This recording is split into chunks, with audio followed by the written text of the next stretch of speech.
Did what I say just make sense to you? As far as Hopeful Meta says, good luck today. I enjoyed watching the podcast. It's been awesome. My uh, stream crashed. What the hell? Why is that, I wonder?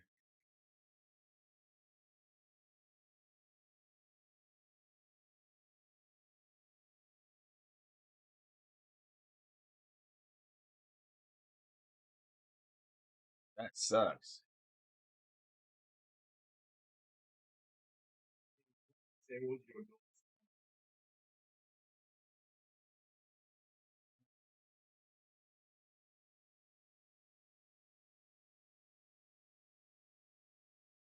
We are, we faded the world. Wait, they just limp called me with 6-9 suited. I mean, I get it. Big lick, you know? You know?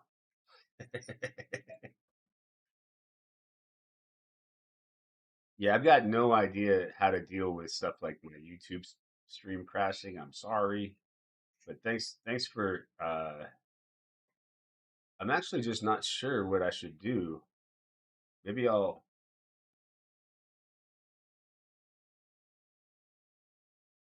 ask my best friend GPT. I talk too much to this stupid thing. It's actually Claude I use mostly for building stuff, but GPT for random yapping.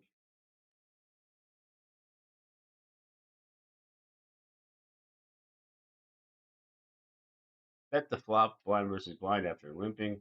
Jonathan,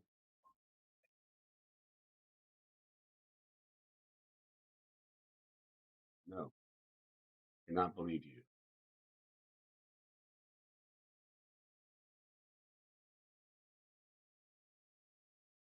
Looks like a jack.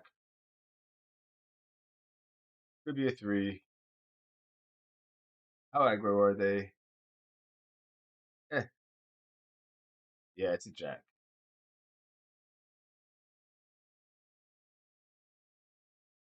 I guess I was thinking if I'm gonna fold, I should fold the turn, but that's not really the best way of thinking.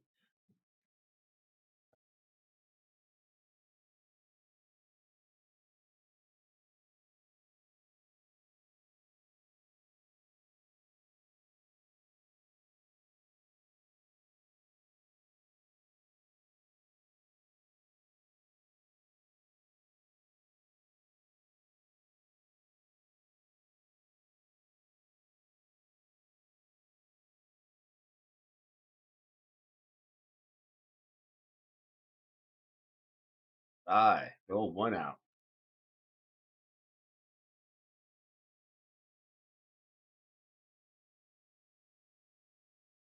Okay, I'll go to kick, I get or restream.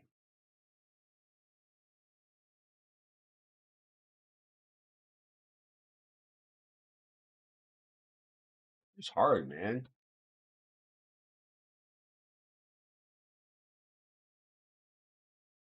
What do I do in restream though? Sorry, I'm just checking to see why. Open channels.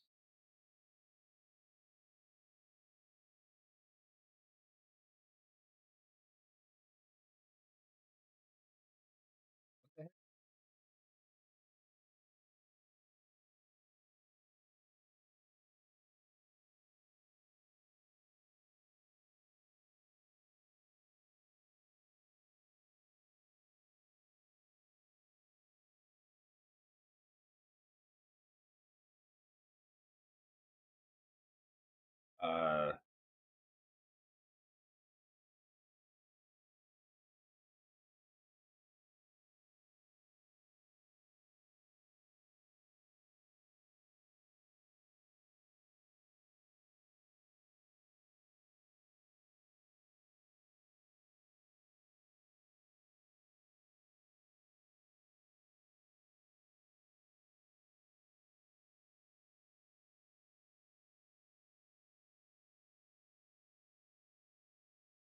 stream.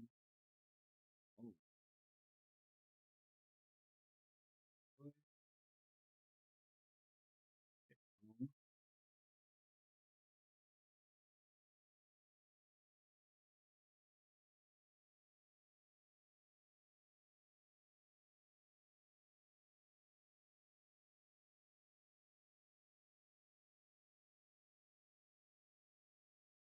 So I just turned off the stream and turned it back on again. Hopefully that works.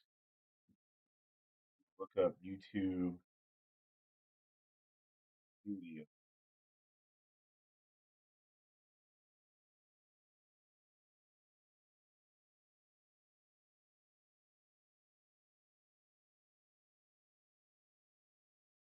Okay, we're back. It just I swear that's like the solution to all to like 95% of tech problems is turn it off and on.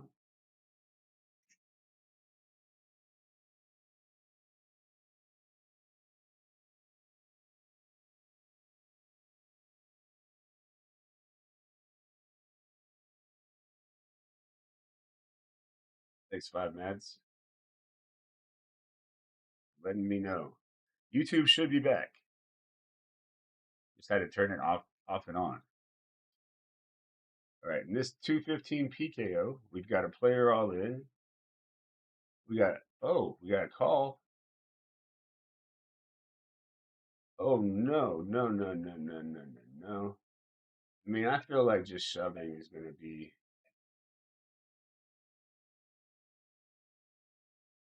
the easiest way to go. I mean, doing something like, I mean, calling's kind of interesting, but bold. Gelato boy, you put this much in.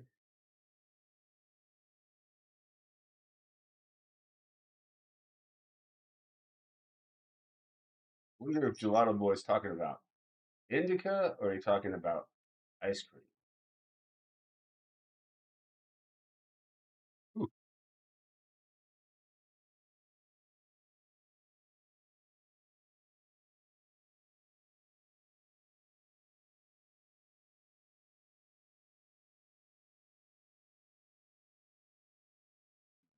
they shoved four bigs. Oh, some run good. Let's go. I've seen some crazy limp calls on ACR. That's like the old man stubborn play.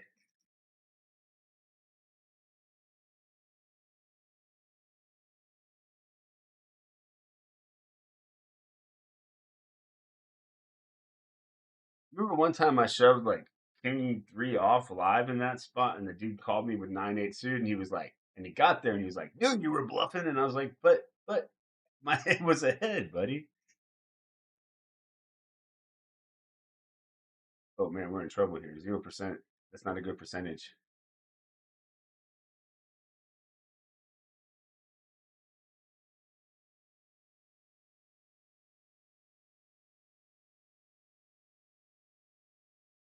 Very soon, in a couple minutes, we're gonna have a 600 we're playing. Um,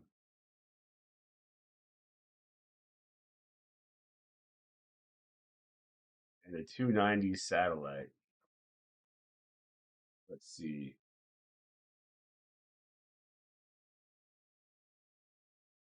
And I guess I'll play the 500. Coin, you need to get you some bigger late night stuff.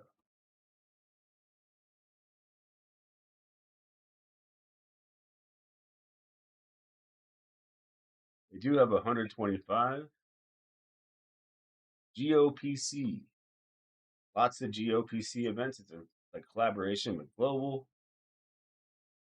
Um, and 50 million in guarantees.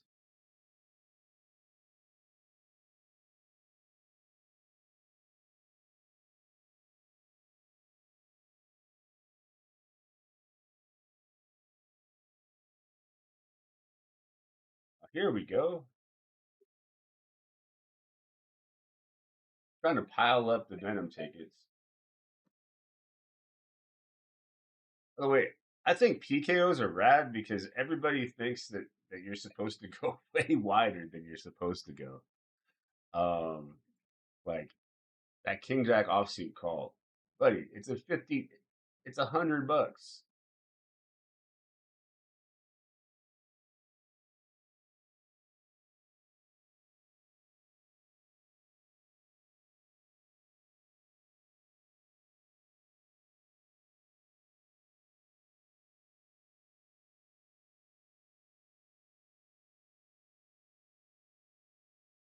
when it comes to my small blind raising range, because I'm bringing that up here, it's generally going to be two cards above seven, and here clubs are kind of a fun spot to bluff. Like having clubs, I feel like one of my issues recently has been not pulling everything missed, not pulling the trigger enough in three barrel spots. That being said, I think people call really wide, blind versus blind. Like I'm gonna get called by 8x here. Yeah. Maybe they fold that. So perhaps I had unnecessary fear in that spot.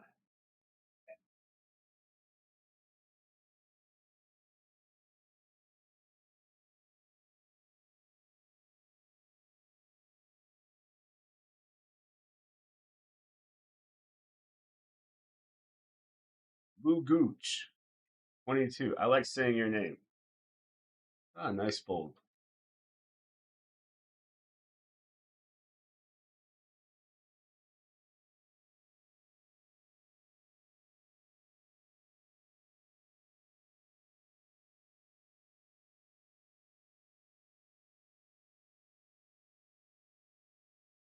But yeah, small blind raising range, two cards above seven, and suited trash, meaning like 10 deuce suited, jack deuce suited, even like 9-4 suited, probably.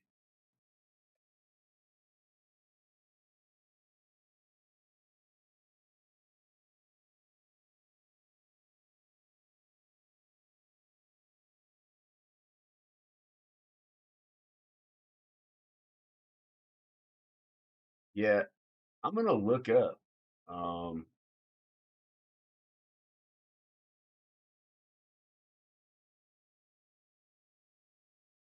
I'm gonna take a look at that spot blind versus blind.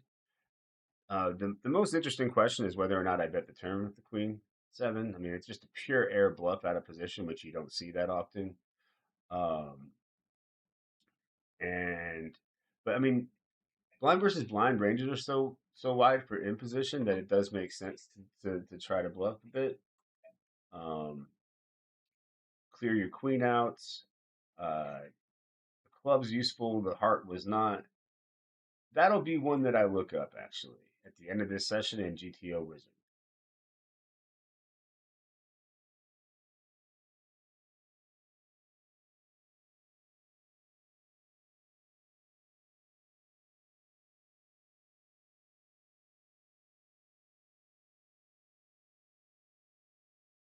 Queen seven, Jack eight, deuce.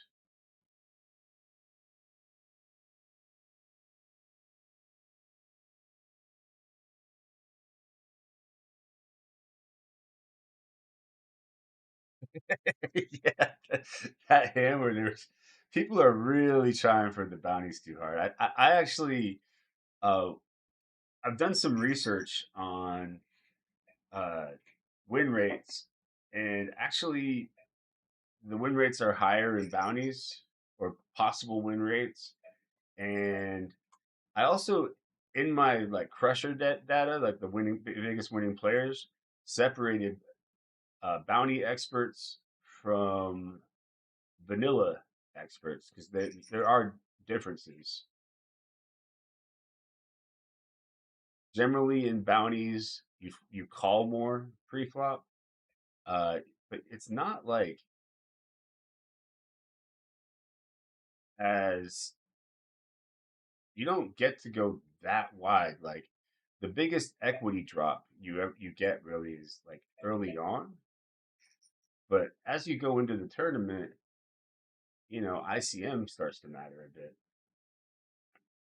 Do I raise or call in position here with the flush draw? Ooh, they really don't have the nuts though. I don't think they have 5-7 of clubs in their range.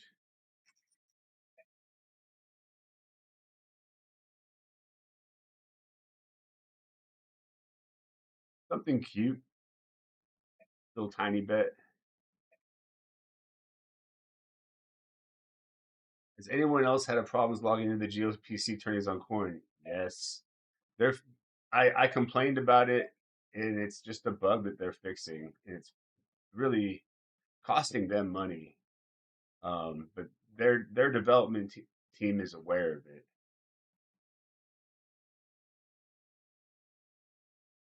Bumming me out though.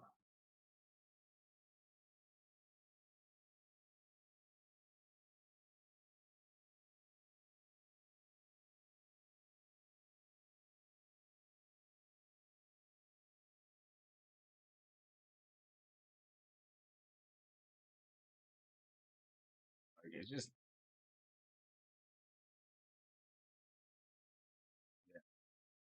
I can't get into the 109,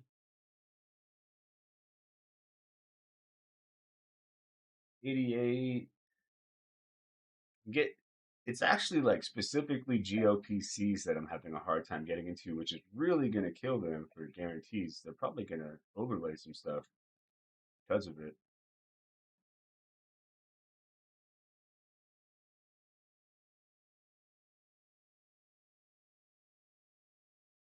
So yeah, if you're one of the people that can log in or register some of the tournaments like the 109 GOPC, I would recommend keeping your eye on it because it's about to overlay.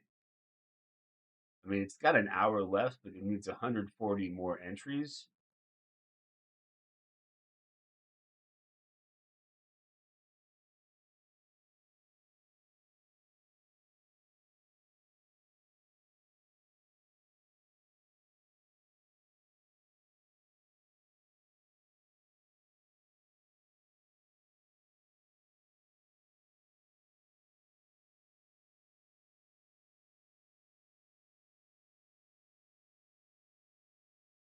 Sometimes I worry that I'm going to get in trouble at Coin because uh, I absolutely will.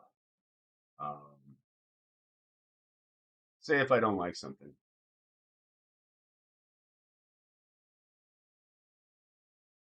give me the loot. Give me the loot.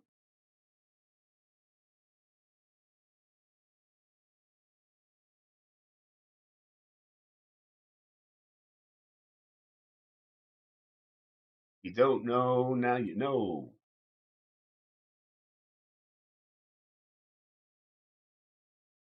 I've got Notorious B.I.G. in my head today. I've actually been playing a lot of guitar because I felt like I needed a hobby.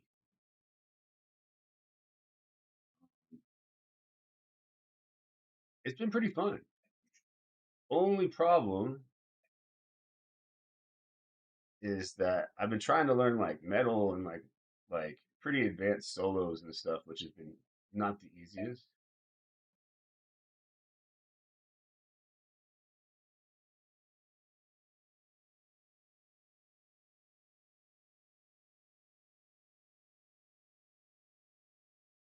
But yeah, I like the chug chug chug chug chug sound.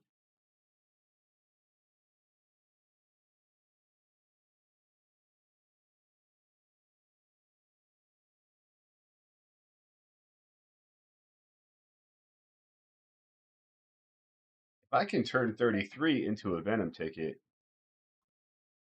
I'll be less unhappy about some of the bad running.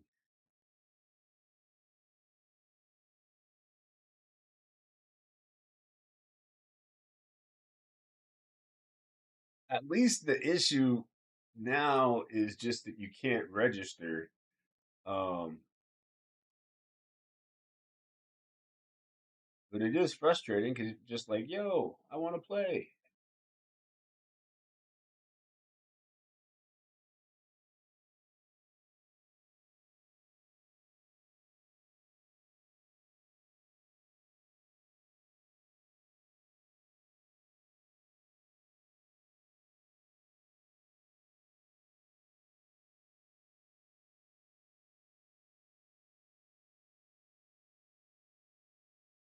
This is the 600 that we're in now.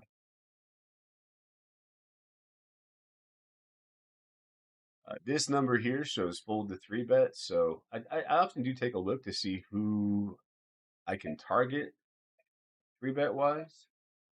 Another one that varies greatly is uh, this number here, raise small blind with raise big blind versus a limper, and also how often someone bets versus a check is very interesting, like 78%, and that's not a small sample.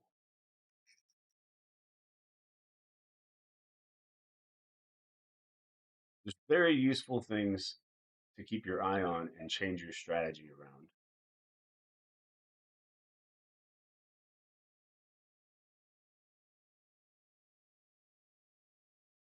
Here we are going to call, of course, with a flush draw in position.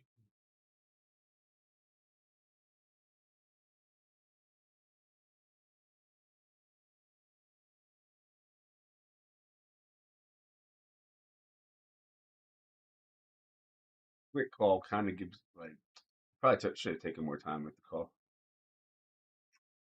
Hey, buddy.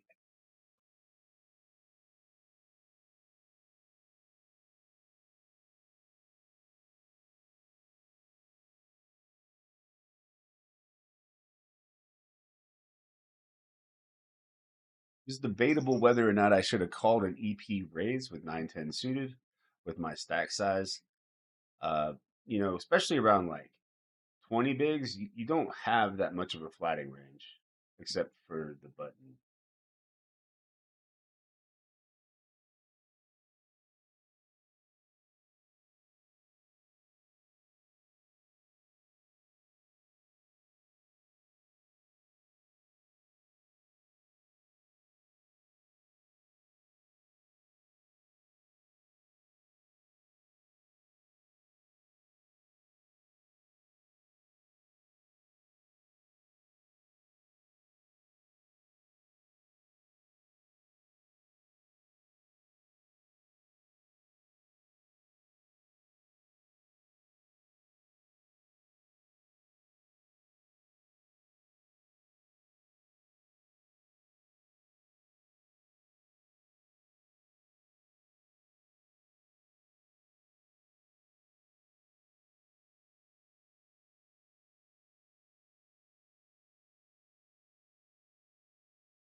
Here we're gonna flat tens. You don't really want to get it in, and it's nice to try to trap the stacks we have covered behind us.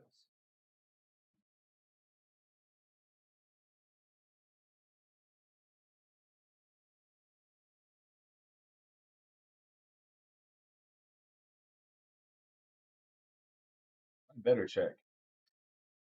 The checking seems kind of cool. Not like it's a multiple street spot.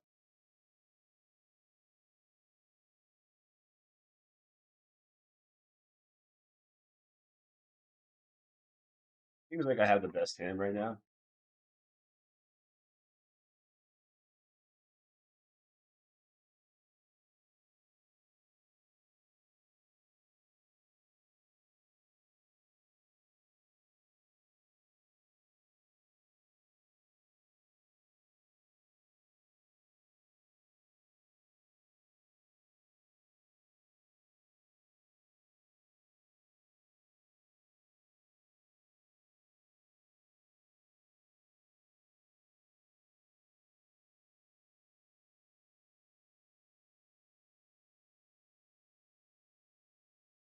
I've got an AI program that will run everyone's names in SharkScope.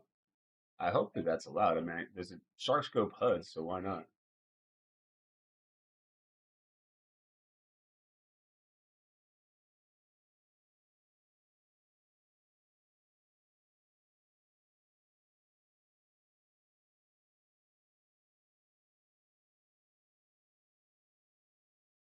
Let's shove too wide.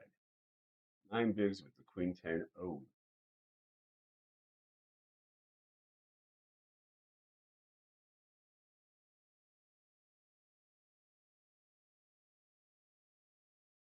Dylan. Hey, I'm back. Good, good, good.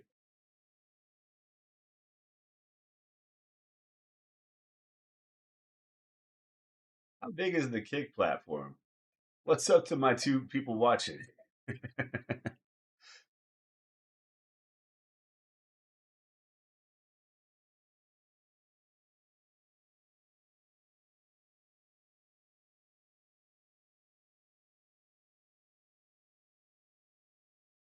Probably need to do more like clickbaity titles.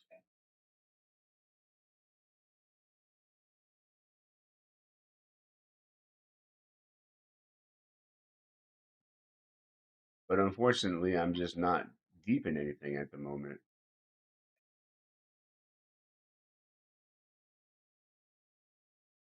We're getting there. Actually, I mean, I guess in this PKO,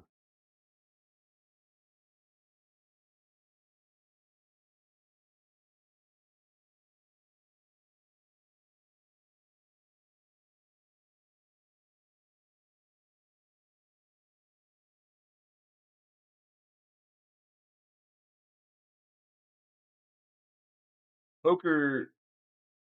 Oh wow, ace or nine? Ace in your face.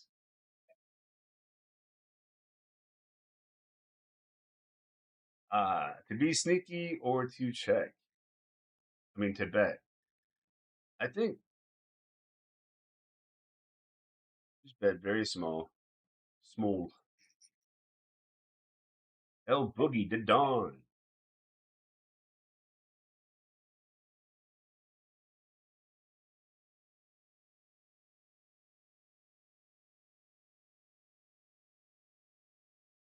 I feel like I should be doing more of these little bets. What?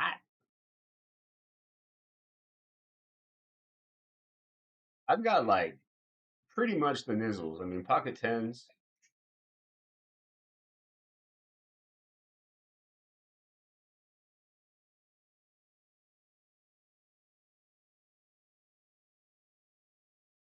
Do it.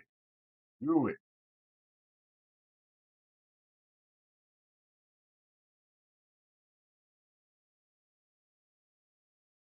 Be a hero.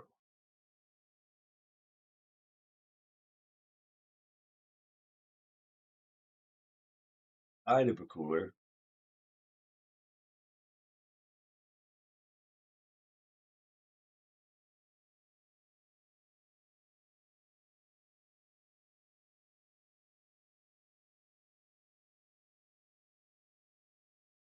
Big tits Griggs is cut off 30 bigs. Raise ace five suited. S5 raises to 7.5. Shove pre-flop. Um,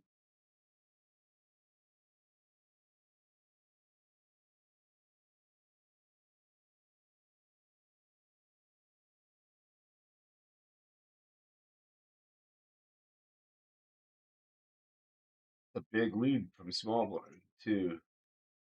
Um,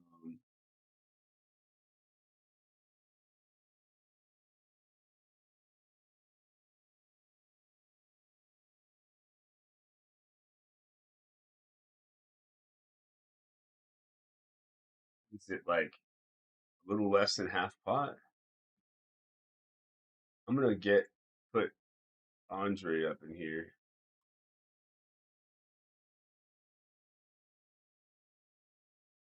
You want that bounty, baby? Oh, that's not good. We got the 0%. Nice hand, buddy.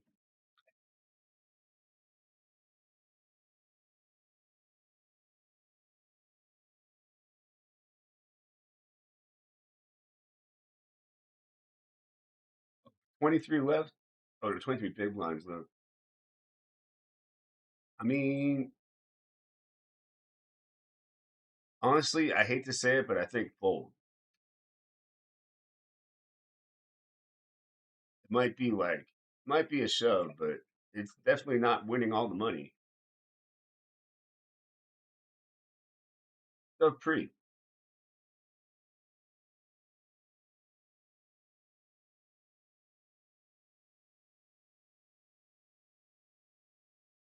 You do a lot of flatting in position um, versus three bets, but ace five suited is sort of like that. Uh, mystical hand that you get to four bet bluff with. It's like the premium four bet bluff. That being said, I swear every time I shove it, I get called by aces, which makes no sense.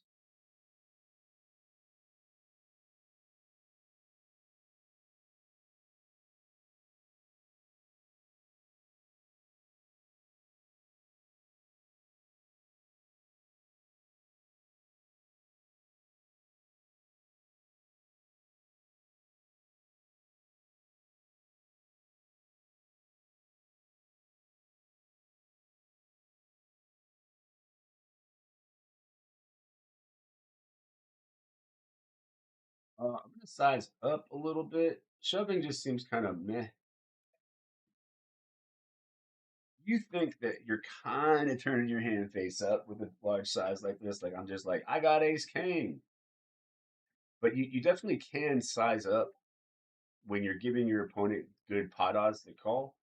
In fact, I've seen like bubble three bets like in this spot as big as like 5 and 6x.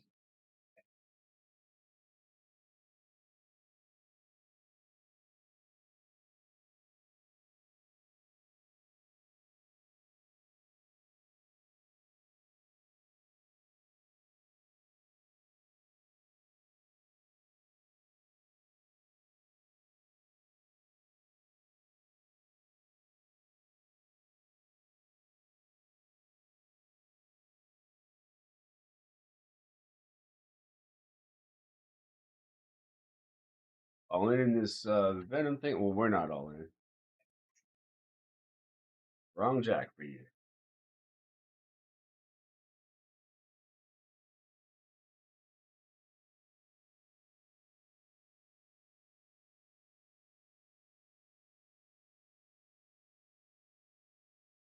Do I play on coin often?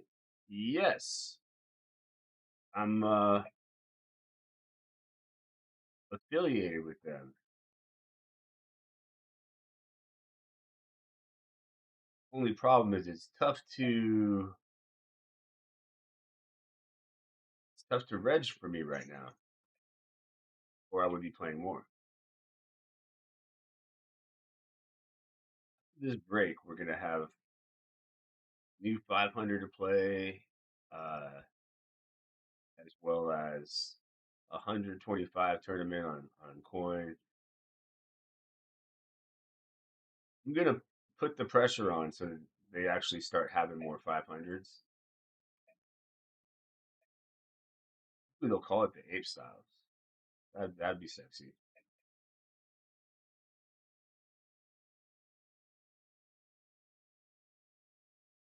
Oh, I have three of a kind triples.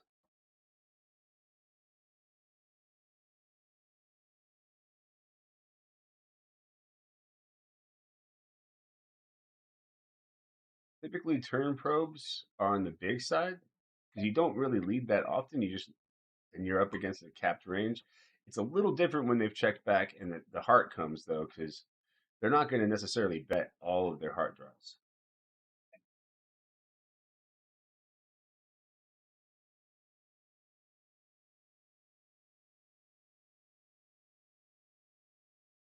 Yeah, I was surprised to see that on the bubble, our three bet sizing from like the big blind was like 6x with 40 bigs when we were covered.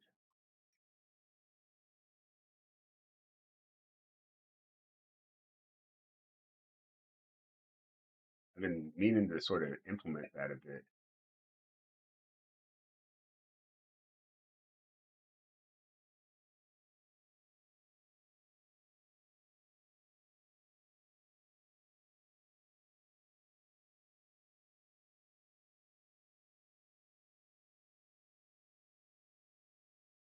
Um, on this kind of a turn, I like to bet like more like half potish.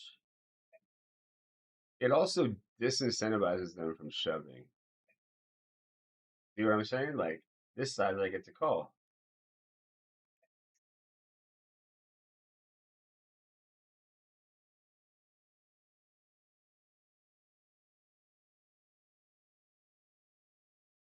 full river though.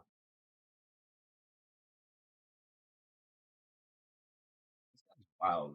Okay, give it to me. Hey, what do you have?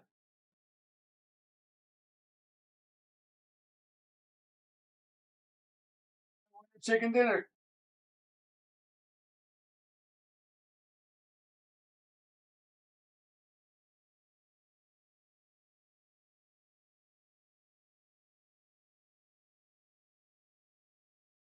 You make sure to check out my interview with Ben CB. I was on his podcast recently. It was my 1 a.m. to his 10 a.m. So it was an interesting vibe.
Loses a bunch of blinds to fold.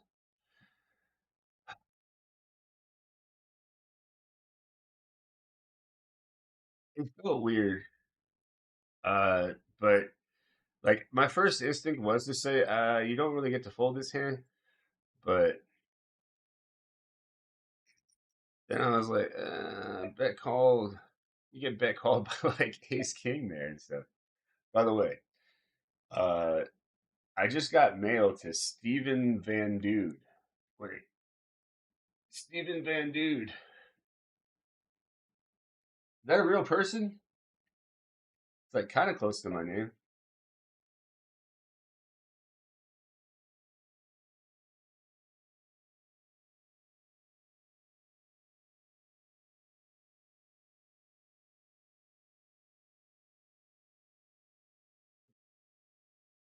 I'll take a look at that hand. 30 bigs. I mean,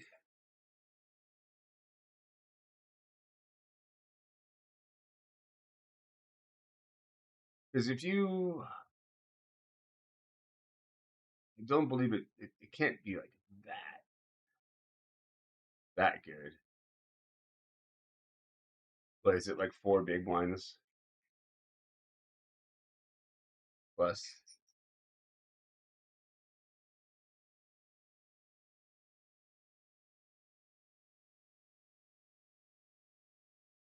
Weird because if you're deep, you call. Um, or I suppose there's probably non-zero bluff raises, so it is strange. Calling seems gross. Is calling better than folding? That's what I want to know.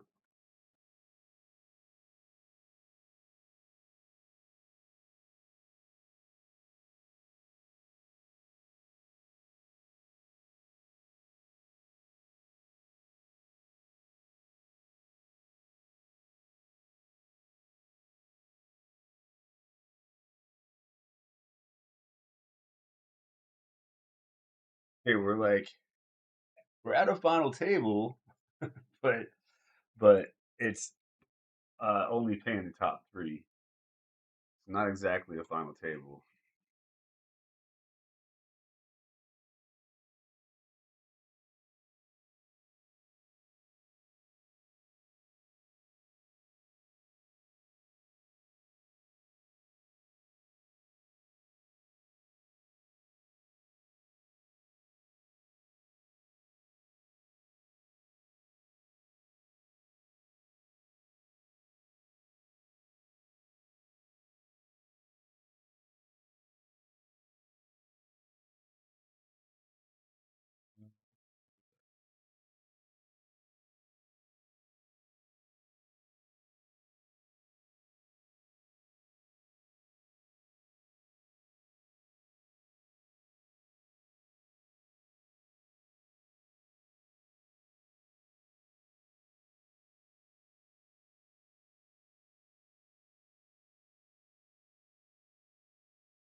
I'm not gonna play like tight satellite style when I'm pretty low on the totem pole.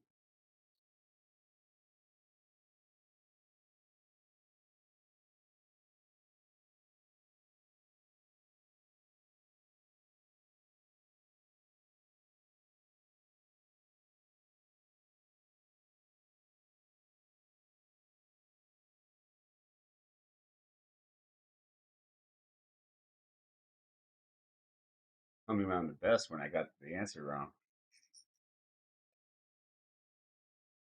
Uh, just not sure. Sucks shoving into the big stack too. They're just gonna call like pot odds.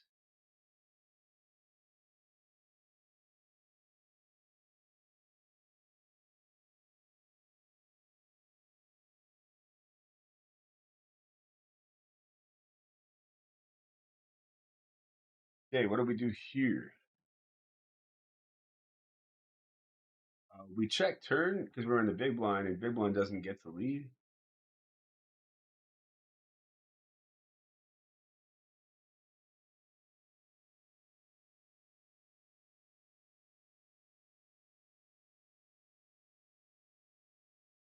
Obviously, fold to a raise. That's not a good call, sir. Well, I mean, it's good for me.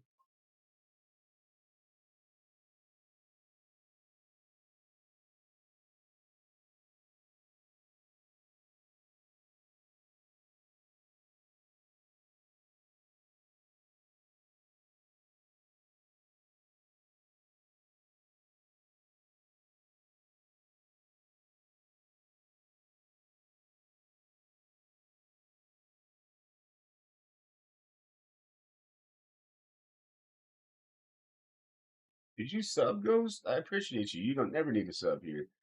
I, I just don't have the same ability with Restream to gift subs, or at least I don't know how. Okay, in the satellite, we're getting in nines versus under the gun range.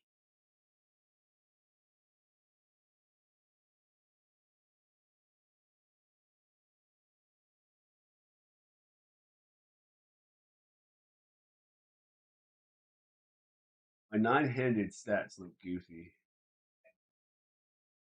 This is a little scary.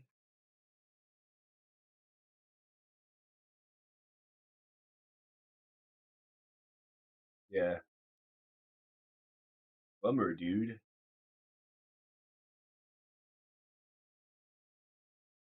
Nice hand. That Venom sat did not work out for me. That's okay. Hopefully this one will.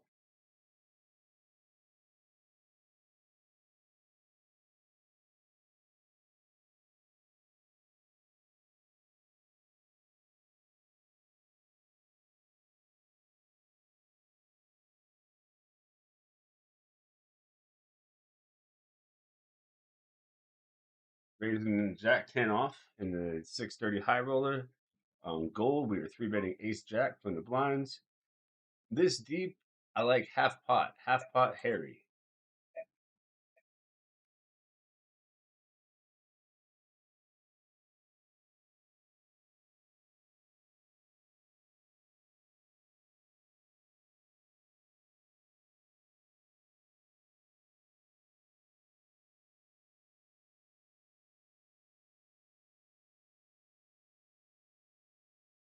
Good three bet here too. Actually,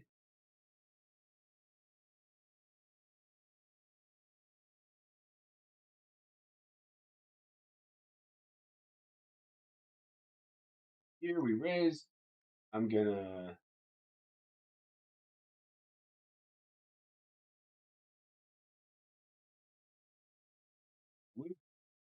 release that.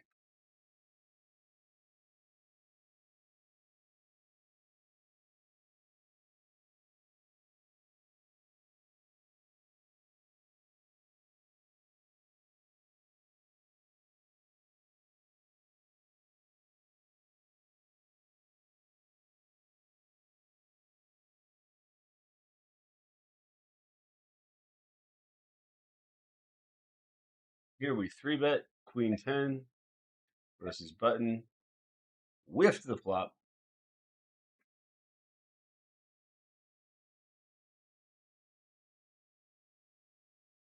We do have some ace X's, but mostly just ace X with ace of clubs. This should make them fold quite a bit of their continuing range from the flop, though.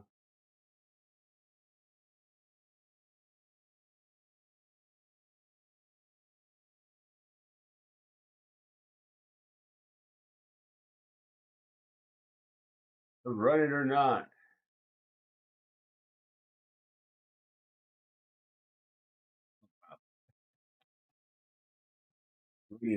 Right into the nuts. That's nice.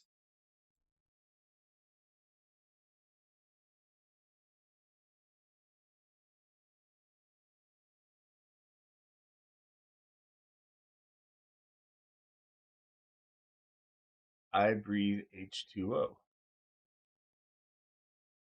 Breathing underwater is hard to do. That's impressive. I was actually just reading a book called Breathing Underwater.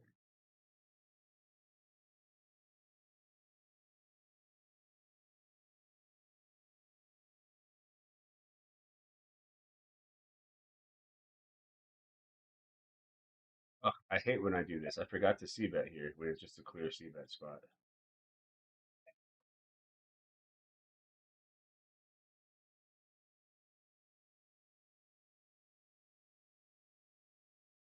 Up here, I'm raising and checking. And, ugh, oof.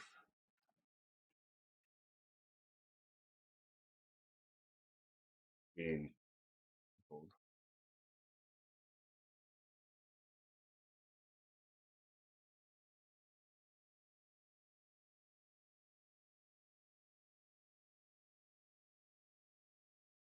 Just one with fives though, somehow.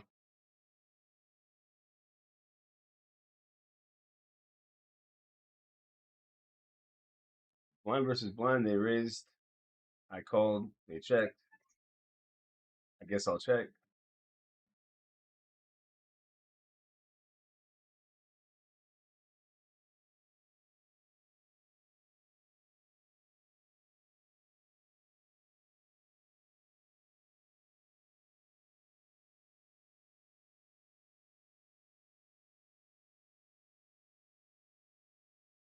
Did he raise?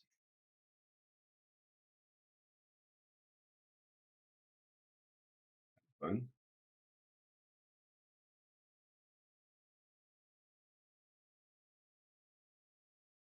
Here is kind of crazy because they're betting quite large already on the flop.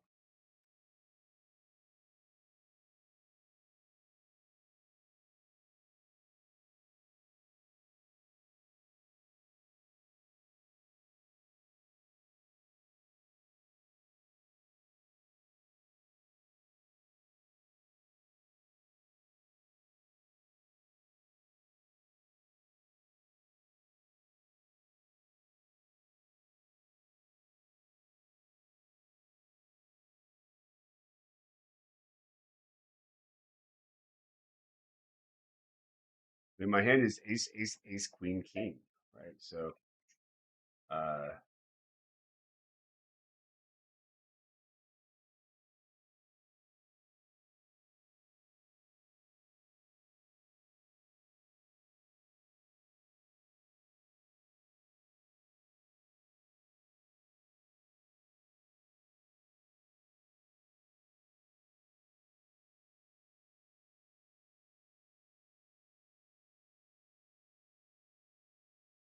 always taking.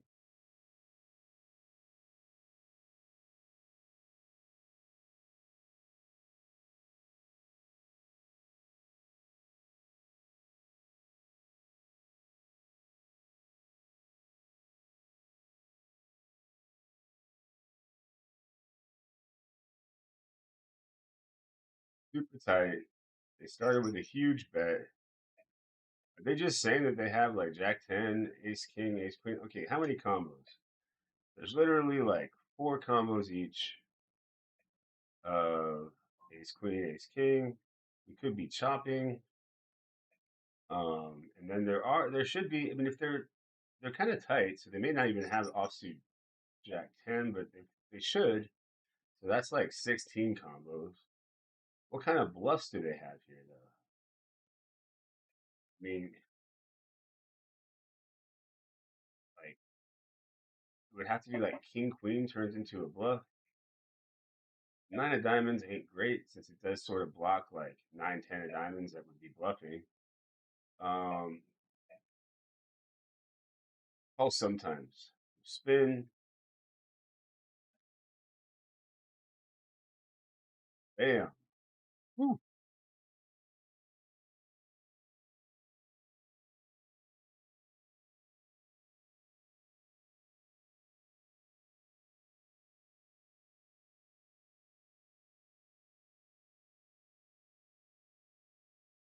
They really went for it there. They really went for it. Kudos on the cojones.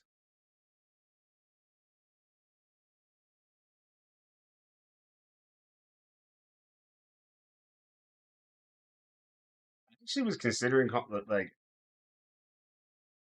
I wasn't sure how I felt about the extremely large lot bet. Like it kind of felt a little bit like we're trying to make you fold. Um, I don't know. This hand's definitely good enough to raise. I'm just curious about whether or not I want to call and keep them in.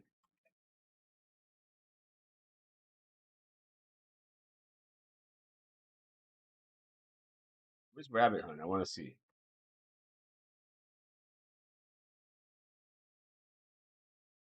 What up, Blake Designs?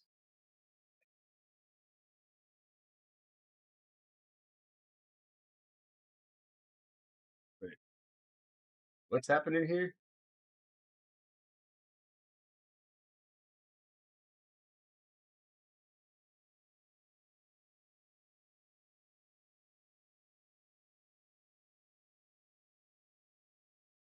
Yeah, I definitely need to make a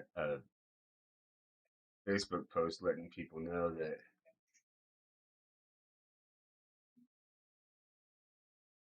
not intentionally ignoring everyone. I mean, this over bet. Let's YOLO.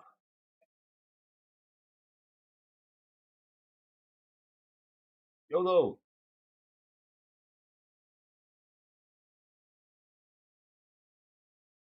The That's me being a dad. Not that I am, but using phrases like YOLO.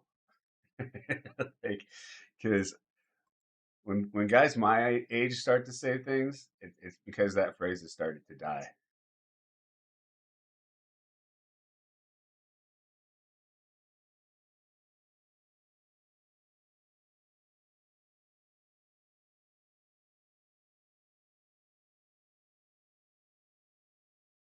What's up, fellow kids?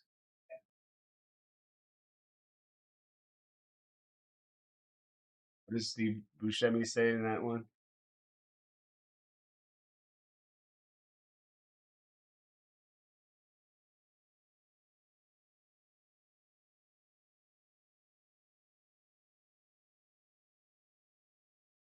Right, on coin. By the way, check out this how nice their software is. Fast, quick cash outs.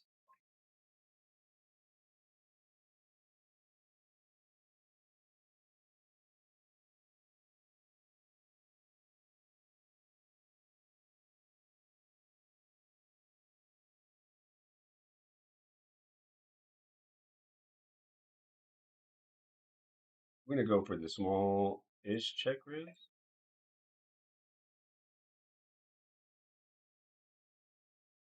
Let's go.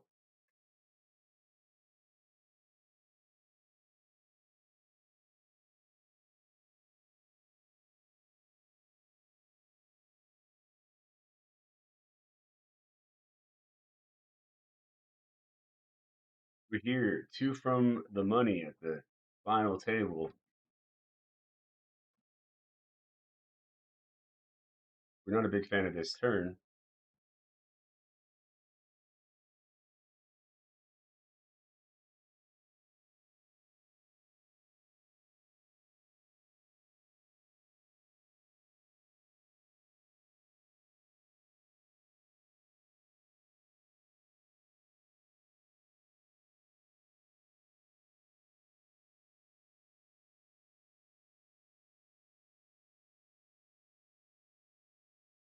What are you doing? These tiny bets. I'm very confused.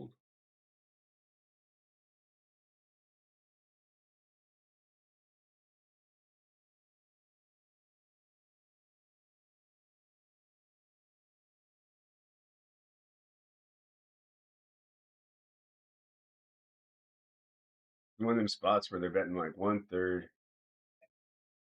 Um,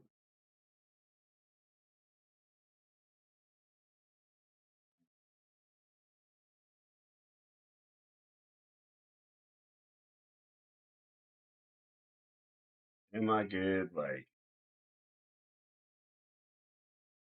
20, like 30-ish%. I don't even know. Wow. They bet bigger, I would have folded.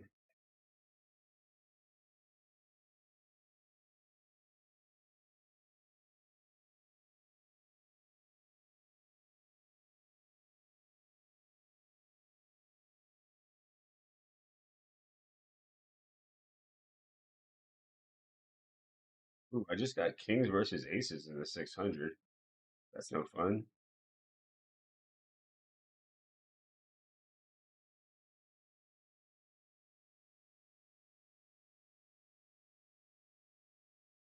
There's really no way around that. I mean, Queen eight suited on the button. I think so.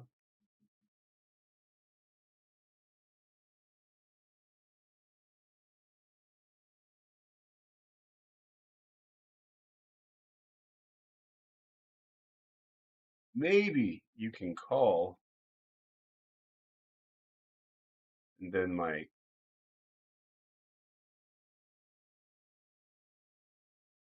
hold on ace high boards, but you're pretty happy to get it in with kings usually, especially short-handed.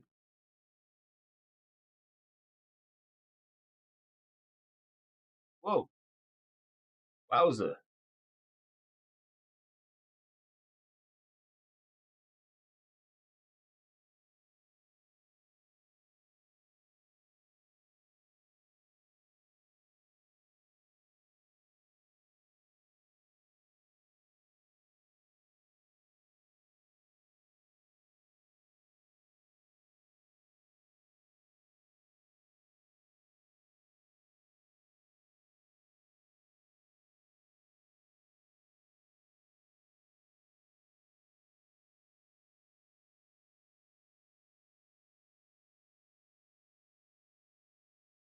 Figured a four would just keep betting.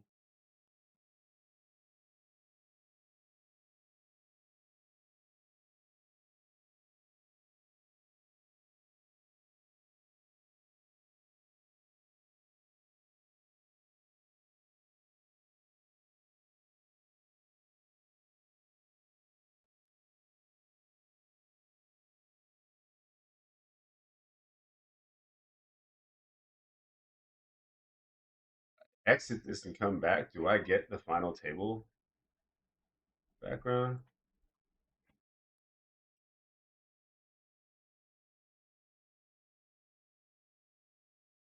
No.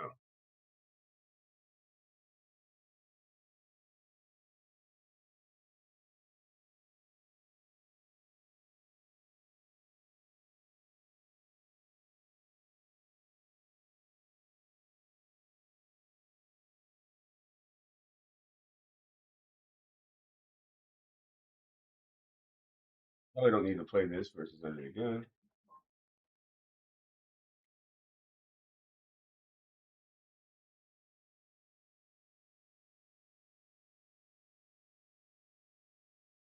People used to think that the more pot odds here, the more you should call. But actually, each person calling reduces our equity share in the pot.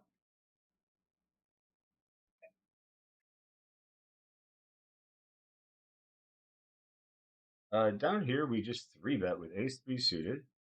Villain has a low slash normal check raise percent.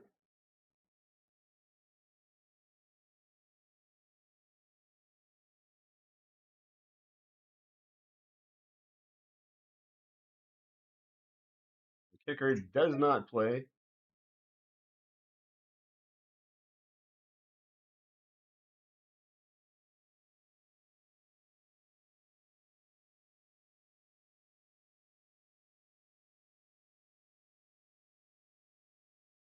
I mean, a lot of my three bet range here not folding.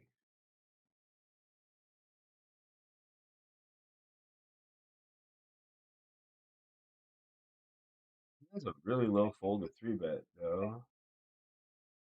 But I mean, this is like a really hard spot to be like bluffing too much. I mean, maybe they could be, but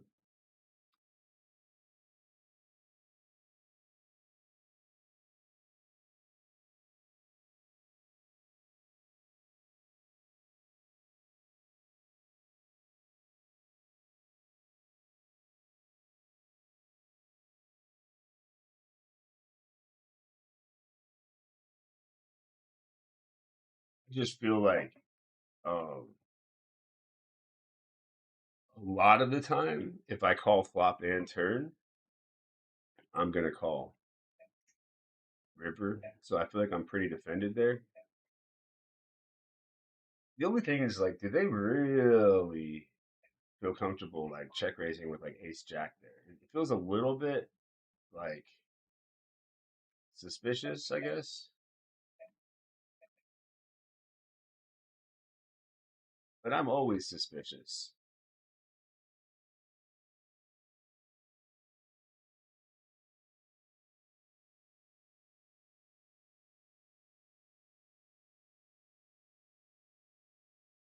Never thought about that, Ghost. That you probably have some enemies from banning people from chat on like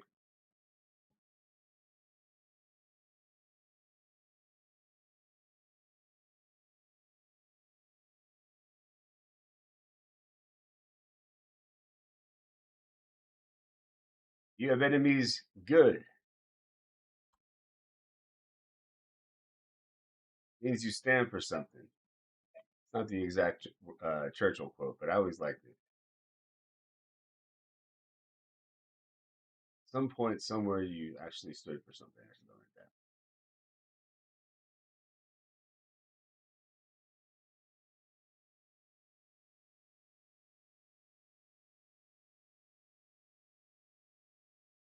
I really don't have that many enemies, but that's because I mean maybe at the poker table a little bit, like when we're playing, but like I kind of want you to hate me if we're playing poker together.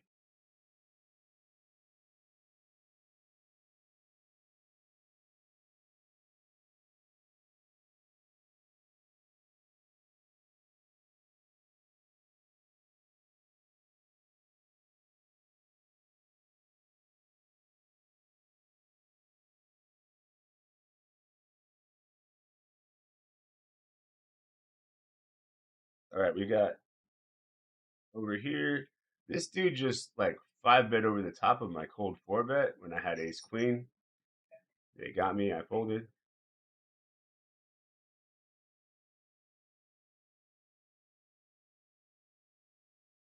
I mean, it's probably like they probably just had it. It's not, you know, shoving like that many bigs in with bluff is pretty, not the best. What the heck? Rav rocks the back shove with ace nine off. That shouldn't have even been a call in the first place.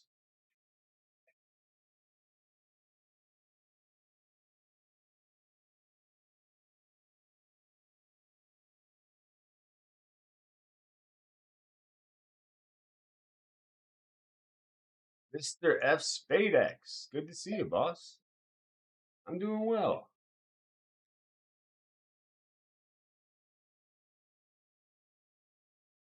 Hanging in there. In good spirits.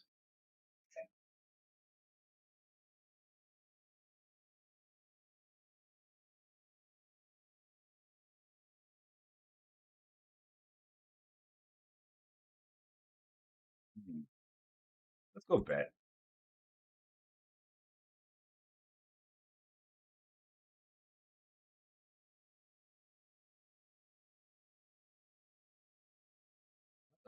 It's turn to keep betting. It isn't PLO. Gonna check back though. Interesting. Rivers. Interessante.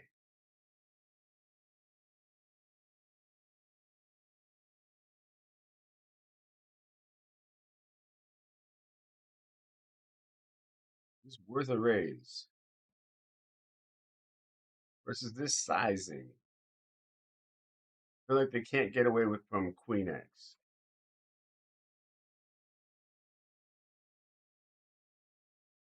Bam.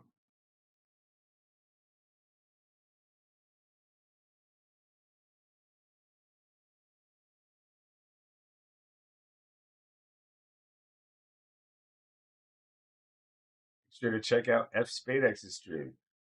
I see I see he gets big numbers. He's a combination of Spanish and English speaking. Very good player.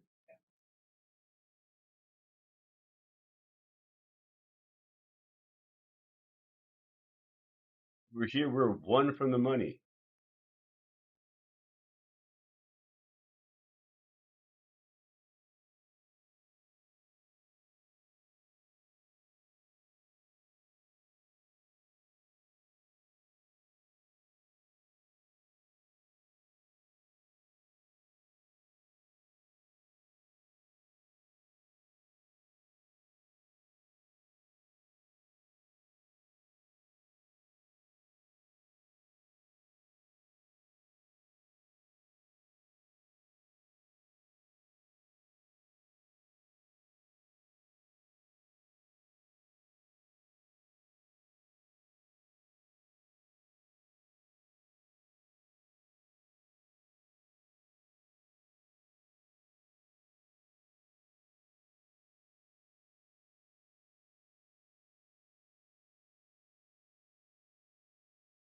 the next Venom that I'm obligated to play now?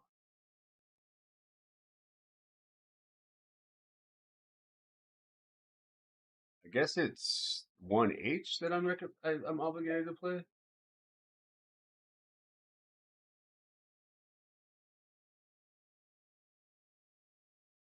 I think Queen could be a fold here.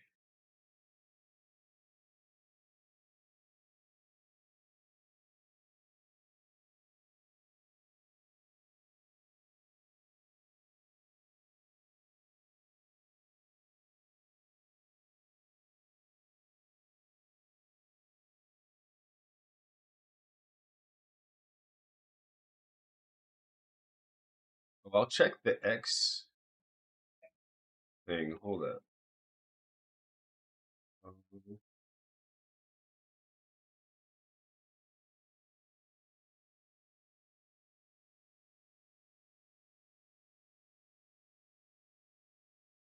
Someone came on earlier and mentioned that I owe them.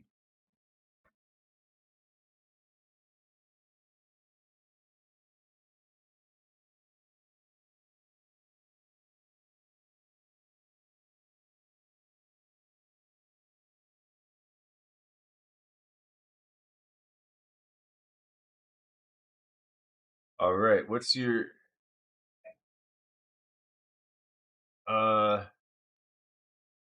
Hey, Steve Matador.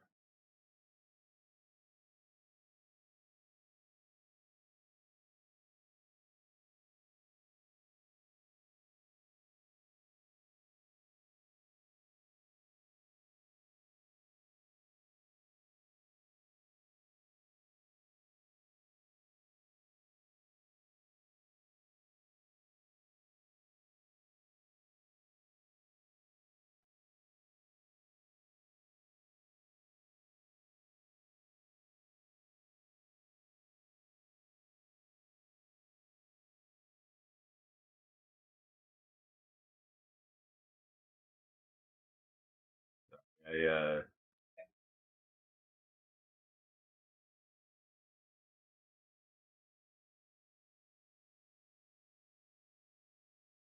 Steven. Sorry, y'all. If you deposit on Coin, I will reimburse you up to $100, or send you just 100 to play with, and that's you don't have to play with. You don't have to, um, you know, grind it out or anything like that. You also get 150% deposit bonus uh, from Coin, but that you have to play to get back.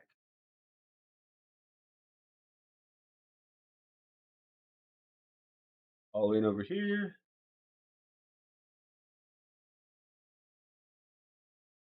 Shit.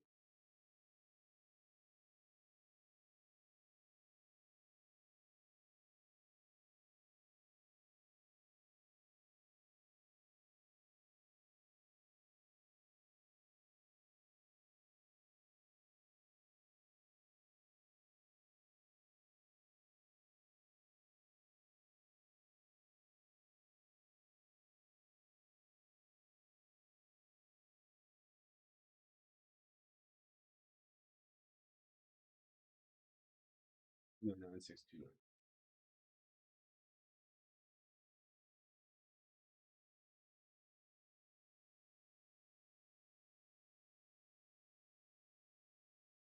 Okay, so I sent your 100, Steve. Anyone else who can prove that they deposited on Coin with my code, I will send you up to $100.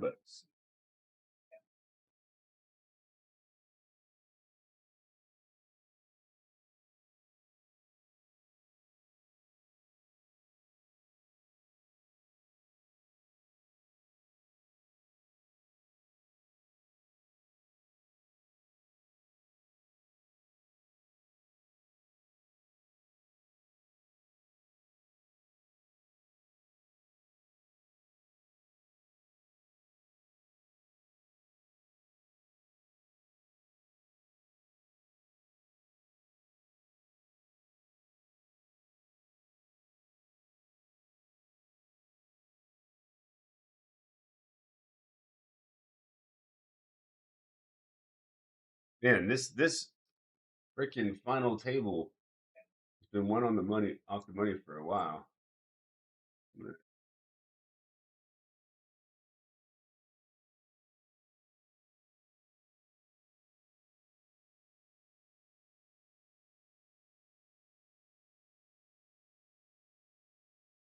The size up is kind of like a don't mess with me. Got a hand. Don't really want you to reshove me with.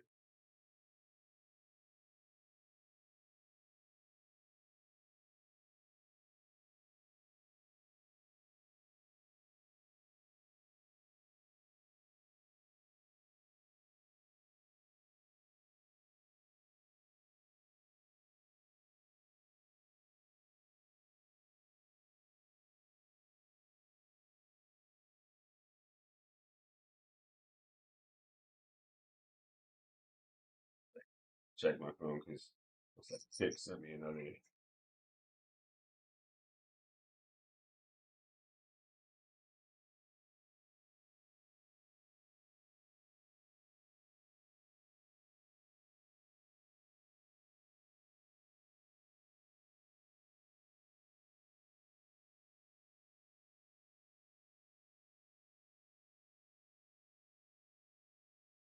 Sorry.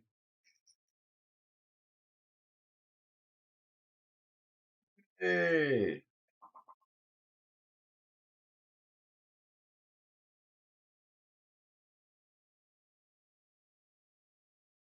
we're in a row. Why not?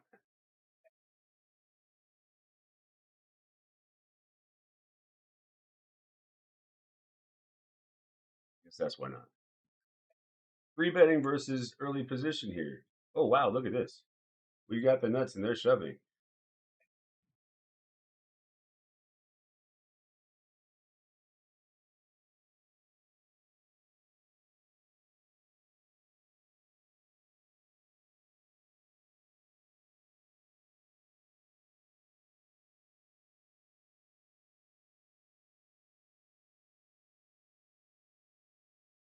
Oh, Boogie, what you doing, man?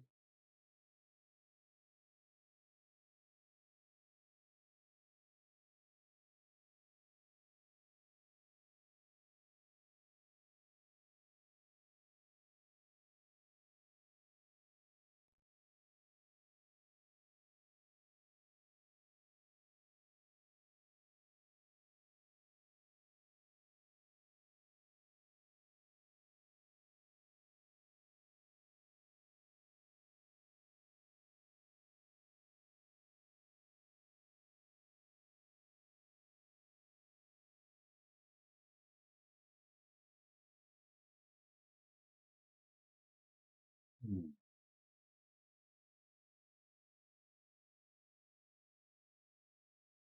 Bruce, you're the best.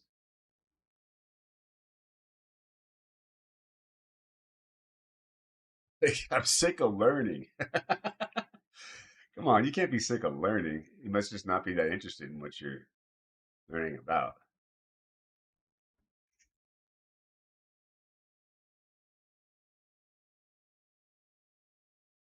Actually, I kind of get it because uh, my path was to like I graduated with a psych degree and I worked with a social psych professor. Um, and got recommendations for grad school and everything. And I was like pretty turned off by like academic journals, uh, partially because it's just like a lot of technical language that doesn't mean that much, and it's just like I don't know, kind of masturbatory, like just say something in plain terms. And uh, yeah, I just got kind of bored with academia, and was not really looking forward to doing much further.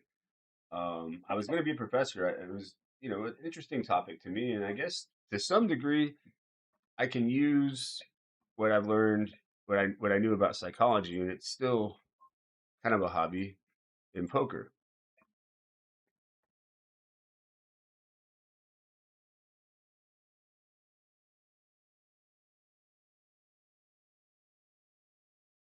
Okay, lots missed.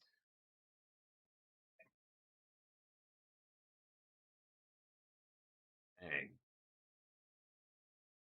that could have probably value bet. If I were them, I would have bet small, small.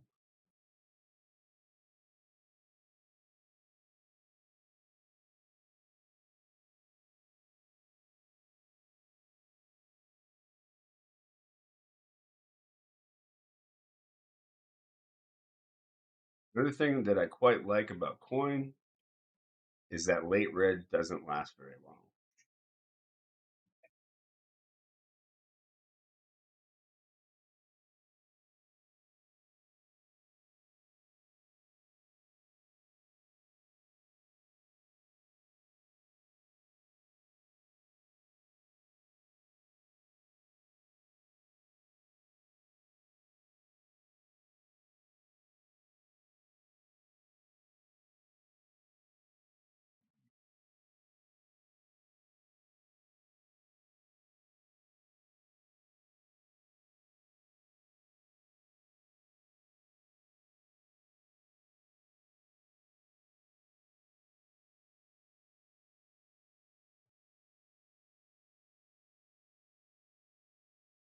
Oh, man, today before I started streaming, I got it in fives versus queens, flopped a five, then a queen hit the turn, and then I hit a five on the river for the one outer. Nasty.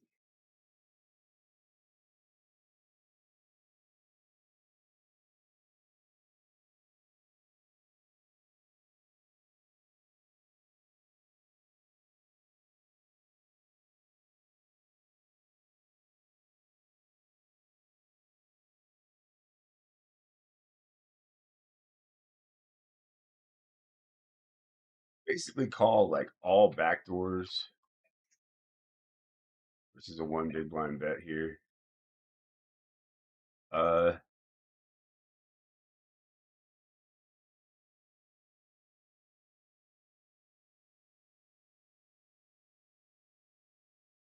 okay, we're checking.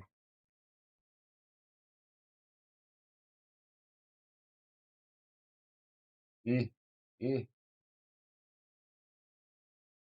So in this document, we've made like if you subtract the original bounty and then multiply that, we've made like about $700 total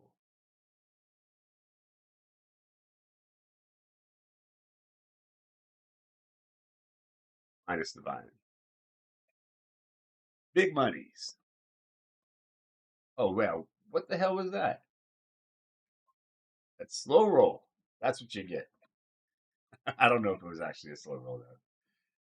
It's not really a common slow roll hand.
Thanks, Mr. Spadex.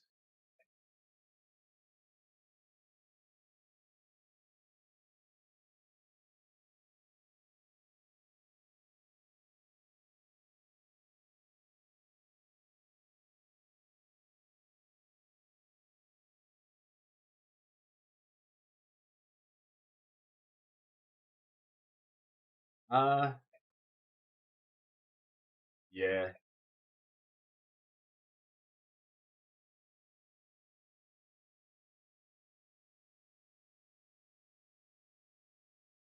Problem is when I call here, like I get like spades. I don't want to have to call again,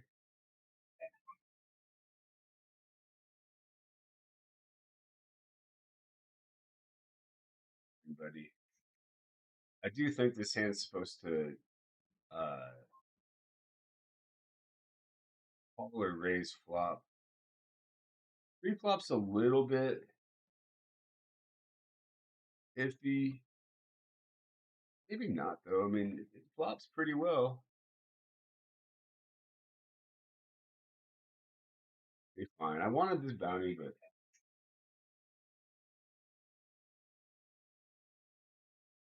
that'd have been sick.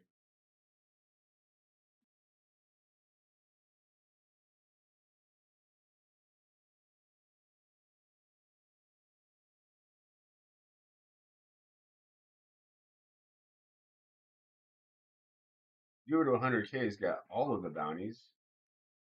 Bounty Daddy.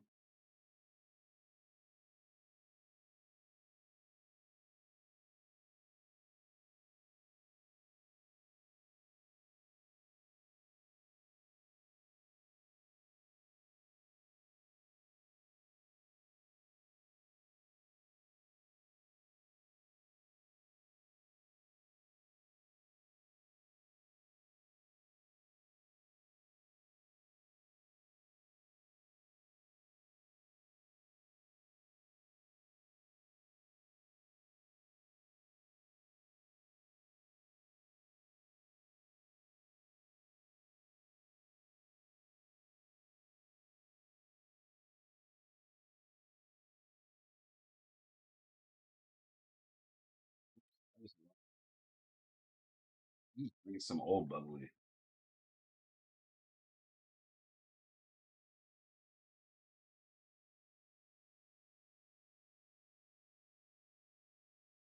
Ma,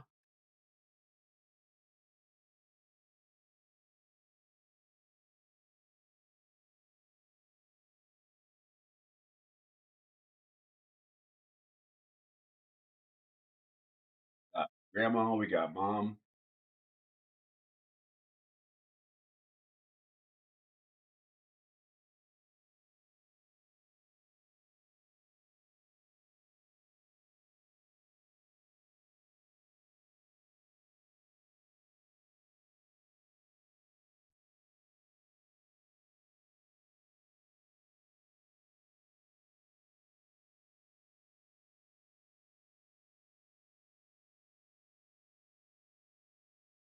Where does flops go? I would say this is a good one.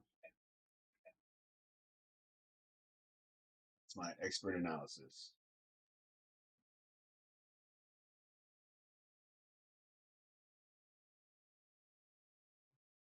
It's club I just bet with range pretty much, so I don't want to check it.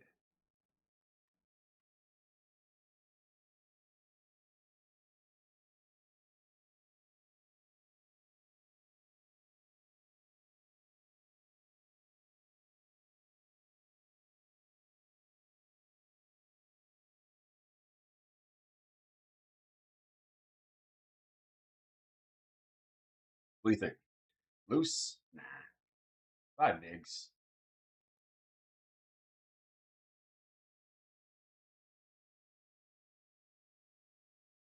I'm fairly protected, although yeah, one thing I've been noticing recently is the big blind's been calling these like 5 to 7 big blind shoves when they didn't used to.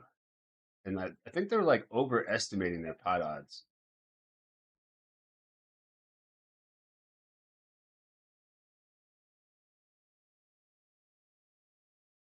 Eh, get out of my pot. Oh, easy game indeed.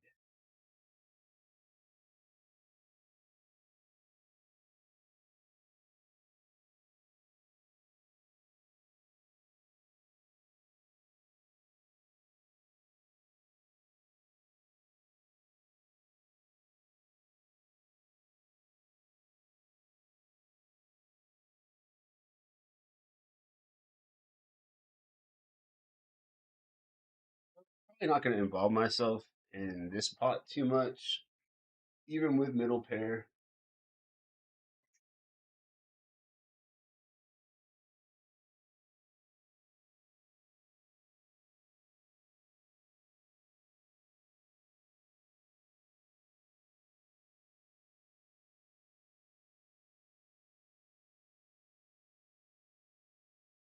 They came back from nothing.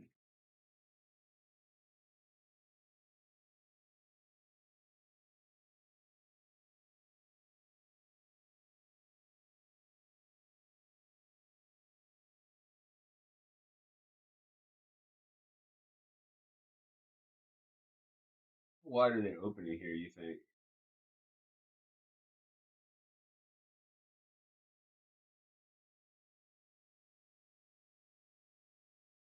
The final table, though.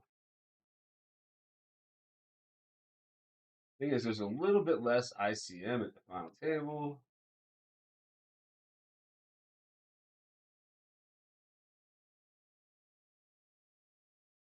That one's worth looking up as well. The other one was Queen 7 offsuit.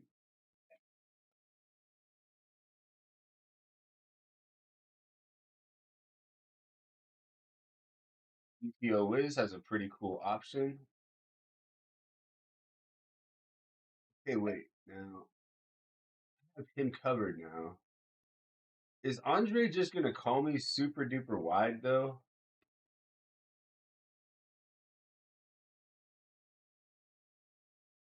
Feels like it. I'm going to be pissed if, like, King Deuce. And I feel like he's going to shove pretty wide. And then I get to ladder. Uh, was that a loose or a tight fold? I don't know.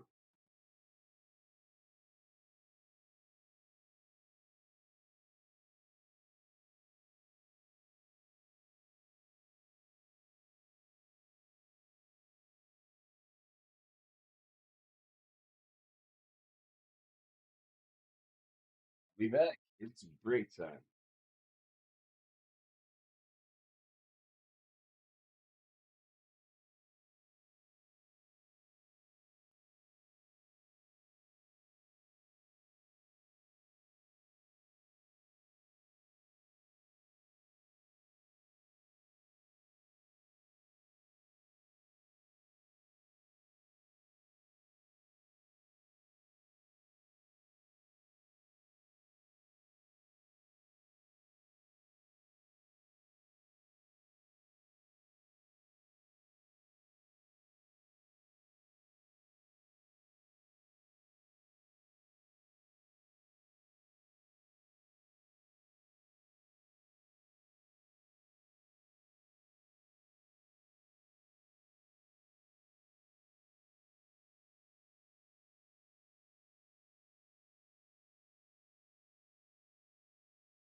Do I have time to play 1 minute of chess?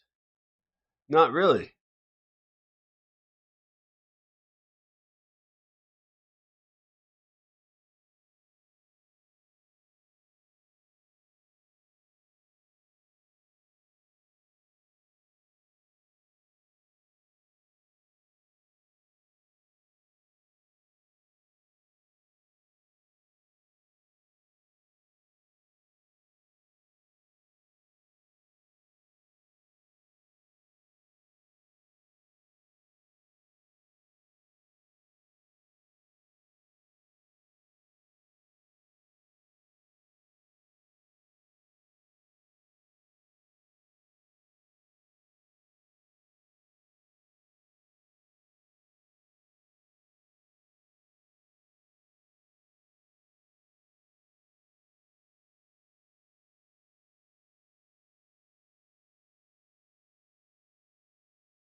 Screen's not my usual screen.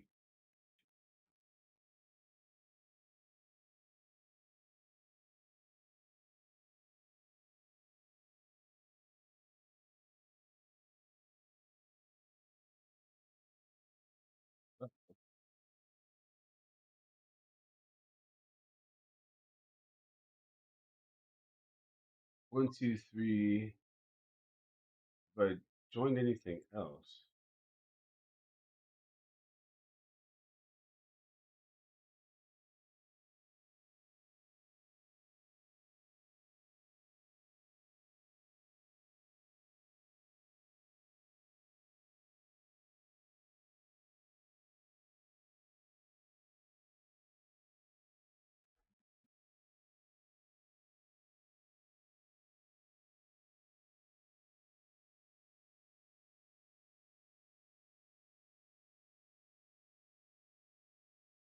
Hey, we're gonna go all in here.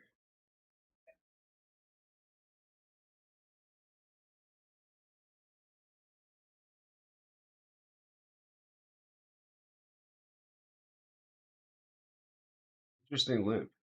I guess it's good. I mean, it, a raise would have I would have gotten it anyway too. I think, but I should have thought a little bit more about the structure or what that limp was.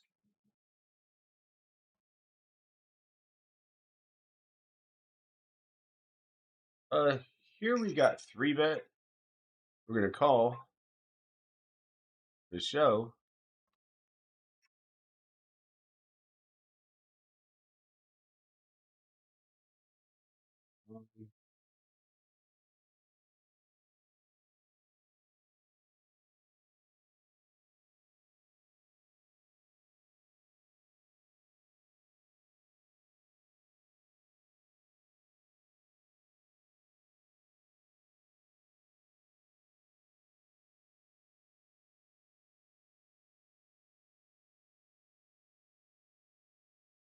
They don't 3 bet that much. They're kind of fishy.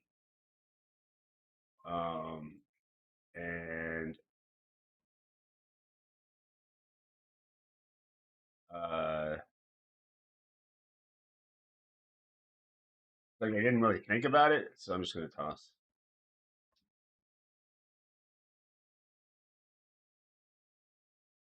I feel like aces could check back there.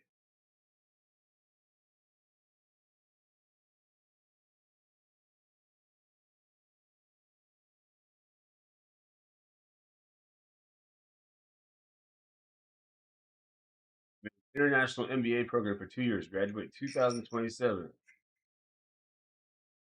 Your human waste treatment class.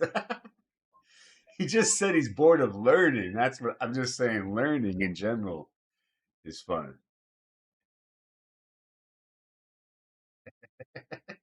Human waste class, is that a thing?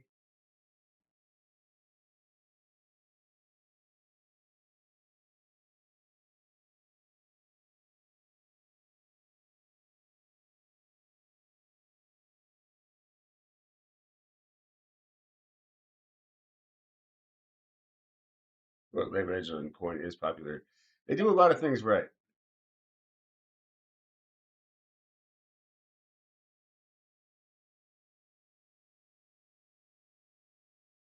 Personally, the quick cash outs, uh, short late reg, and I like the interface quite a bit. Those are the things I like the most.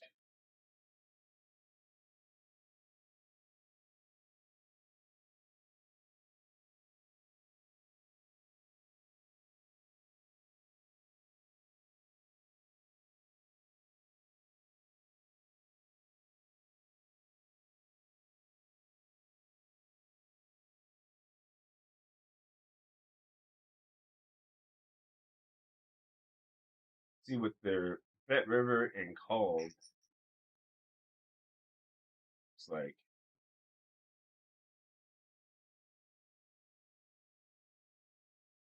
it's fluffy. Yeah.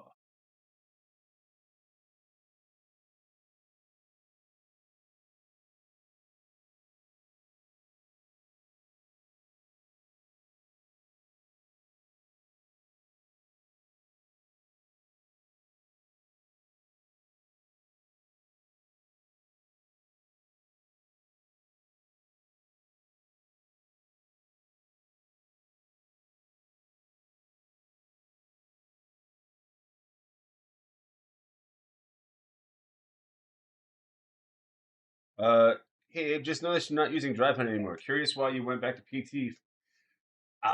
Because it's explicitly not allowed in the Coinpoker terms of service. Otherwise, I would be playing with it because I prefer it. Uh, and I asked them if I could even like rock a blank profile because, and they said that it would probably still detect Drive HUD. I don't know what to do about it, to be honest, because I have a relationship with Drive HUD. I really like their like my version of the HUD. I like Drive HUD 3 a lot. Um, but I'm gonna basically have to get them to um, for it to not work at all on Coin because it still works on Coin. And I'm not sure what the detection methods are, but I wouldn't recommend directly going against terms of service.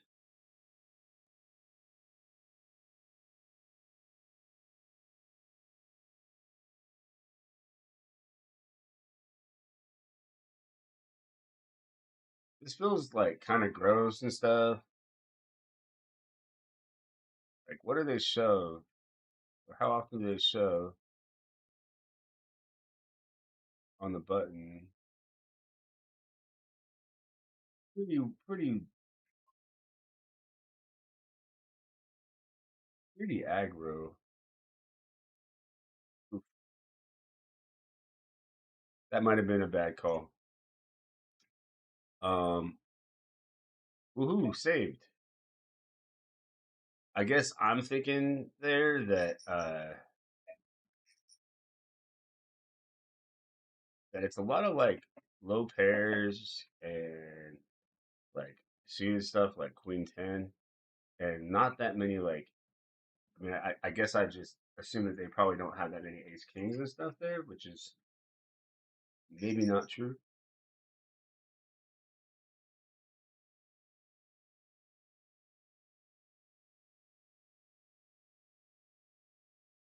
We're here in this $100. We are calling.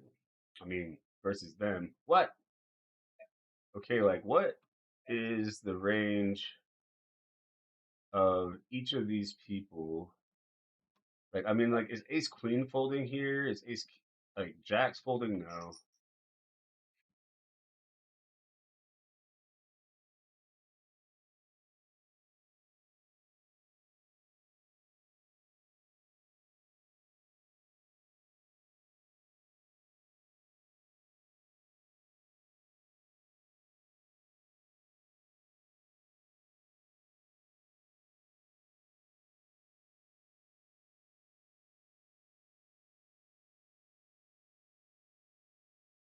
Here we three bet Granny again.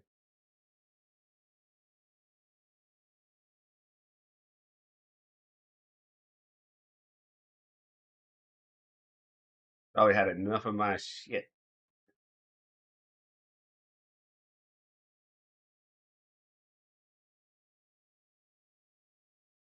Uh oh. Well, we gave some back.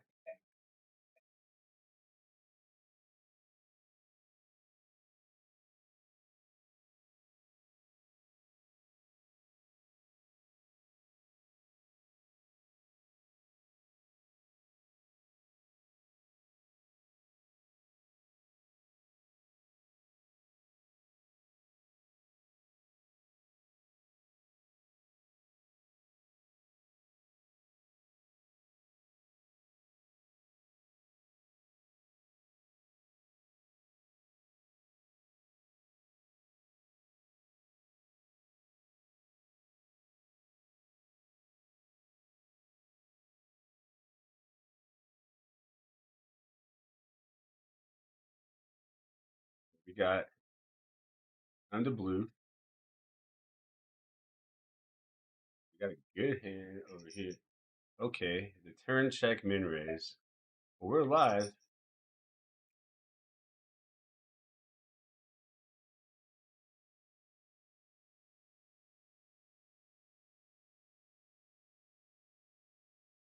Yeah, come on. Wasn't gonna call anything, but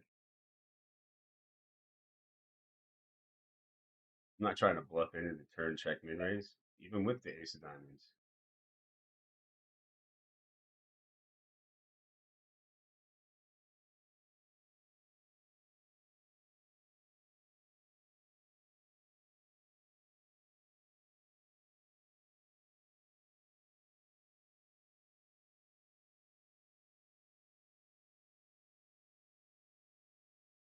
Lost jacks versus king queen.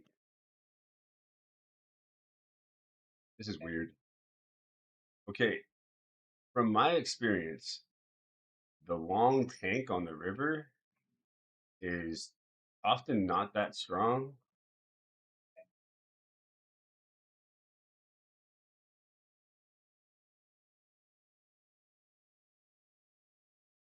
So we're gonna go for value.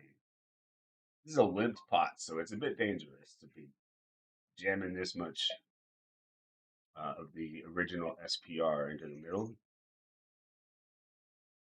But people are really, really sticky blind versus blind.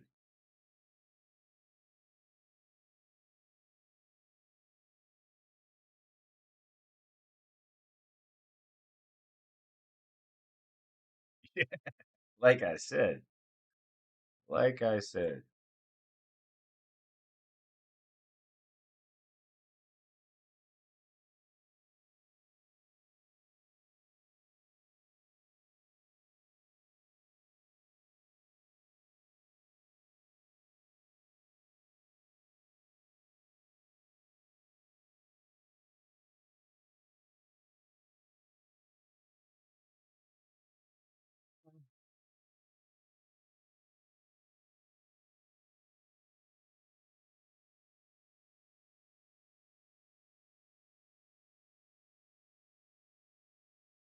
did notice that they play kind of like short stack.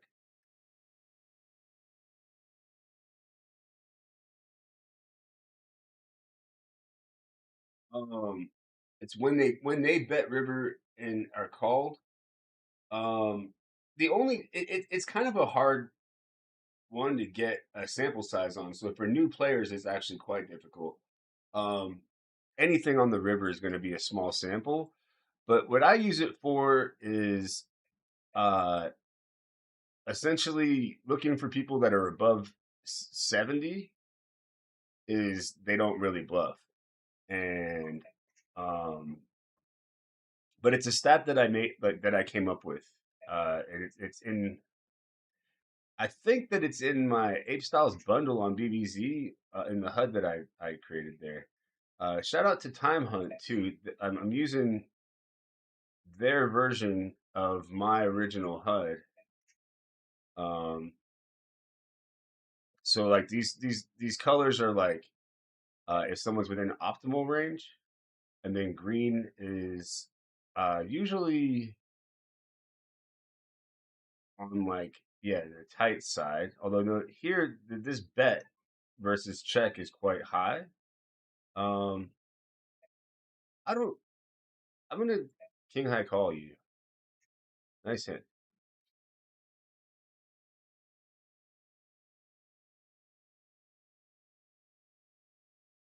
That was the kind of spot that I used to always fold, and I still feel like maybe I should. Ace eight versus 10 big blind cutoff shove. Probably calling.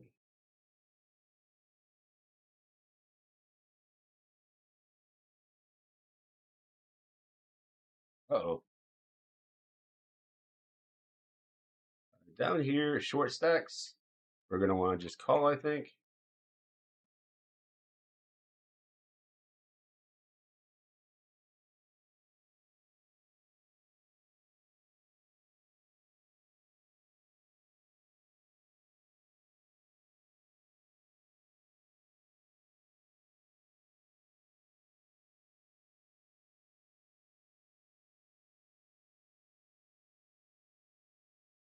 Check raise a lot of range on paired boards.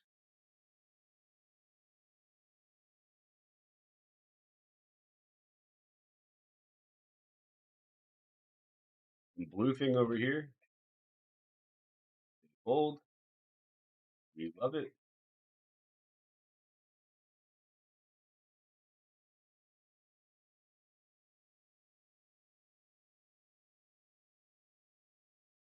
Ooh, hey. Here, maybe I could have bet again to try to make pairs fold.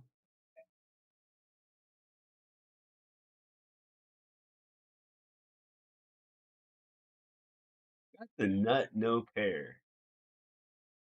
This is again a spot where I used to just like fold, but one of my leaks apparently is folding too much to small bets. What about them when they bet river though? Eight. Wow. They, 4 out of 5 times that they bet river, they've won the pot.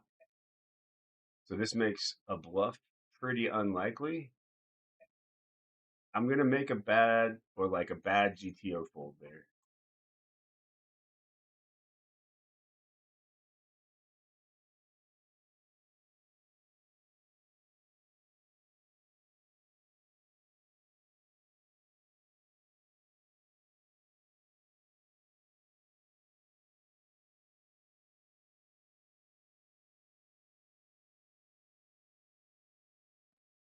I mean, I could have the best hand still, but it's not like not wonderful. Yeah, I do have the best hand, of course.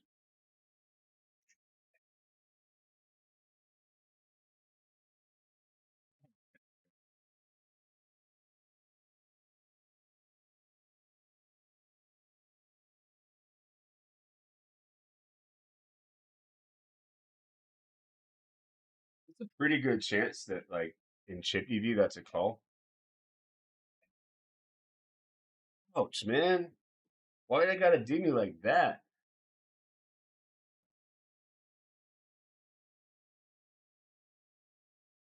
They meaning the poker gods, the cruel poker gods.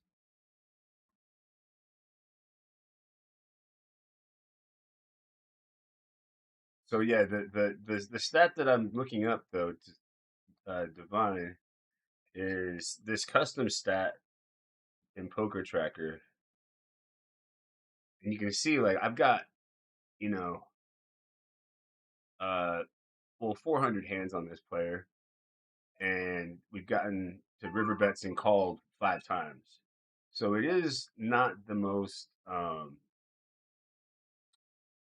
statistically reliable stat most of the time. So I basically look for outliers.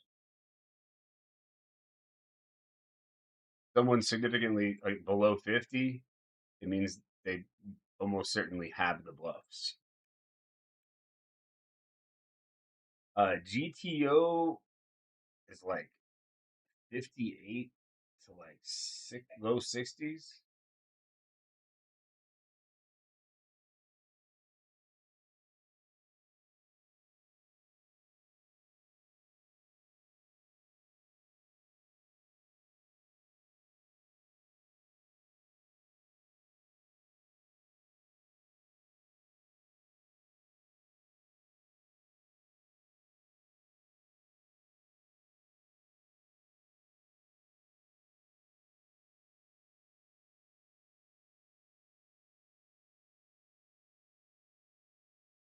There are all these leaderboards for GOPC, and for some reason, well, it's not like that crazy, but I do love me a leaderboard.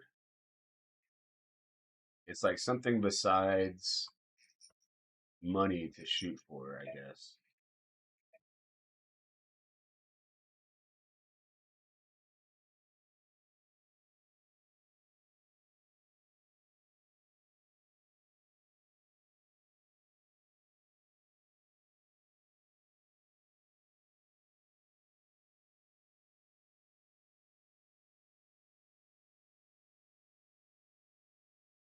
And like, I feel like ACR used to do a lot of things that I really liked, like uh, deeper deeper structures.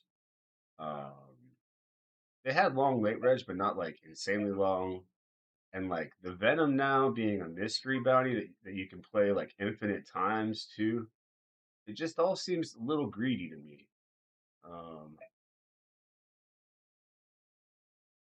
I like playing on there, and but it used to feel like more of a poker player site. I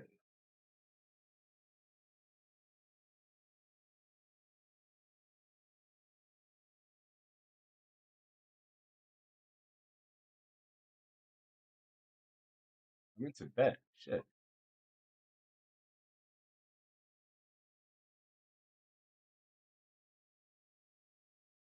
Actually, I'm bitching because ever since they changed their structures to be more turbo, I've been on a downswing. It's like, dude, you shouldn't be, deep in a 1K with an average stack of like 18 bigs, and they should at least roll it back at the final table like Coin does.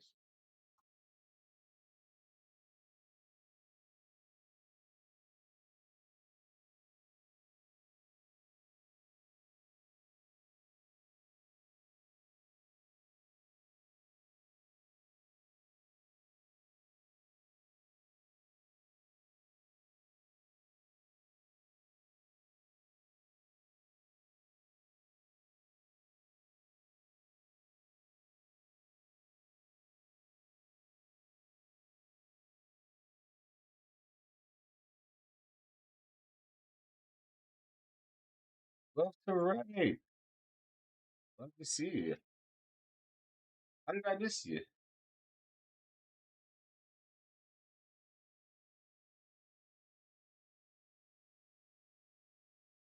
Like down here, Queen 10 was already winning. They're in the big blind, so there's no reason why they have like this king adds that many two pairs. Bye.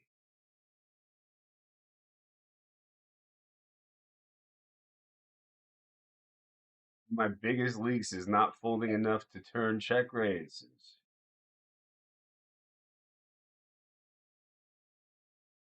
That has two pair. Queen four, gangster. But yeah, that's a cool play, I guess, because most people don't bluff enough in that spot. But I'm not the one to do it, bro. It's just literally my leak is being kind of uh a little too sticky on turns. It's something I'm working on, but I ain't folding two pair.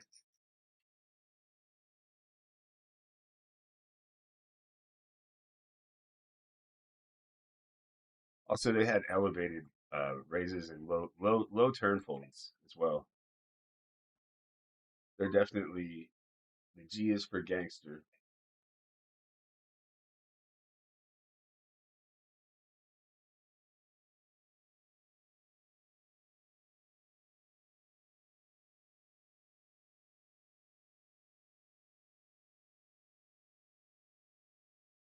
I had shoved that river. I might have folded.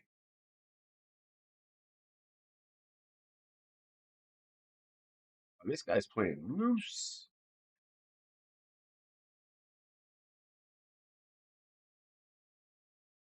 Another turn check raise.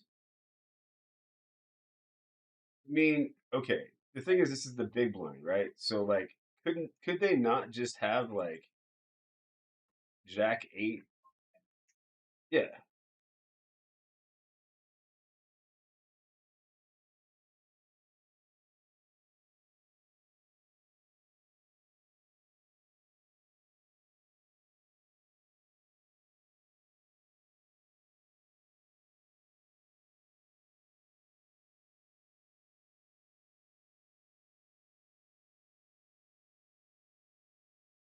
dude plays a little loose, but he is a winning player, and I think he won a Venom for like 1 million.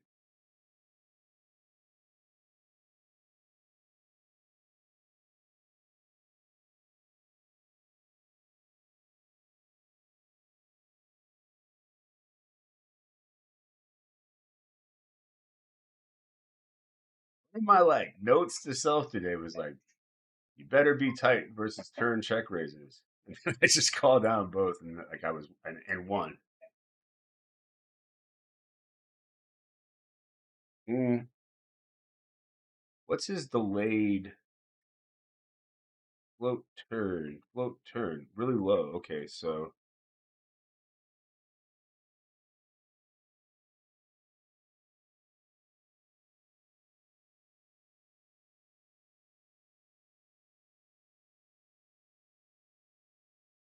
what's up, best Ray?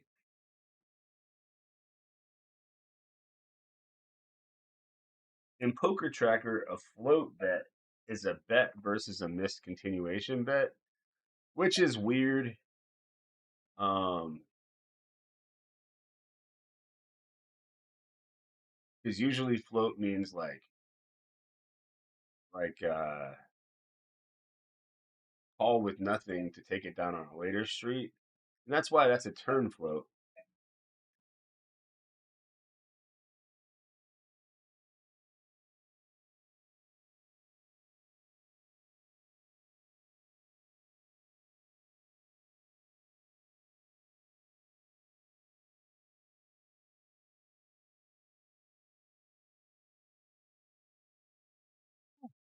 I just did something I wasn't going to show y'all unless it worked, which is uh, I limp raised king five offsuit. Uh oh, up here in this 100 buy-in, we are 10 of 48. First place is like 8,000.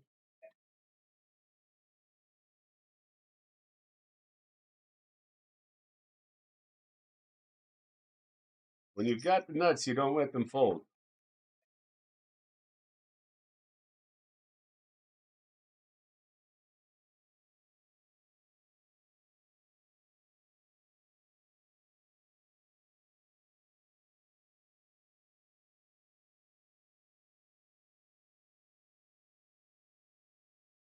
You know what I'm saying?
Kind of sizing up, hoping they don't have ace jack or king jack.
This guy is real loose. I,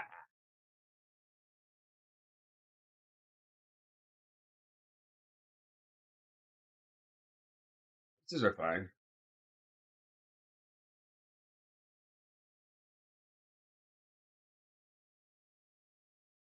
That's one like five all in. I should have known.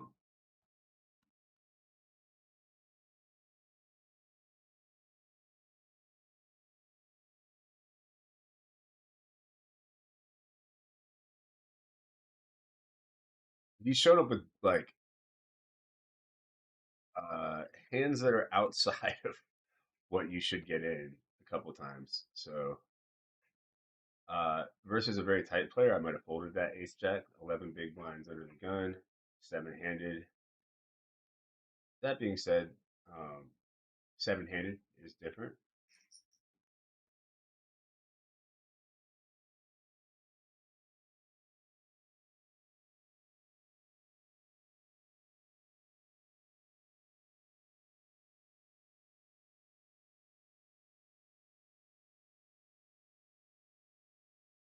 Die.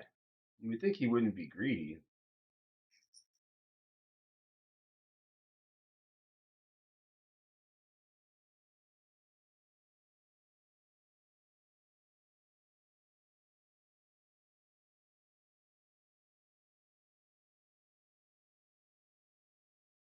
What the heck? People ask about like is coin soft? I just got three bet called here for like all the big blinds. What the heck? Never realized I was shoving for value in that spot. Sick.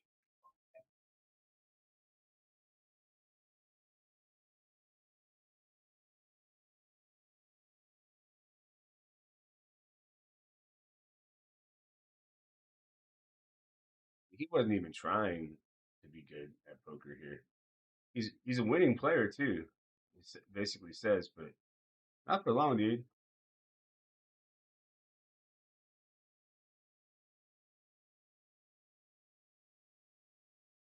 The 6-8 suited is really pretty. I get it.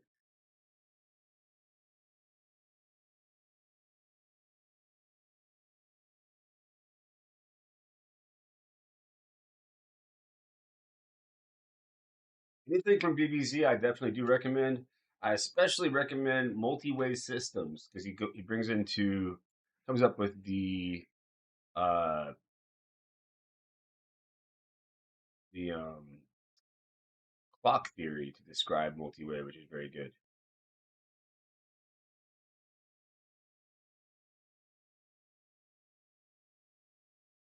I've got to finish my course, man. I've been dragging my feet.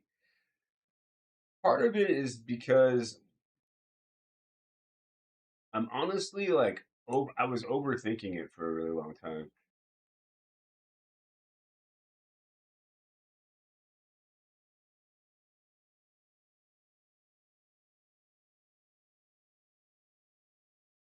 I always love the way Jordan thinks. I think I mentioned this the other day that a very Jordan-esque story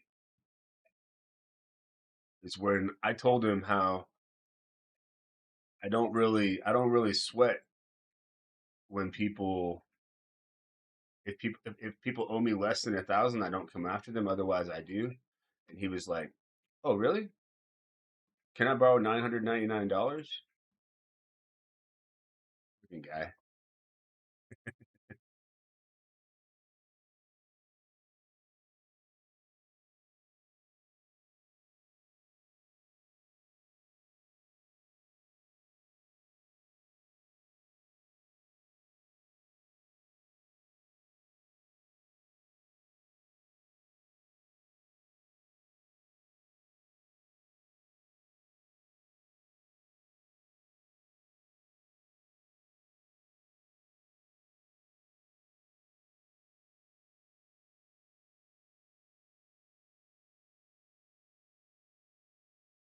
So if someone told me I should come on Kick and that I would get immediate partner status, and you know, I'm getting two more people than I usually would, I guess. But anyone have any ideas as to how to build an audience on Kick? First time I ever streamed on Twitch. It was kind of different than most people though, because uh, Jordan was pretty big in streaming, and he had me set up like the whole setup and everything. And mods immediately were there. And the first night I even streamed, I peaked at 600 viewers, and I won a tournament for like 30K. And just another day.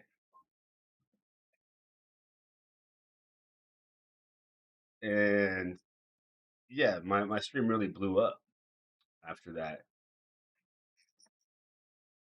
So it's interesting, like on Kick, that I'm getting two viewers, but streaming poker has definitely gone a little down in popularity. Okay, call what?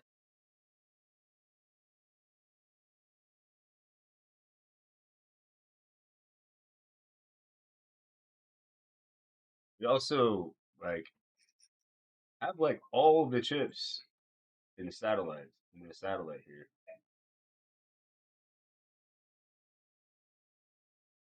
Yeah, Jordan is super smart.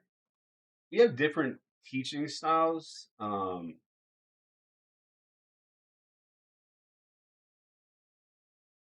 He's very systematic and also very very quick to be like, nope, that's terrible. And I'm to explore uh people's thought processes and kind of try to meet them where they're at.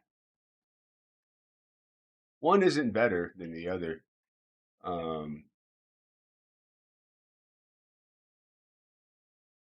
just different styles for different people.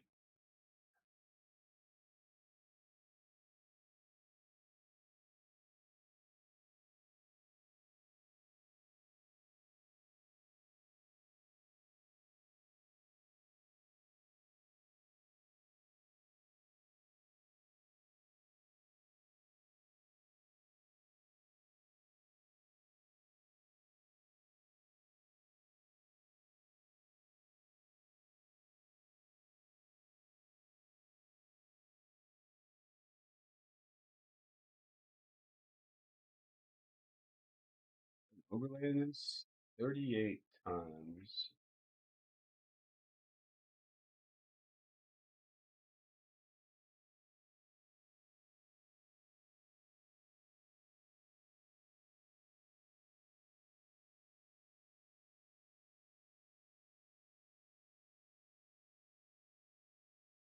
Yeah, I think actually if I spend most of my time with courses on BBTs, although I did do Tomas's with Octopi recently. I use everything, man. Like, um, if a tool can possibly increase my win rate in poker, I use it.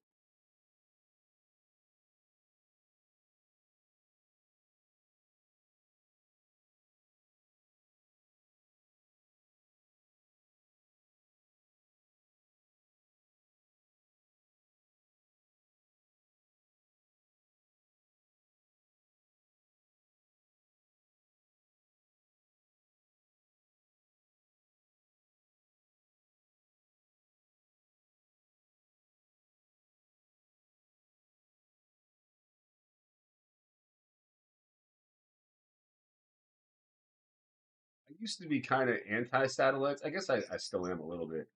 Um, but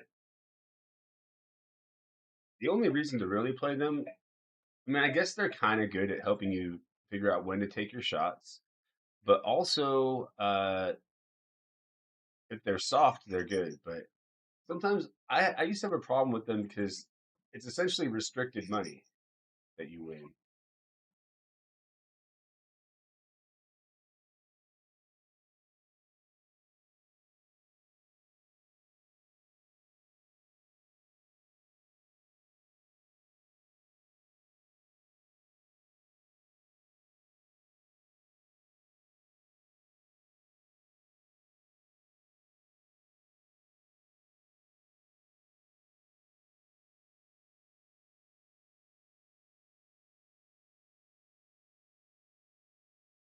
That problem. Oh shit, fucking guy.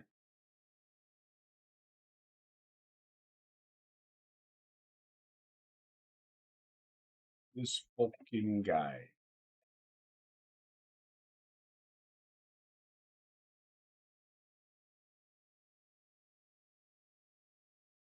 Just lost with the trips. No worries.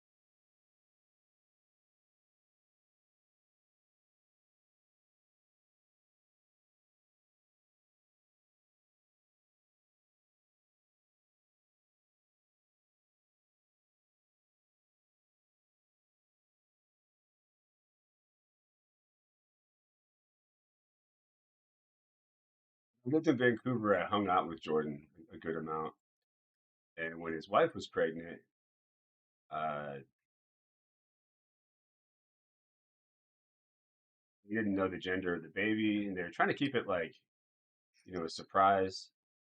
And but she said, "I think I feel a boy." And I bet Jordan, giving him 55 to my 45, that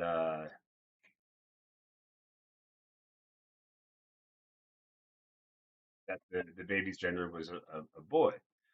Because I figured like mother's intuition might be worth 5%. Also, actually, boys are slightly likelier than girls when it comes to birth. It's not 50-50. It's like 51. So Jordan took it because he didn't believe in that. And I should have just known, like, you really cannot bet with Jordan. It ended up being a girl.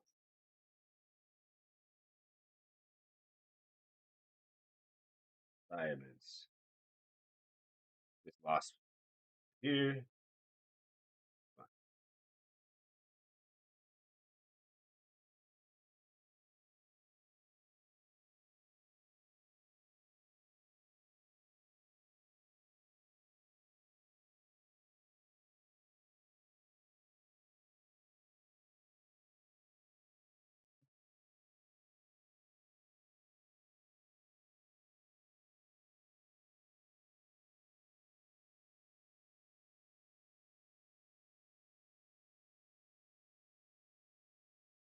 You can't really fold a flush getting that kind of pot odds. I mean, you can, but I think it'd be wrong.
Hmm. Thank you.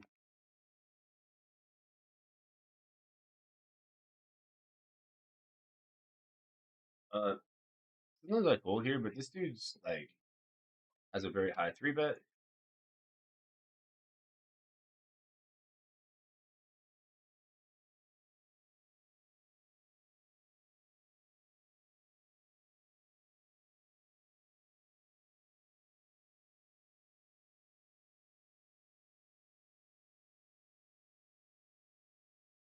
Yeah.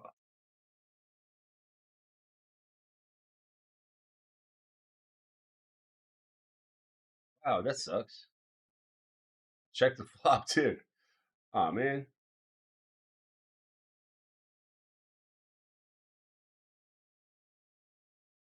Well, that didn't go as well as we hoped.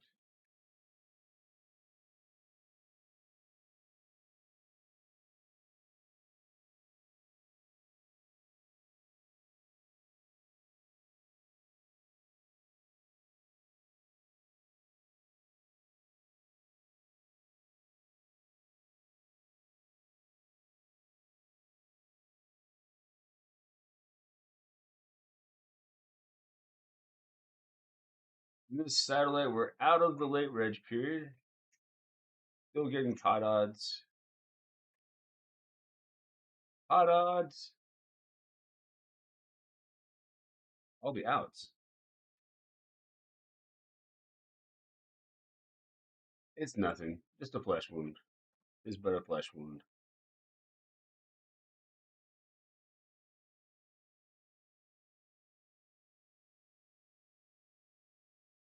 There are no secrets to getting an audience. Really, consistency is key along with interaction. Be there and be present. You have the poker knowledge. People will come if you're there and you're interacting. Thank you.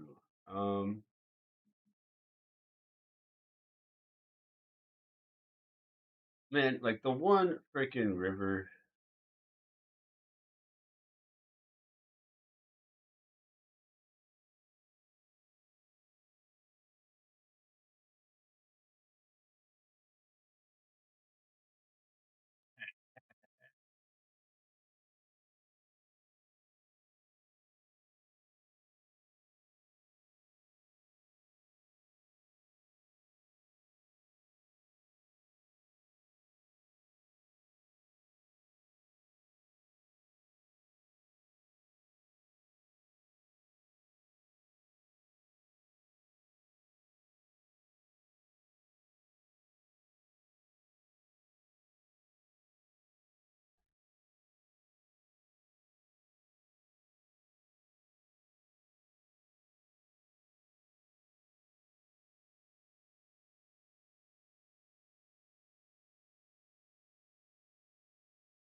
Hmm.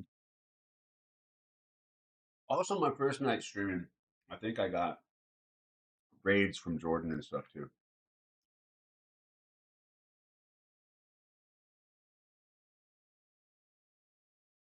But I didn't have the typical like build up, like the grind or anything like that. Um, but I would say like my lifetime of poker playing, writing books, having a lot of big scores and all that was my grinding.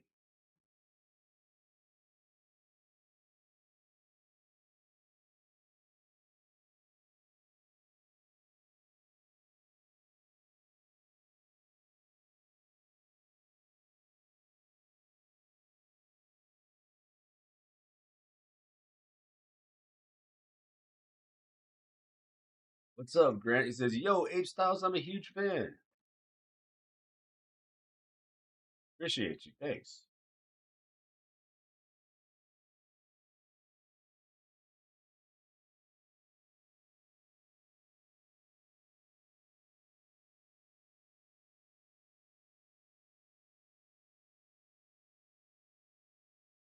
What we got going on here? We're playing a 500.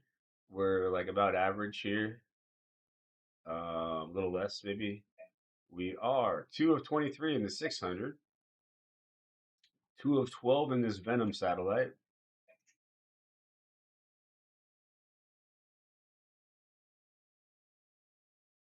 Just busted the 100 in the money, and we're kind of early on in this tournament on coin.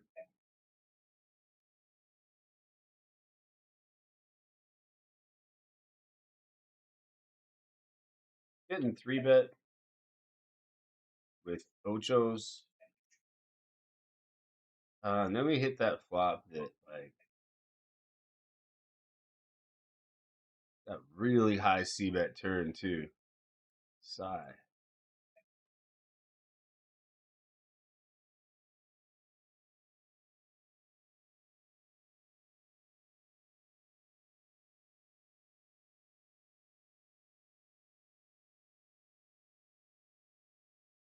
I mean, he should have some suited nines in range too, which is kind of a bummer.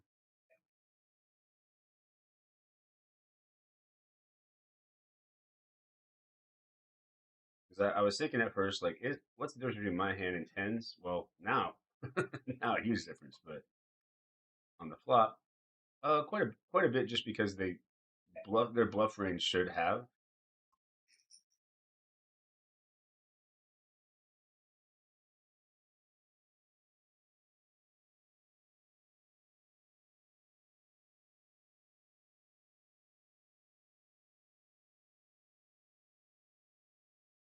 line up here.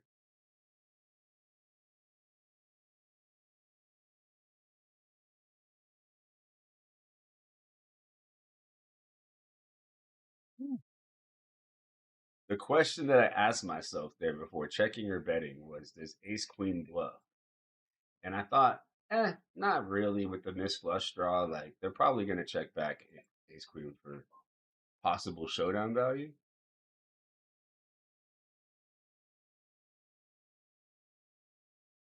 I could have raised this pre, but instead I just limped and then min bet flop.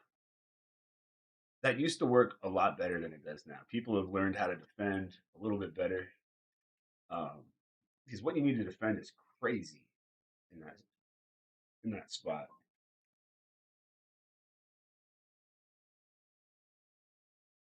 Like queen five offsuit, and, stuff that just doesn't even really seem like it connects to the board.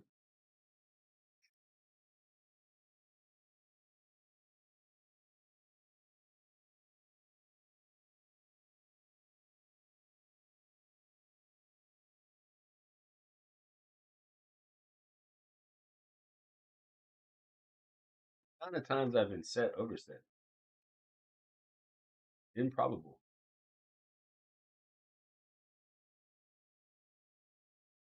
Great time. I'll be back.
just taking some electrolytes. For a while, I've had like actually since quitting drinking, like I have a restless leg syndrome. I should better check here. King Queen's like a big part of this range. Kind of tempted to just like toss it.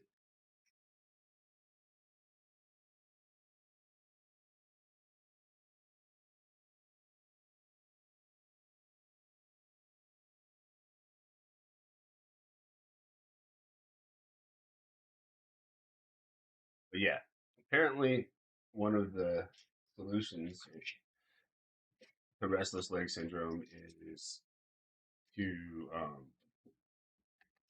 more potassium, electrolytes, magnesium. And I'd say it's definitely helped.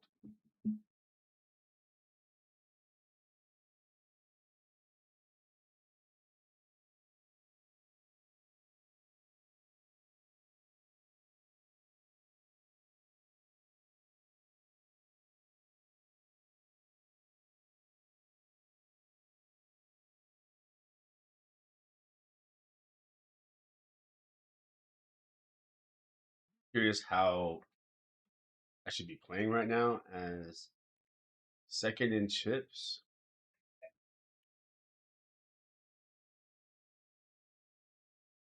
Like, how guaranteed are we? Not really at this point. It's different when it's like a bigger field.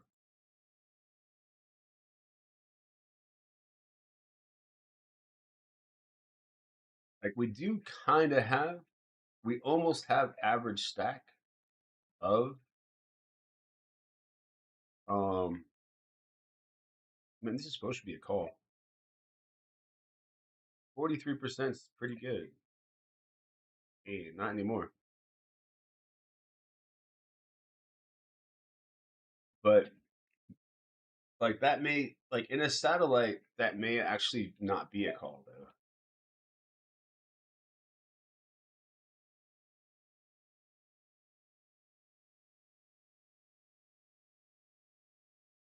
Definitely is in Chippy V worlds.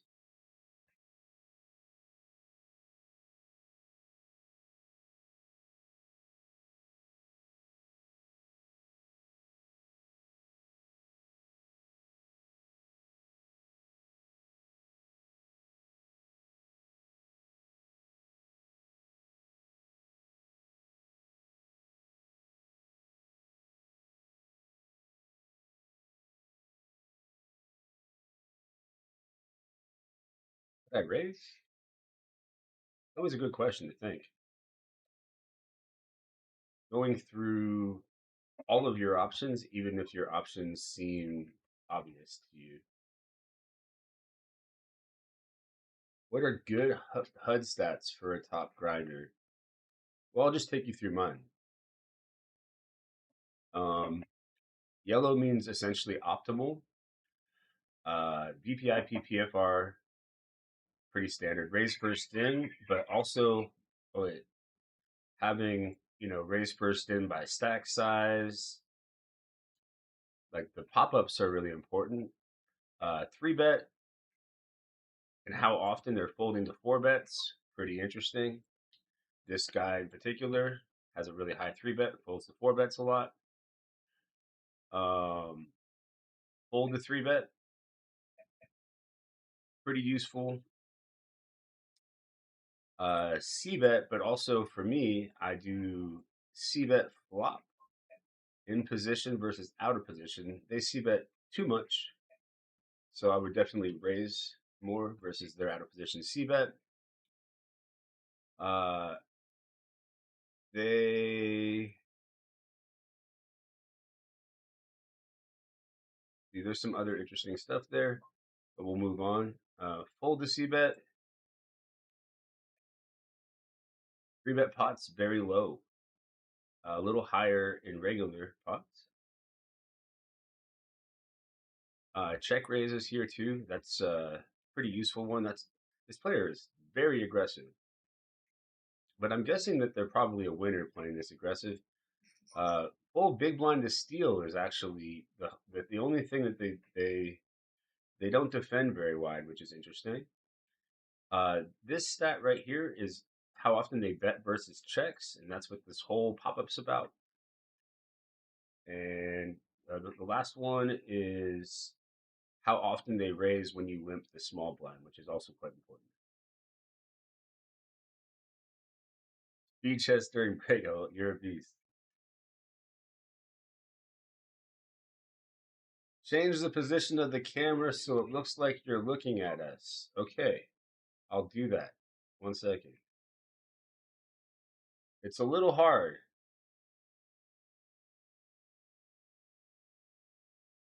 That's what she said. No.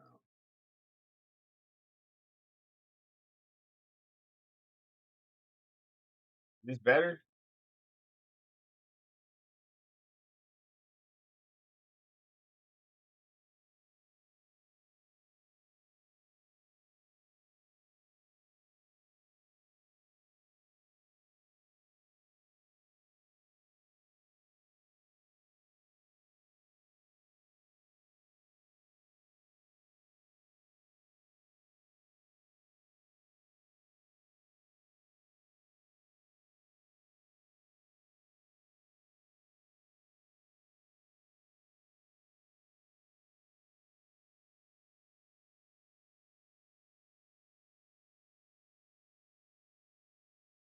I'm not sure. Like, I kind of create a good reshove spot here. Yes, I. And I don't want to call it fours. This reminds me, I haven't done my chess puzzle in a few days. They're fun. It's kind of how well, a lot of my chess ability came from uh, tactics puzzles. My end game, wah, wah, not great.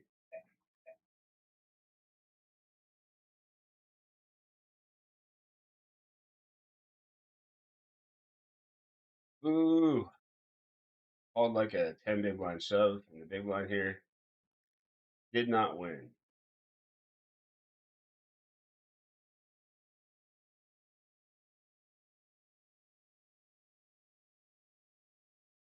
Obviously, calling any.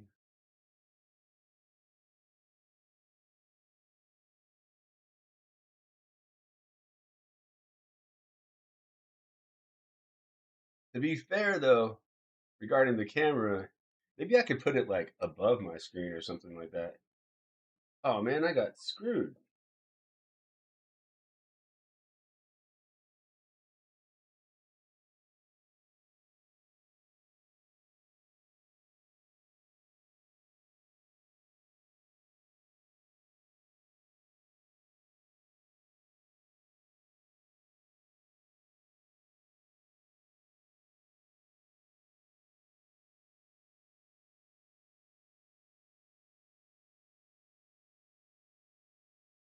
Is there some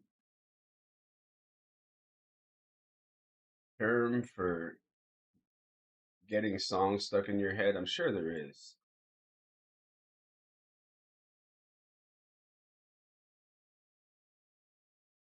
I just feel like I always have like in the back of my head random songs popping up. Not even always songs that I like.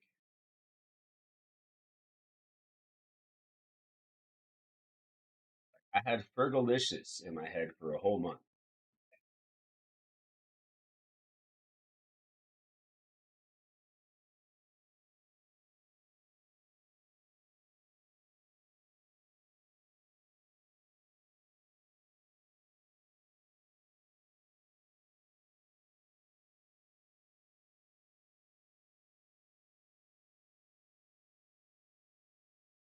God, even mentioning it brought it back in my head.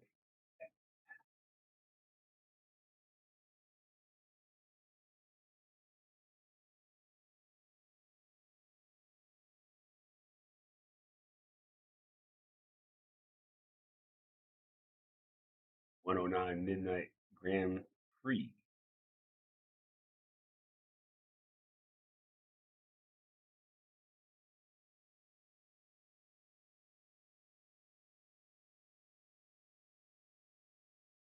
That too greedy, you think?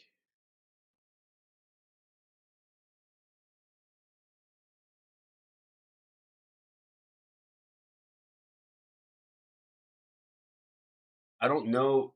Ghost, do you know if the GTO? It's.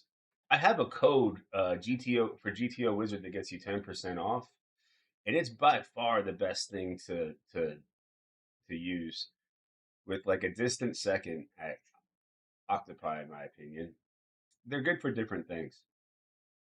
Um, but yeah, if you use my link to get GTO Wizard, you get 10% off.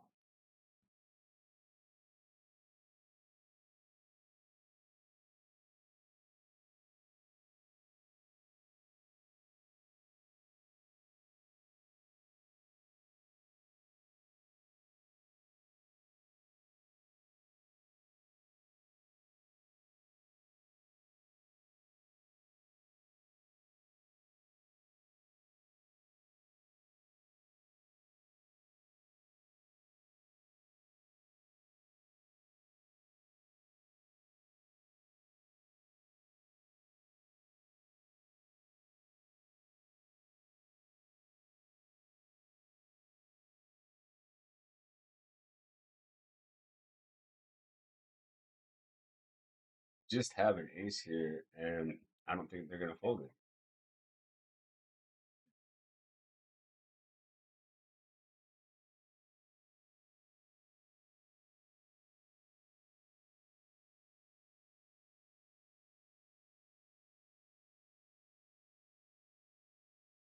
So another fake final table here, as we are not in the money, but it is uh top five get like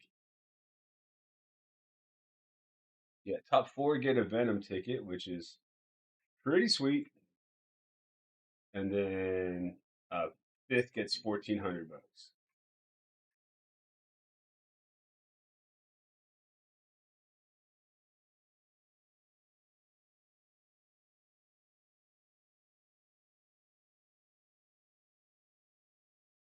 Yeah, like when I was in college and I started playing chess, I honestly kind of felt like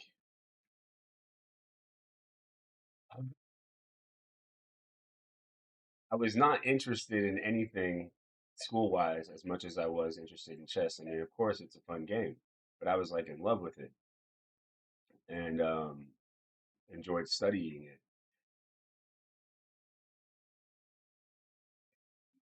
Then, like, I got good or like above average pretty fast. Like, I studied a lot, like I said, but then I realized that like I started hitting kind of a plateau where it was harder to get better, like much harder. And um,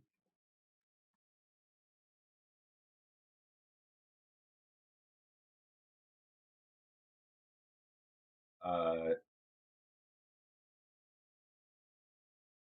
and I realized it was going to be pretty much impossible for me to become a grandmaster. Um, since most grandmasters were like masters by the time they were 14. Um, but then I found poker and got to put all of that energy I had for chess into poker.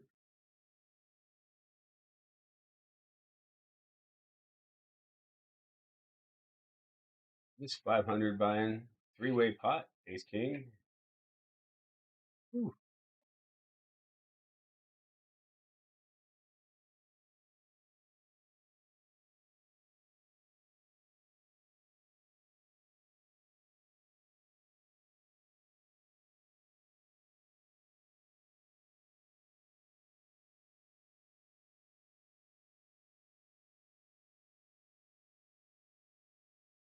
keep it a blank, like a deuce. Of course not.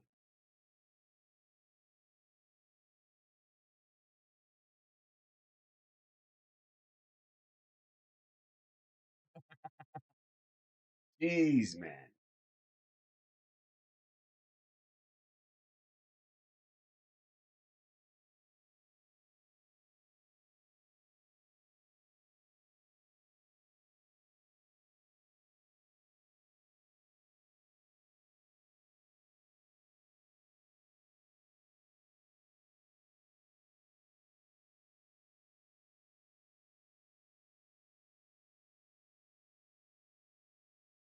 Did something borderline tilty because I was annoyed about that hand. I mean, if I raise the turn, it's not like I get folds.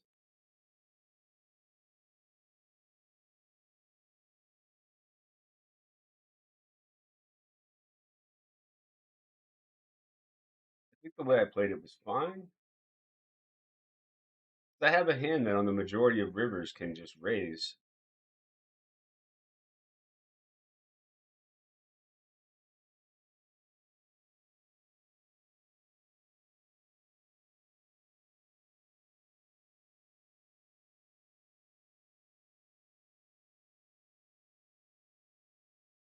I don't know about this, to be honest.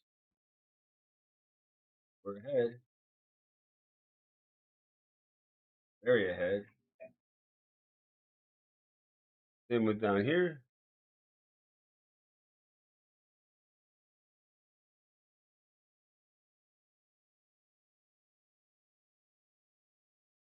now I think that I can kind of chill.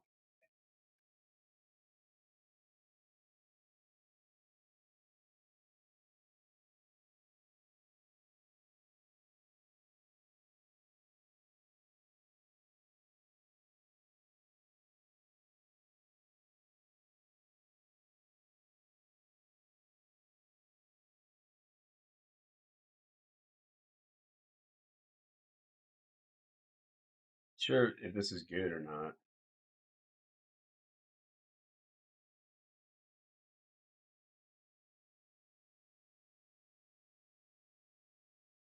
It worked, didn't it?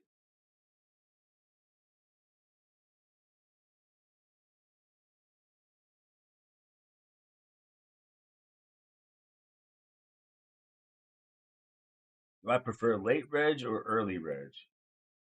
Uh, I prefer like playing from the beginning. Um,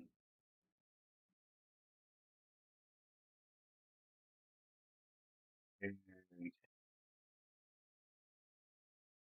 but I do think that there's actually pretty big edge to be not max late regging because everyone does it, but like right before max late reg because there's an advantage to joining with most of the field gone. So what I actually recommend is to uh, play for the early levels and but like don't reg with like 25 bigs like 40 minutes before the end of late reg. Either start from the beginning or max late reg. Combos, the guy that I'm doing my course with, he's from GTO Wiz. He's very convinced that max late regging is the way to go. I'm not so sure. I used to think that 10 big blind stacks, whoop whoop, were like really good, but like meaning that you could actually have high win rates with them, but you can't.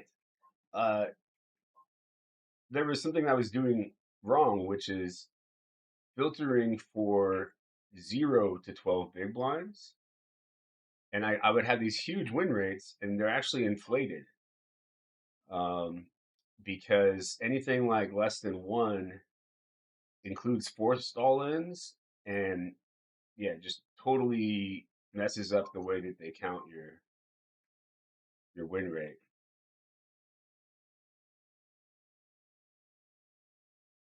So if you're filtering for how you do with short stacks, um, I'd recommend doing 1 through 12.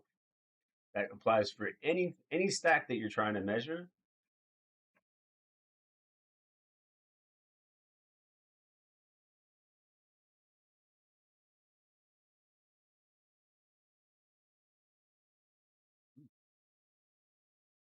the way that bar sounds when you drag it.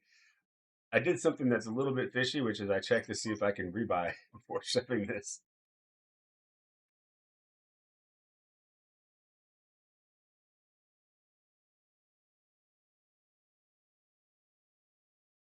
Oh man. Oh,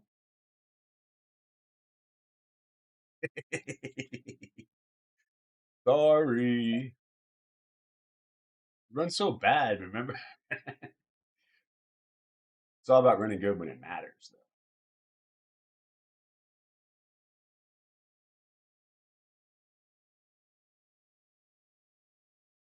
Small sample size, but the two World Series of Poker final tables I made in third and fourth place, I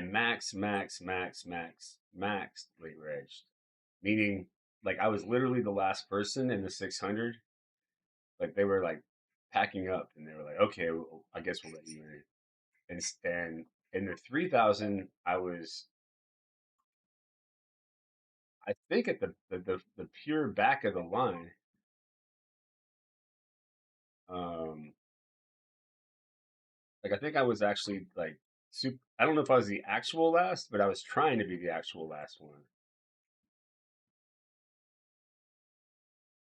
Live, I definitely do recommend being last. Um, Online, when you wait for that like very last minute to reg, it can suck because you get at tables full of other people late regging,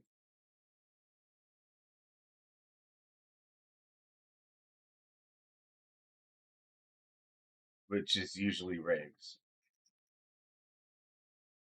But I hate being at a table with like everyone has the same stack online.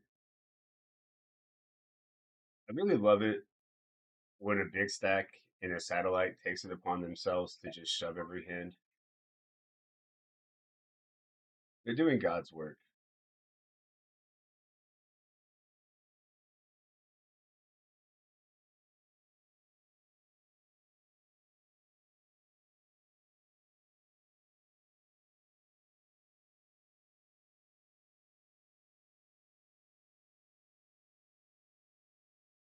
Please shove short stacks. Ah, they're not going to call. You can't, man. It makes no sense to call with anything.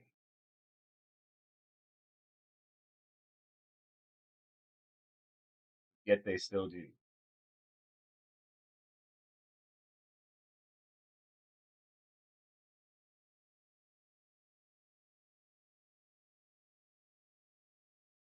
I'm learning. No more buying into the venom. I'm just gonna satellite in because I mean I'm not even guaranteed a seat, so I'm gonna shut up.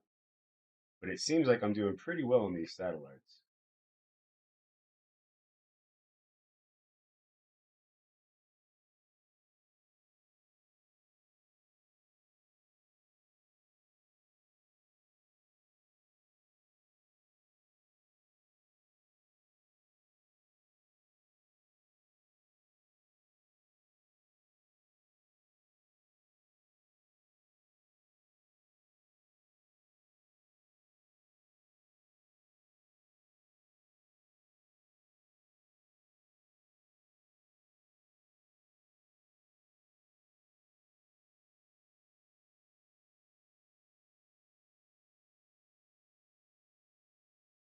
I just called a 25 big blind reshove with ace eight offsuit. I mean, it was correct, I guess, but it was loose. It's like my hand in a vacuum is much better than that hand, or like for a reshove. Like I wouldn't have reshoved 25 big blinds with ace eight.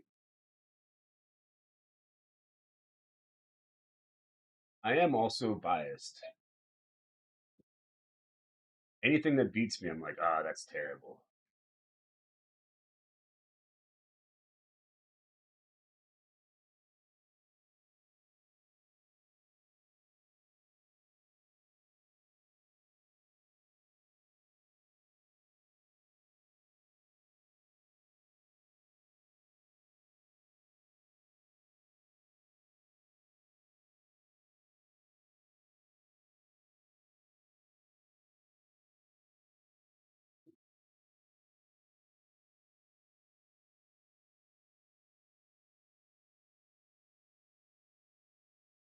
They gotta do me like that.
Yeah, I mean that is the downside to late regging is that you're gonna be all in pretty fast, and it's gonna feel like you didn't get much time to play a lot of the times. Although the times that I'd max late regged in final table, I ran really well. Like that can happen too, where all of a sudden like you're just all in a bunch and boom. Um, so man, really the old moaning it in, moaning it right in. Uh, the thing is, if you actually track how often you double up your stack when you start from the beginning, even the very best players are going to be at like 54, 55%. So like it kind of like when I start from the beginning and I just keep regging, like I'll have days like yesterday or the day before where I throw like 4 bullets into the freaking venom.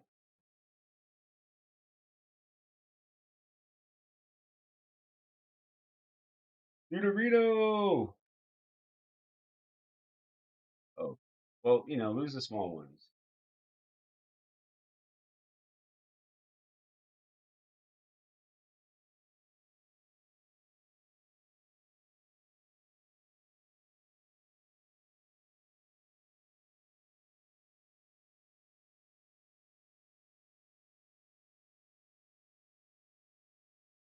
I love the banana wall. Walls of bananas.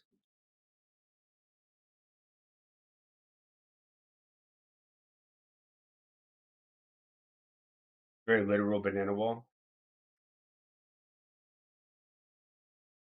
Oh, what's this? Oh, nice. Thank you.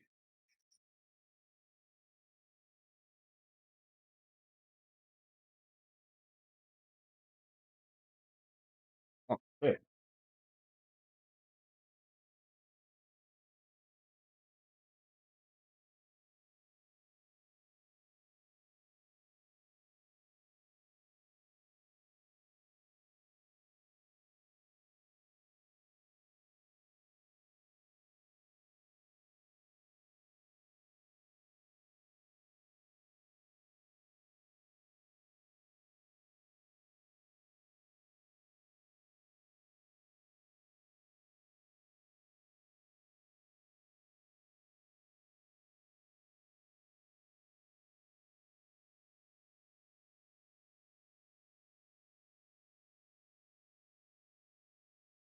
When you get raised.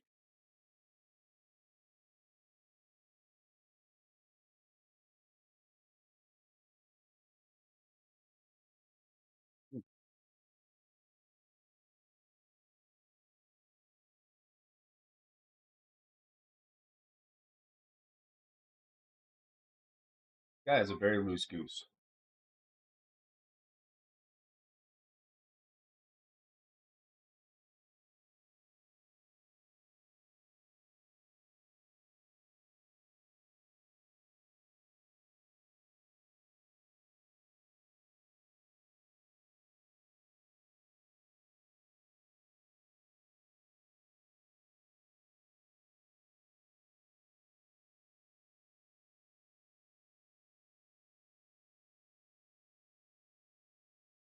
This right here is a satellite.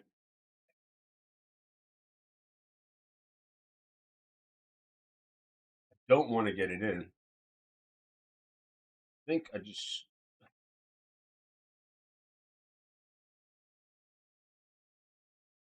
don't do it to me though. I hate doing this into truth hurts.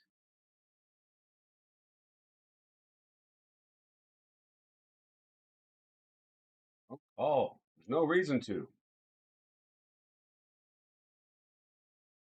I'm not even sure if I should shove my hand.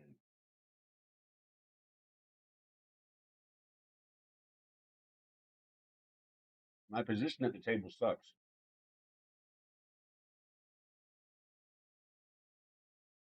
I'm trying to wait for these two dudes. Thought I know. Oh crap! I have some of his hands in my database.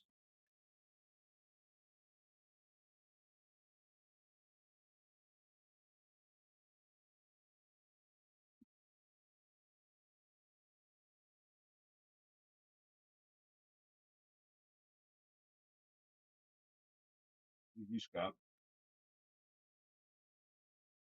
Bummer turn.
Actually, do think that this is a spot where Geld has to fold aces.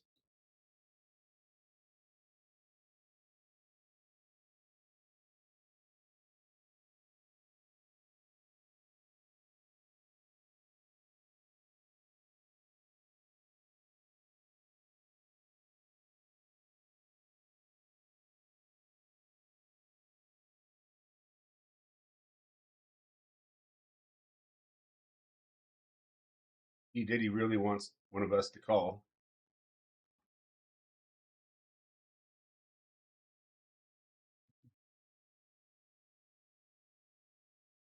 He's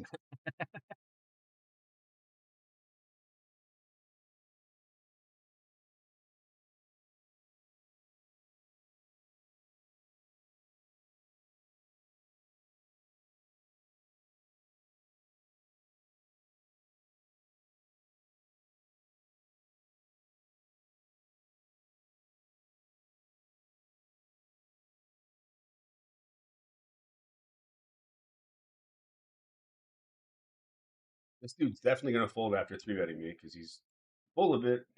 Yeah, I was gonna four bet him.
E Diddy.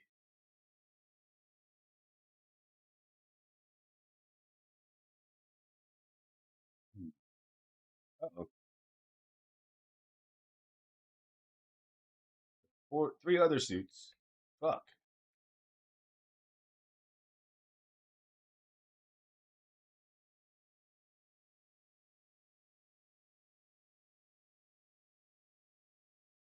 Thanks for letting me know.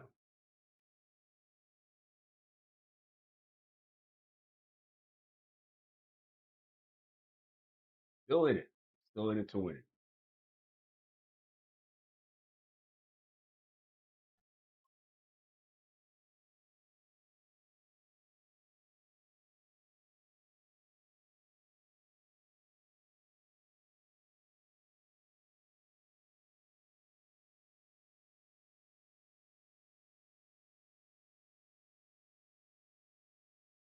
Here we're just, it's going to be just a bunch of folding.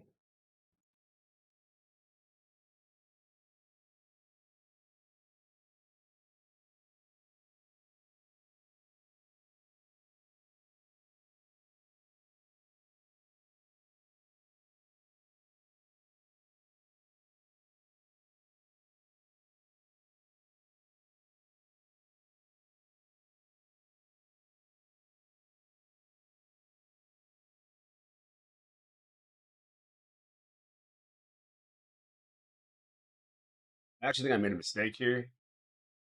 I think that I should have just called King Queen and let other people call with me. This person just shoved rather than called. So over here, we're going to raise call versus a 12 big blind shove. Got you a fake race. Fake race. Side. Fake race, in my opinion, is when a hand like nines, which is pretty high up there, sort of gets a race against a hand that's much worse as far as like overall hand goes.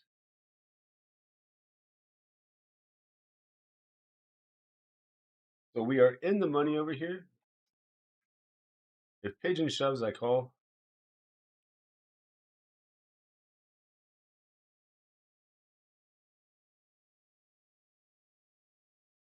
What you thinking about?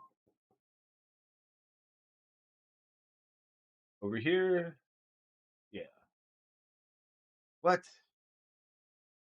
2-4 suited when I'm never folding. Great one. Urgh.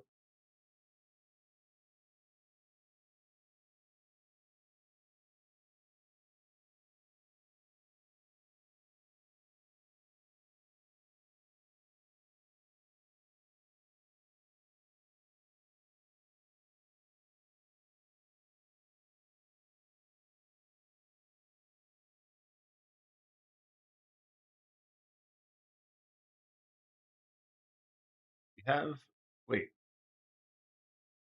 it doesn't say it there, but we have made the money.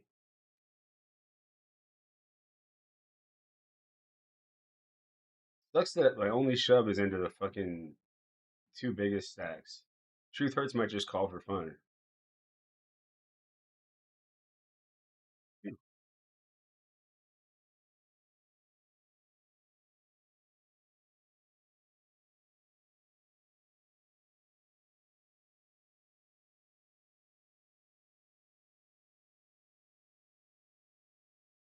This is all messed up. It doesn't say that we like the ATM thing, and it also says 2,500 when it's actually 2,650 that we get.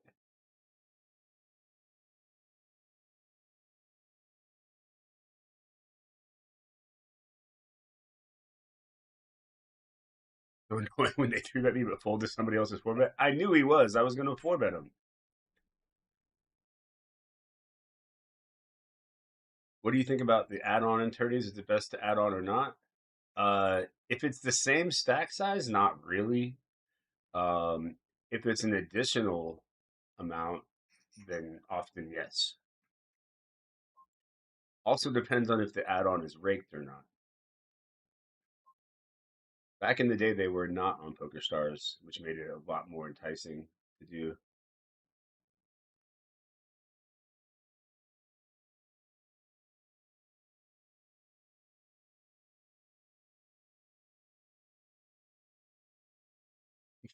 your ass, you motherfucker.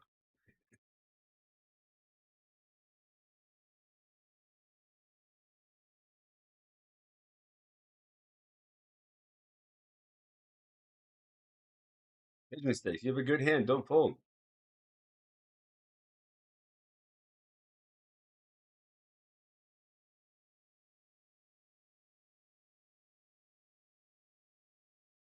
Again, blinds just went up right on me.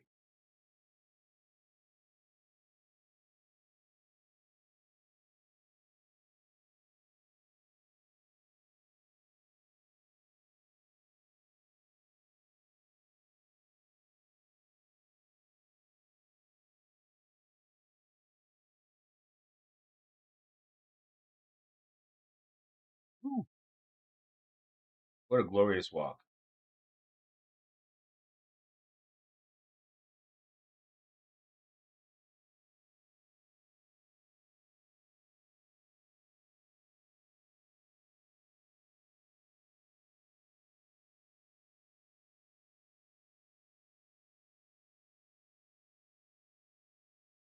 I mean, maybe it's a call. I don't think so.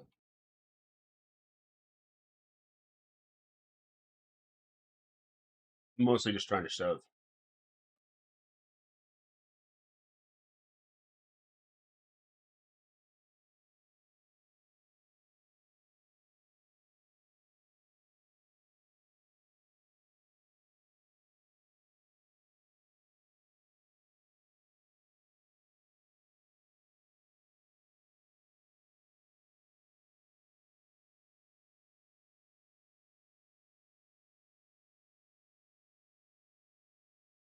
All right.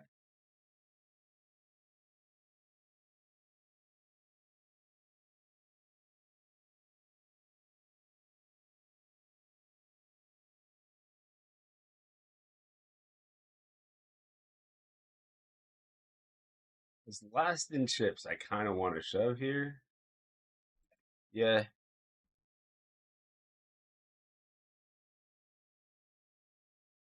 Antarctic is going to be pretty tight about calling. Fuck. Not what I wanted.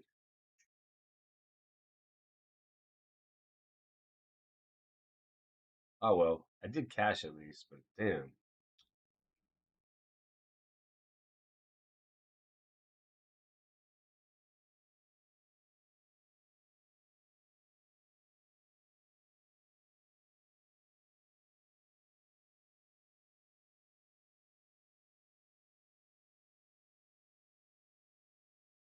A little bit of a wide shove here. Whew.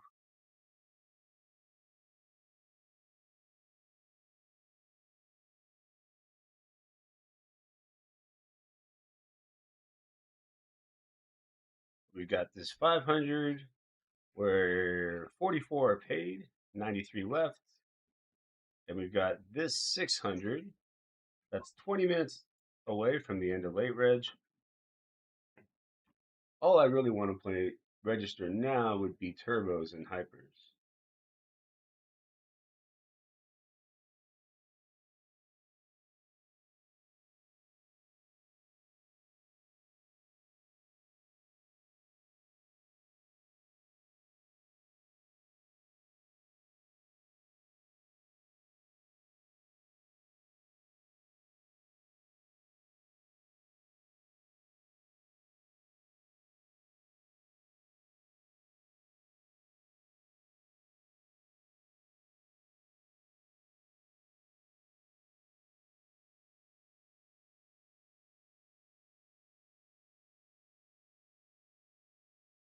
This might be an okay day.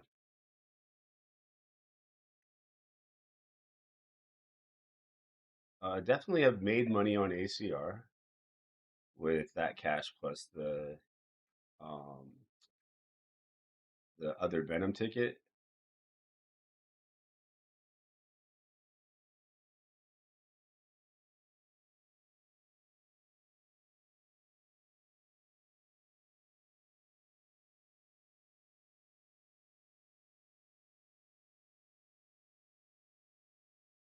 And the 600, again, we are, we got a pretty good stack here.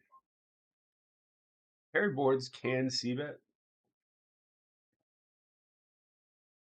I might have made all kinds of mistakes in that Venom thing.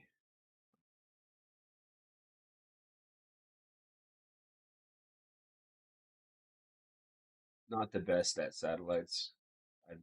I did read Dara's book,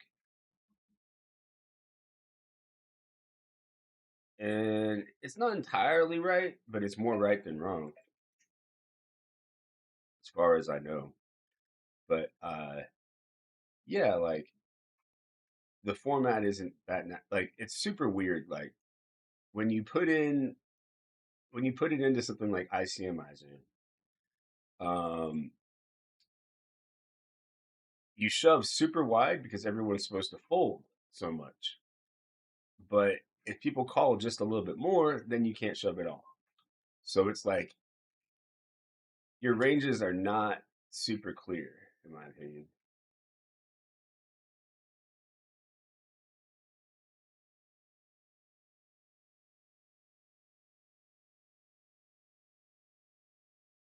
No Barry Greensteins. Oh wait,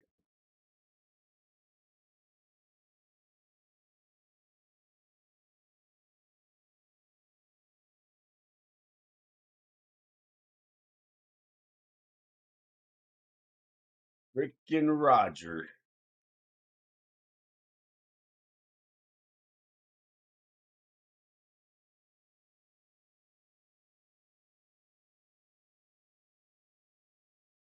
Yeah, that 420 rebuy sounds awesome. Actually, I would hit that up. The birds are real. I used to love like I loved the rebuy format, and I don't even understand when people are like, "Oh, I hate when people gamble." They just like what?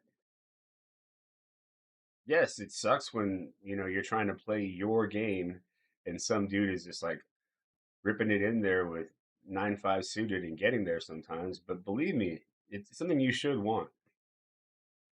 This is Roger.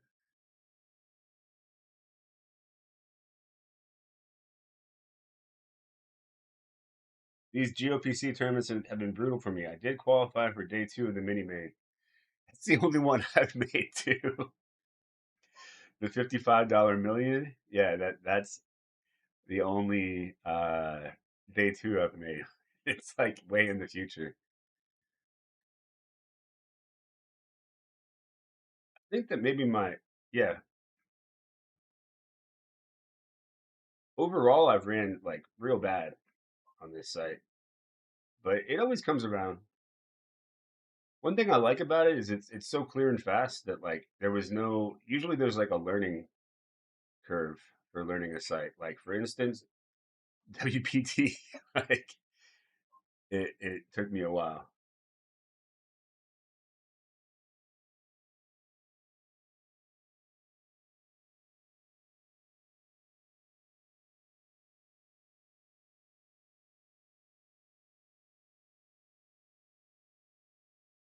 Oh snap! Did I get a raid from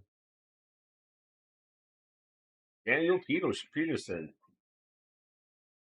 Says, "Hey Ape, I hope everything is good and you had a nice summer." I did. I actually was supposed to go uh tubing on the river today, but I had an appointment, so I had to cancel on it. But I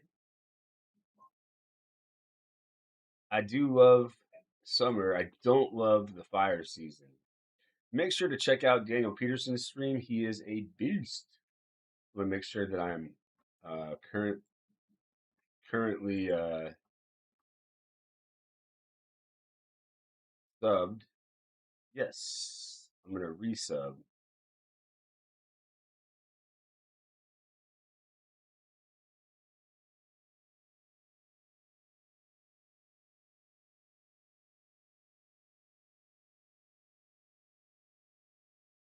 He's got a very good stream. Good player.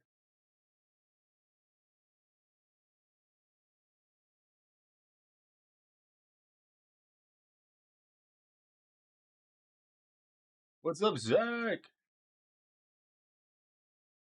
Love to see you. Happy you're back on coin.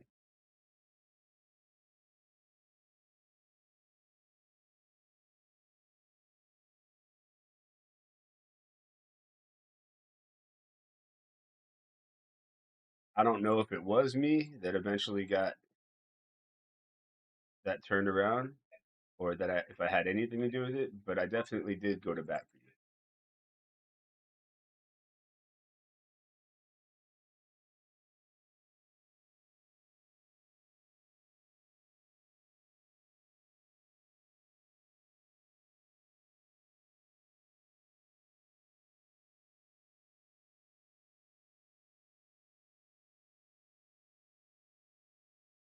Down here in the 600 G26, flattened me lots. I think it just flattened a lot in general. 32.21. That's a big gap. Uh, doesn't really make sense to shovel money in at the moment. Now I can put some money in, maybe.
The plan here is to bet and then call an all in and get there versus a lower pair. Oh, see what I'm saying?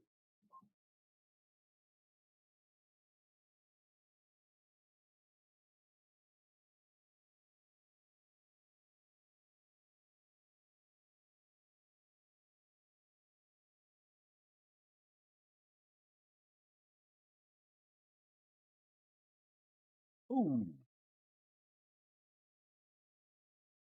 careful what you wish for. You might hit your out.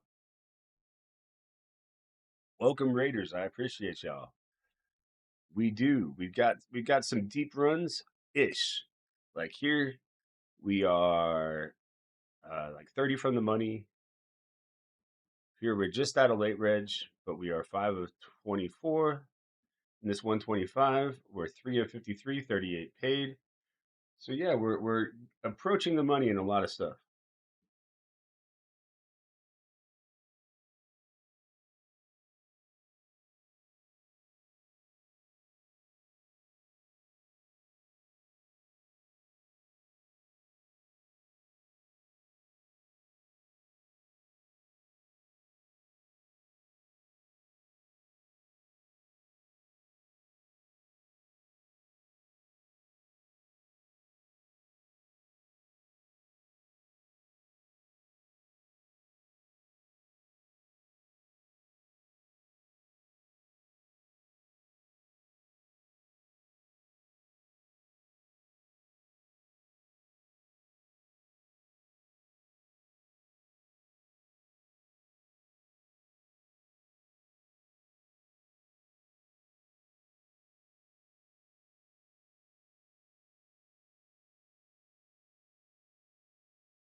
Active pokers.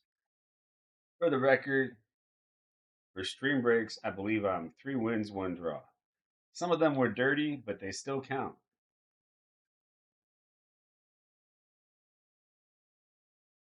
I'm in the 420 now, man. Mesa Funk. Meso Funk or Mesa Bunk says, enjoyed your chat with Vince B. Thanks for sharing. I enjoyed it too. Shout out to Lex. No way. Did I? No. There's no way that I got a Lex freaking raid. No way. The king of Twitch. Did I get a Lex raid? I see a shout out to him. I can't because I just started restreaming. I actually can't see like who follows and who raids, but um, amazing.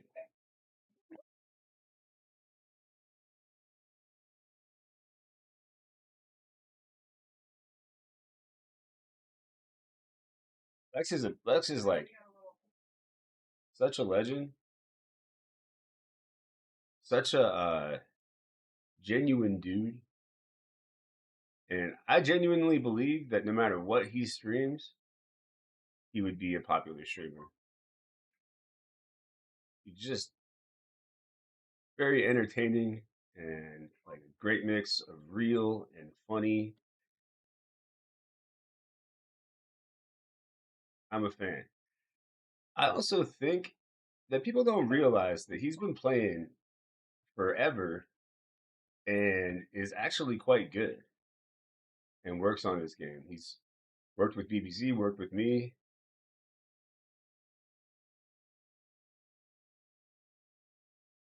People tend to sort of downgrade you.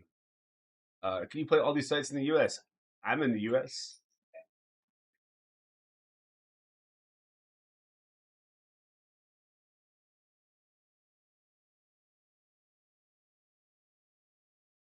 In fact, if you sign up on Coinpoker with the ape code and send me a message on either Twitter or whatever, I will send you up to $100 matching your deposit.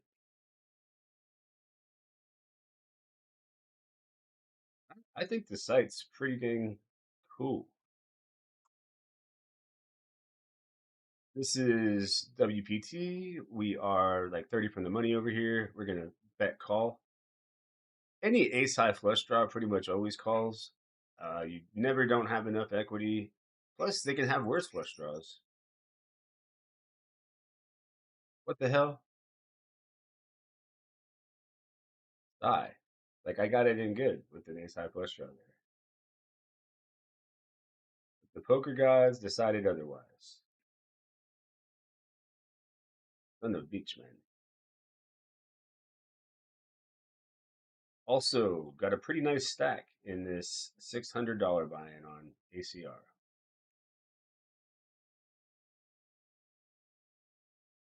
We limp called here.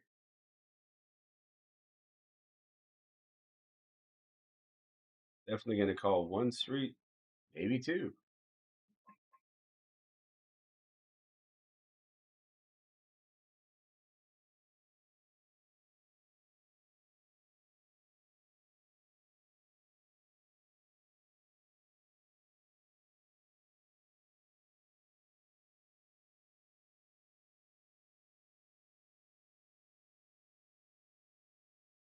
Maybe.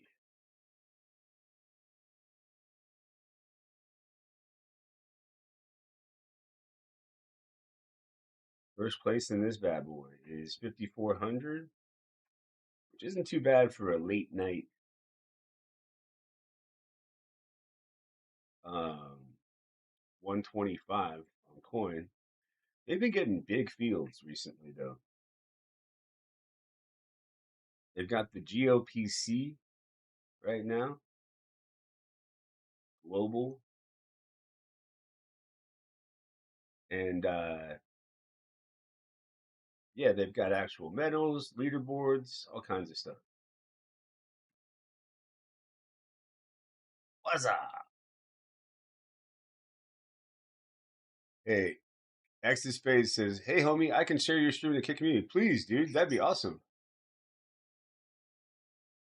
dude. I would love you to share. I don't know how it works as far as like uh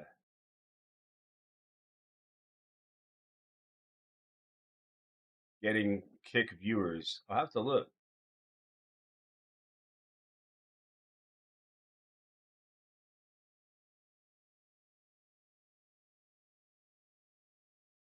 Drinker of Ale says, "Dirty flag." Hey, man, I'm a wood pusher. I don't deny it. Anything for the W, because I figure if I don't do it to other people, they're gonna do it to me.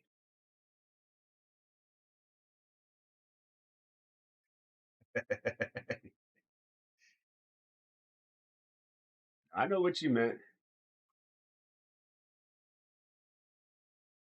and I don't disagree with you.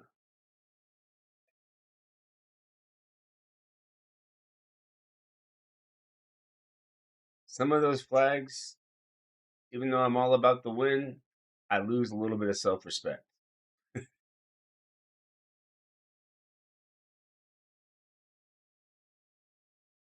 Is the podcast on YouTube? Yeah, yeah, the one with me and Ben. It's on his channel.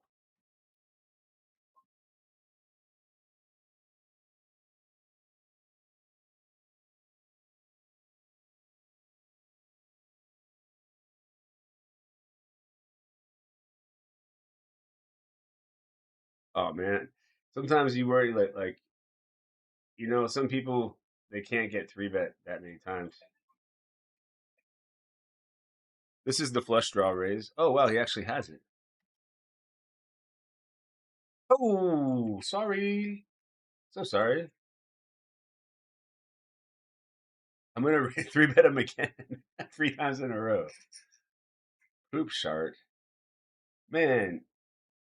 You got to think about things like screen names because you know that if you meet someone in person and they're like, "Yo, what's your screen name?" and you're like, "I'm Poop Shart," you're gonna be embarrassed, or at least you should be.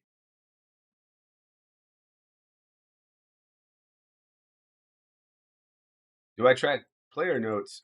I can't on WPT. I didn't think you could.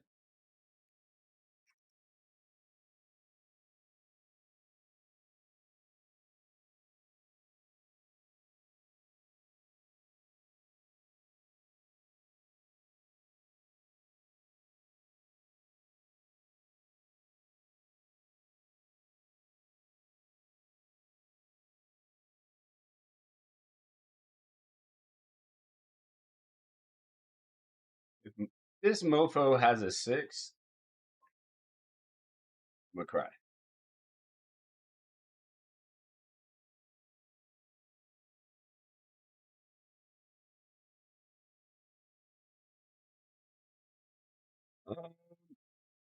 2 deep, I think, to raise. Plus, there's like, I mean, I could have led. That would have been better, actually. In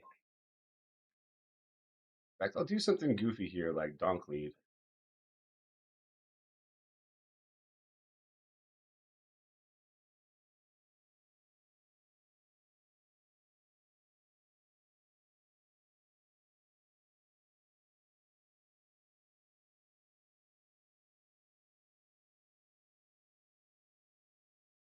Also, value bet here, but I was thinking, whoa,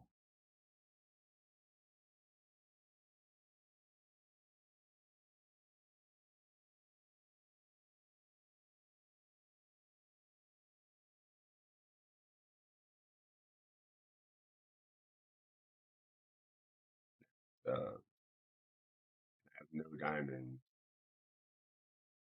I mean, it seems like it could be bullshit, but he did just 2x pot, so it has to be bullshit a lot. Um,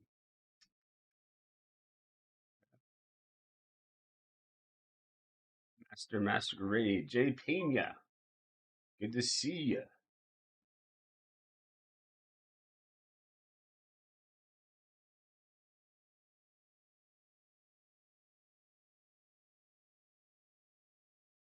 Want free money? Sign up for Coinpoker, code APE, and let me know, and I'll send you $100. You don't have to work for it or anything.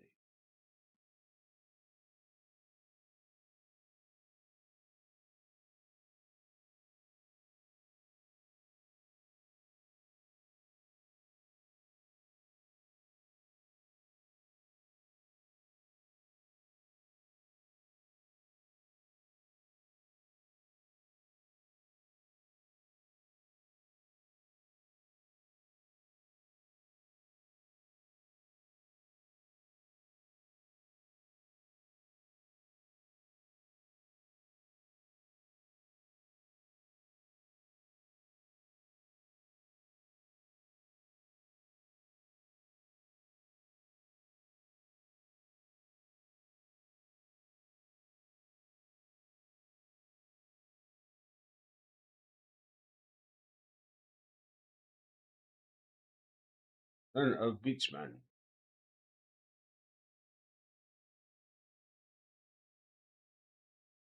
Would date you? His name is. Yes, so.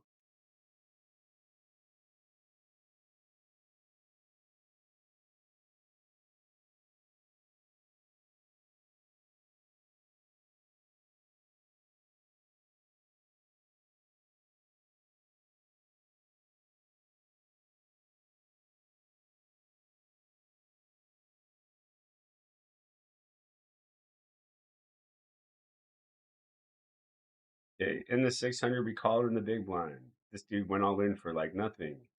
This is basically C bet sized, maybe even a small C bet. So if I'm just gonna call if that doesn't happen.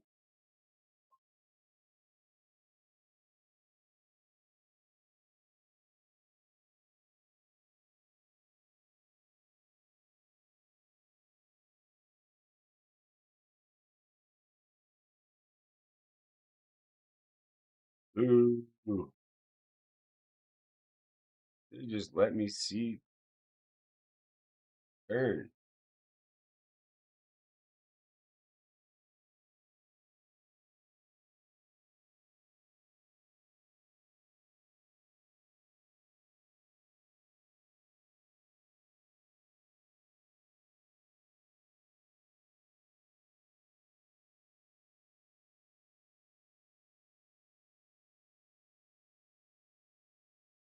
It's 500. 44 are paid.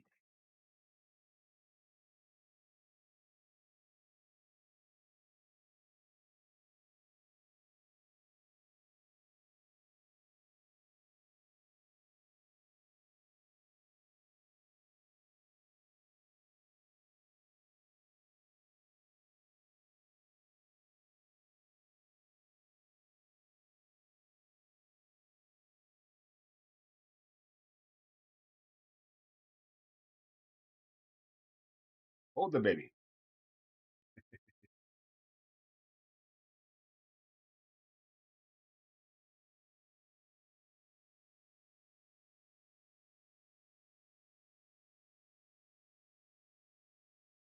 What are your poker goals? Part of why I like stuff like leaderboards is it gives me a goal other than winning.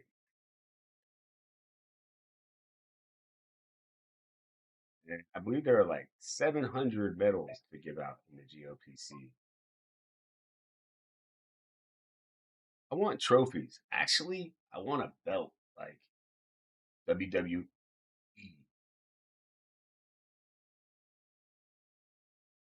Did I say join Coin Poker with my ape referral code for a match deposit? Yes, but only up to $100 because it comes right out of my pocket and I send it over to you. But it's not like you also get their bonus, which is 150% deposit, but that you have to play to get. And this I'll just send you. Gamble with it,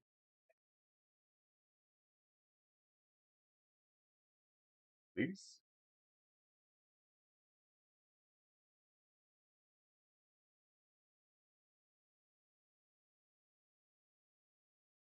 100 bucks is my max. If you're gonna do a huge deposit, like and play a lot, talk to me and maybe I'll figure something out with you. But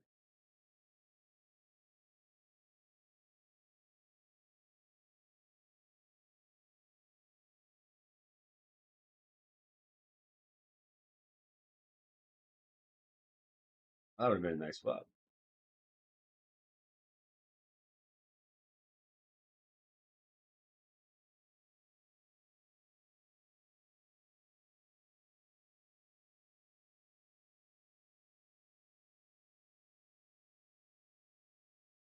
So it looks like Lex had a big stream. What was he deep in?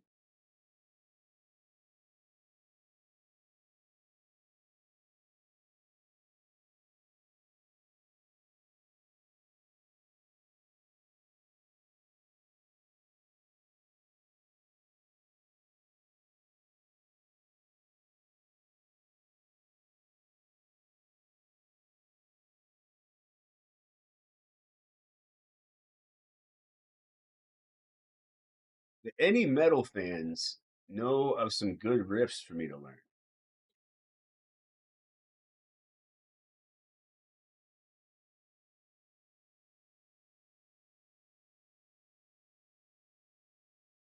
I'm gonna have to do some research, by the way, and figure out how to build my kick audience.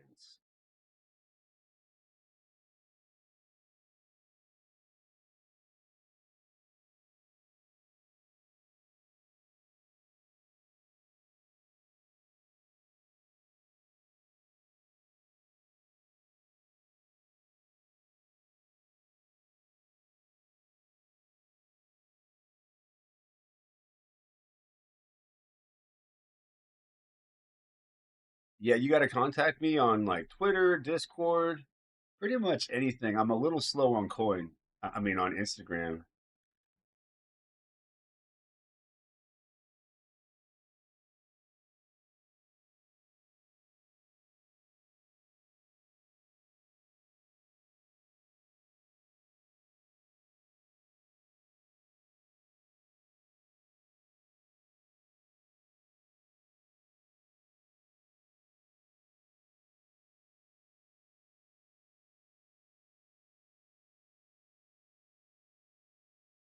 Should be streaming a decent amount coming up since I will be playing the GOPC quite a bit.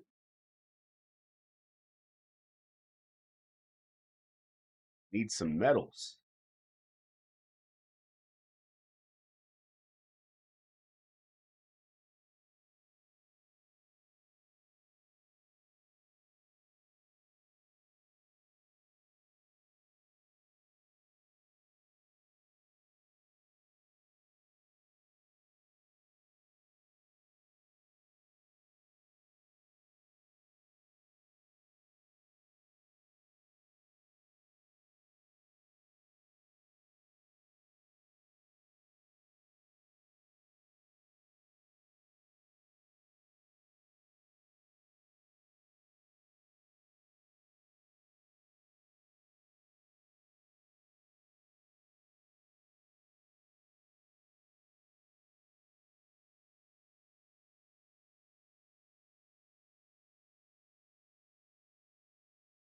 One away from the money over here. This dude raises a lot.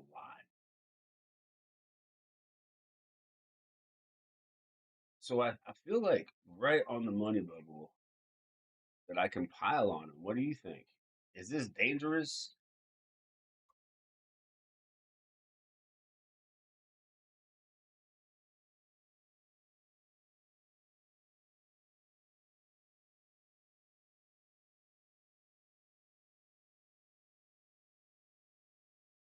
So close to a million. I need to be a millionaire.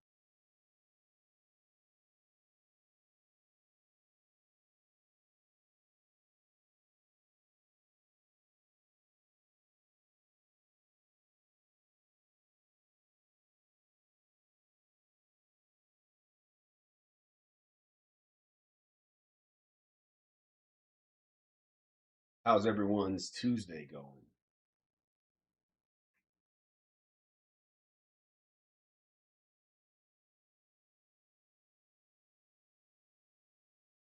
Mine's going great because I'm gonna win this one and I'm gonna win this 600 and I might get top three in this 500. So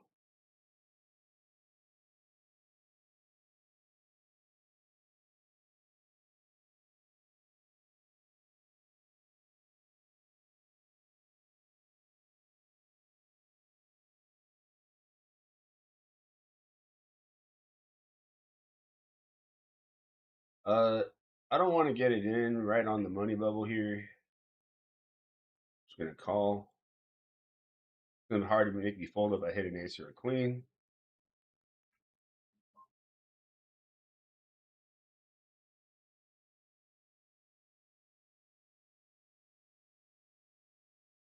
He folds, I call.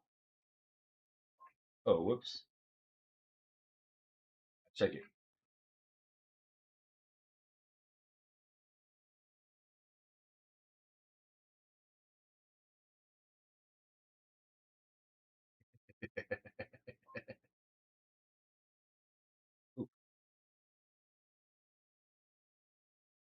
Ooh, 0% skull and crossbones. He's pretty loose, man. Like it's hard to have aces when someone else has ace queen. But hey, fun factoid: you actually reduce the amount of aces combination wise by 50% if you hold an ace in your hand. There are six combos of aces in general, and if you hold one, there's only three.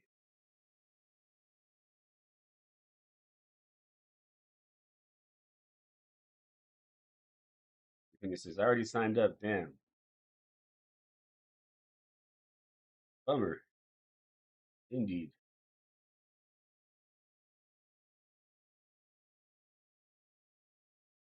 Killing Road from Megadeth. I actually have a Megadeth preset for Rest in Peace on my amp. Money!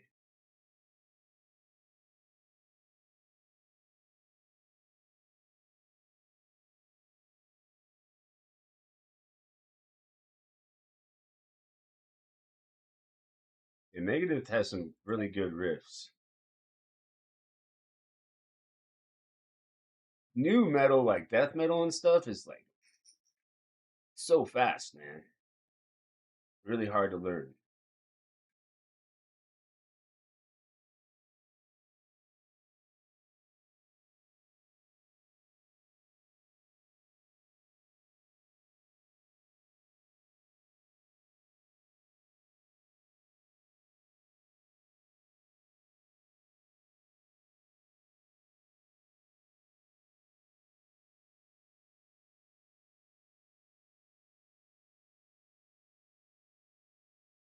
With the money, I'm going to be defending a lot less than usual, but King 9 probably still fits pretty squarely in defending range.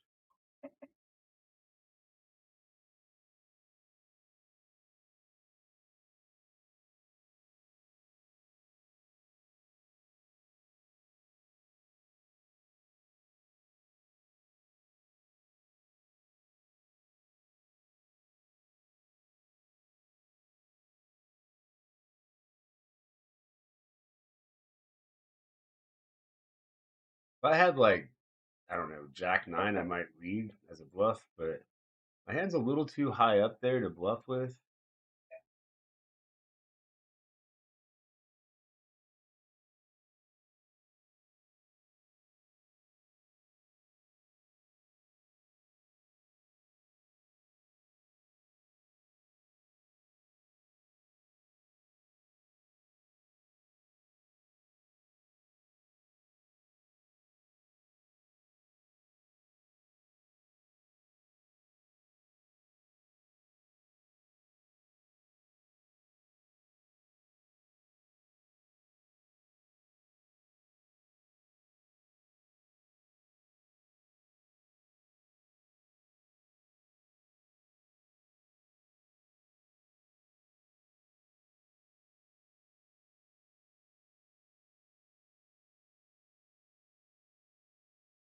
Woohoo! Somehow I won that.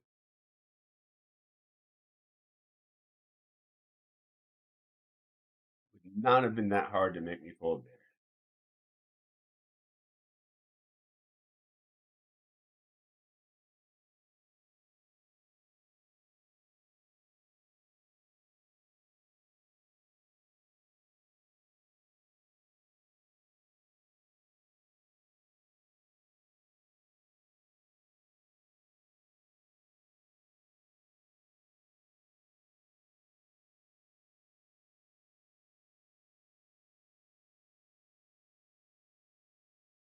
Just doing my little donk lead thingy. I got them as not a believer.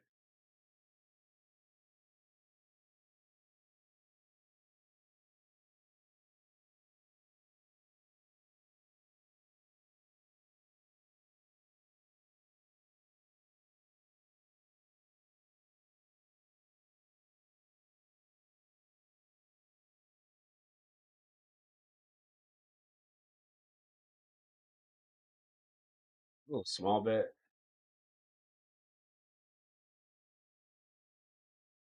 Now that I have two pair, I'm definitely considering my hand the best hand most of the time.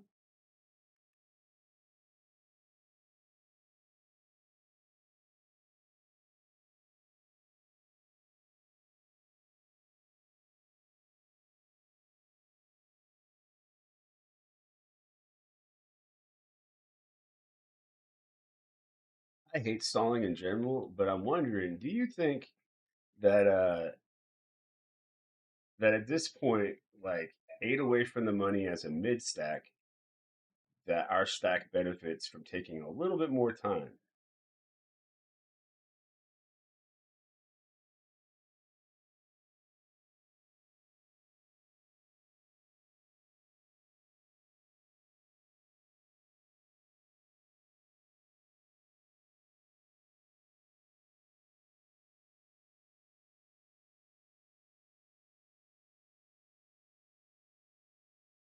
Here we're in the money. For first in, I actually think this hand can show. In the money, there's, oh, let's see. How much are you raising? Is this hand worthy of a reshove? Does very well versus pairs. Let's go.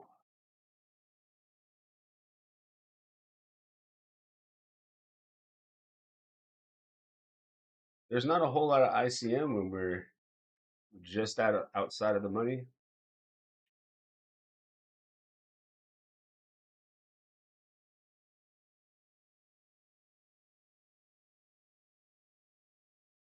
Jack and 10 of same shape is one of my favorite hands.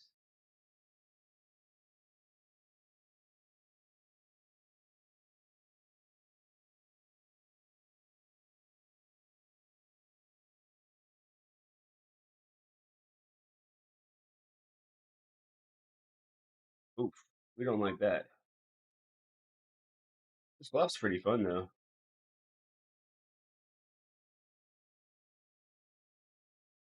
Take it back. Not my favorite hand.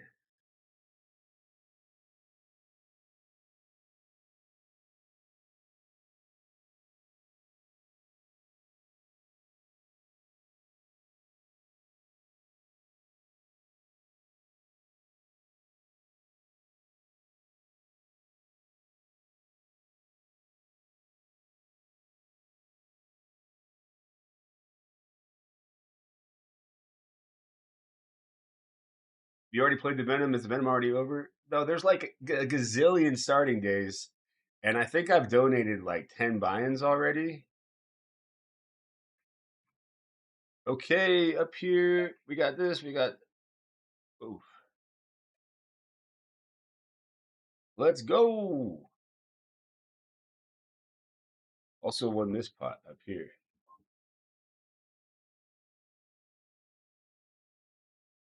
Um, but I did win a ticket to the Venom today,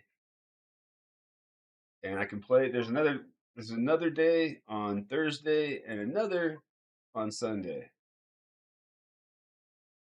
I actually kind of don't like it the way that they're doing so many Venom days, and that you can build your stacks. It just like a lot.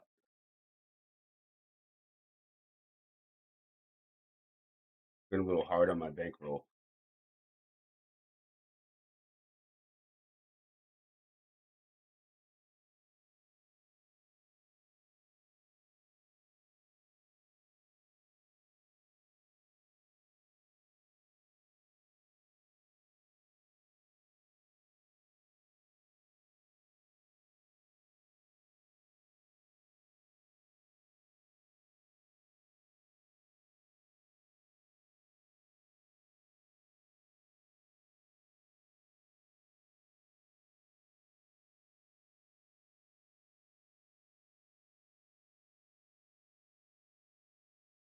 This dude check raised folded earlier. He's playing pretty tight pre-flop, but I mean, getting significant pot odds with ace queen, not gonna be folding. They can have like ace jack here. Good fold. Fold.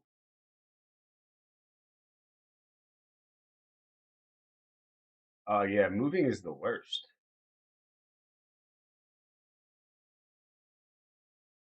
Ace in your face. Nice hand, nice hand. Hey, so I've seen some bits and pieces of your podcast with Benjamin Roll. Yeah, it was a good time. It was like 1 a.m. for me and 10 a.m. for him when we did it. And it was lasted till like 3 a.m.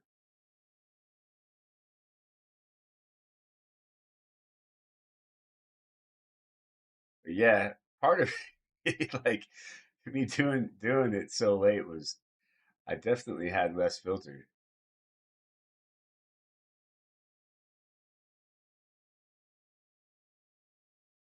Sunzu, someone from Kick, actually.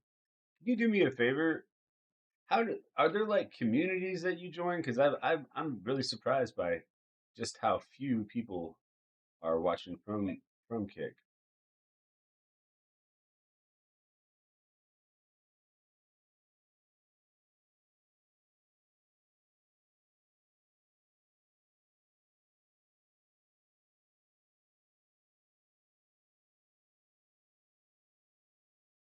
Limped Pot.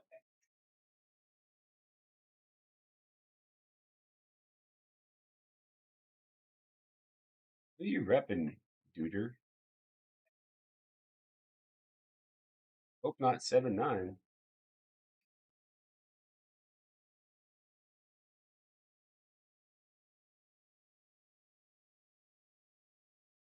It's a value bet.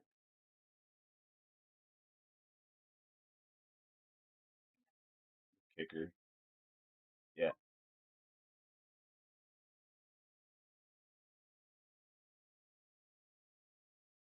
if I had a better eight, I would have bet for value.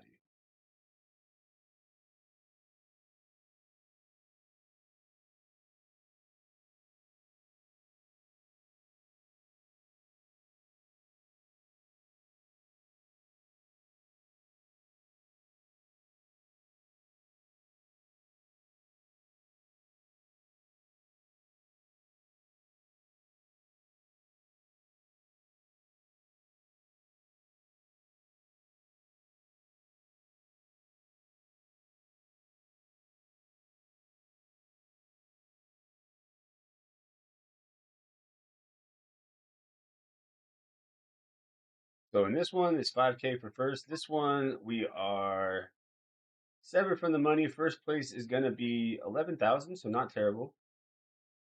I'll take it. This one is 31,000. Sweet. Take that as well.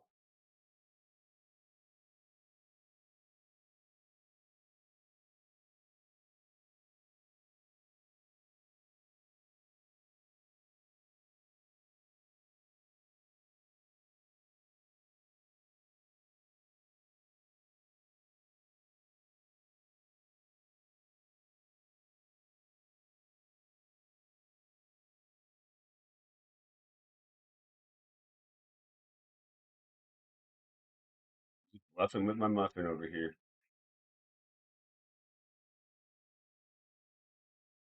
Good folds, good folds.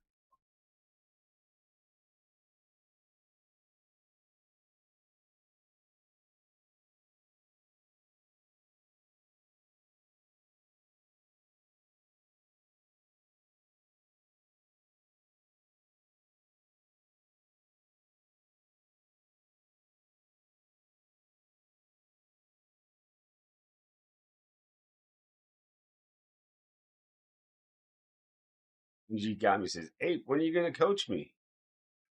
I do coach. I'm pretty expensive though.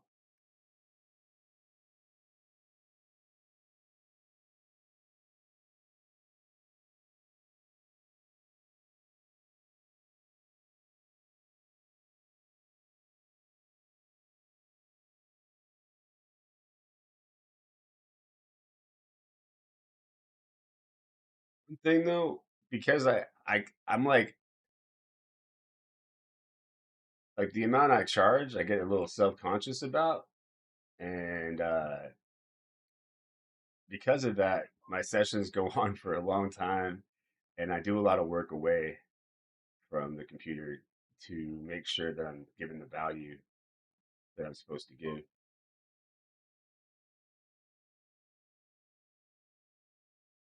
I want to study poker. From where do I start with? I'm not a complete beginner. I'd recommend going to like BBZ Poker. I got my course there. Jordan's courses are great. And Also, I would recommend GTO Wizard. If you get my link from Twitch, or someone does exclamation point GTO, uh, it, that can give you 10% off of GTO Wizard. But yeah, I would say a lot of people actually like um, my bundle, and I don't know if it's exactly beginner friendly. People say it is. I was a little offended when they called it the basic bundle. 'Cause I was like, I don't know. I thought it was kind of deep.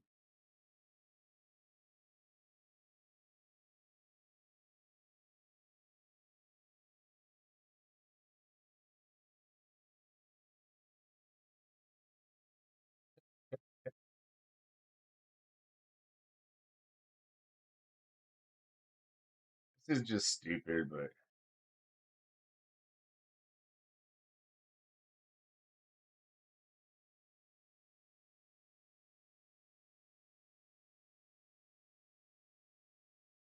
over here in the 600, this hand's good enough to raise call. Coming out with a new course soon too. Apex Systems. Pre-flop ranges. Uh, I look mainly at rows. So, for instance, in the cutoff, there's a big row of offsuit nines that you can raise, and there's also a row of suited sixes that you can raise from the cutoff. And so, just looking at the edges is really helpful.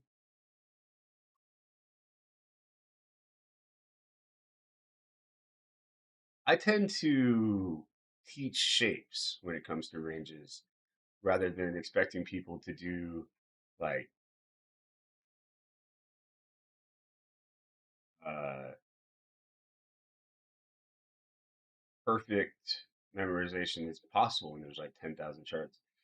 This seems like maybe it's a little bit greedy. I raised preflop from the big blind, call, but like he would limp shove ace queen ace king, so two pairs are like so unlikely,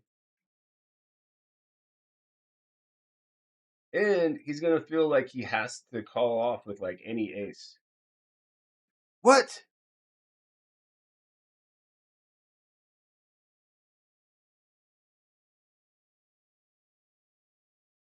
I mean, I admitted that it was a little bit on the ambitious side.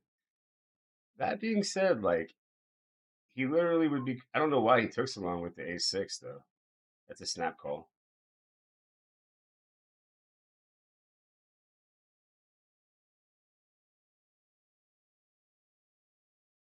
I literally was thinking like the only two pair that I'm really worried about is like ace six, and then voila, that's what he's got.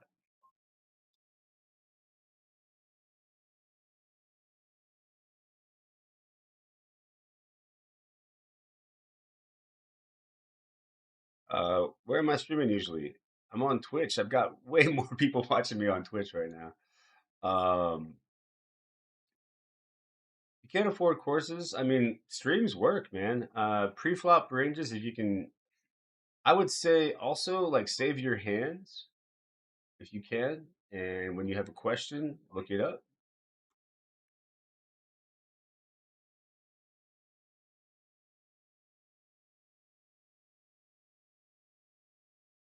That was pretty brutal. I'm not sure here. I don't think I call. it's pretty close. I would want to maybe with like queen 10 suited.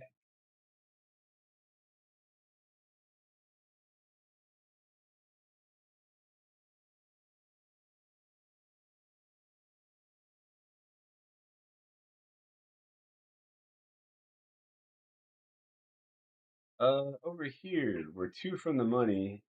We've got a straight.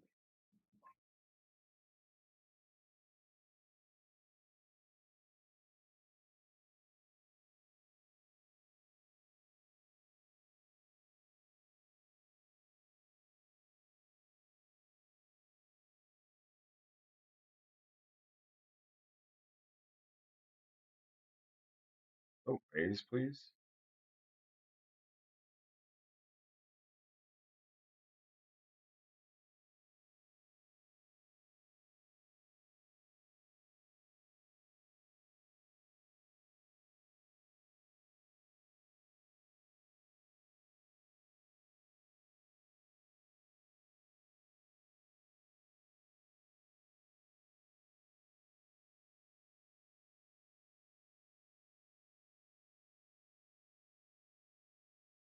Maybe says, Ape, I'm watching you on YouTube. Shout out to Glibby.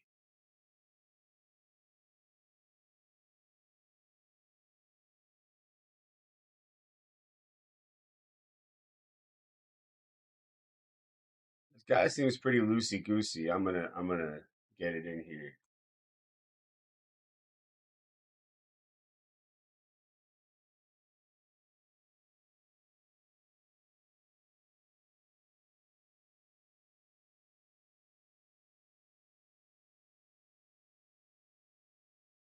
Sorry.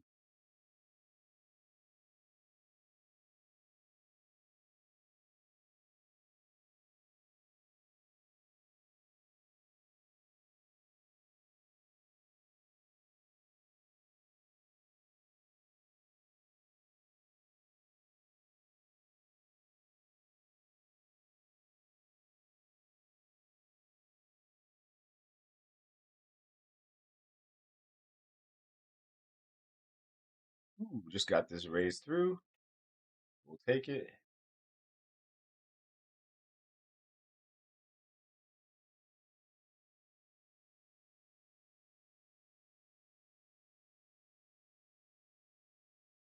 My favorite like preset thing is sorry, I am just awesome.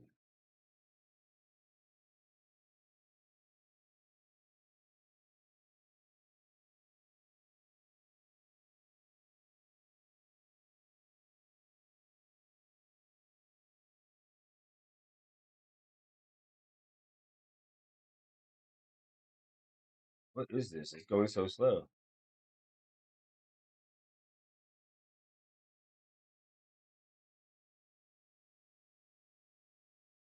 That's interesting. It says I only have like two people, but they're both talking on Kick.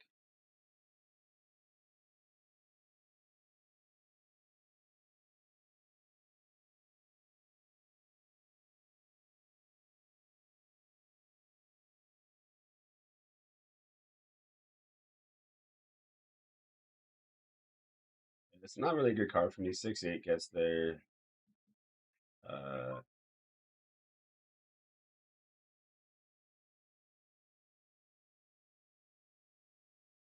any ace can shove 10 bigs on the button.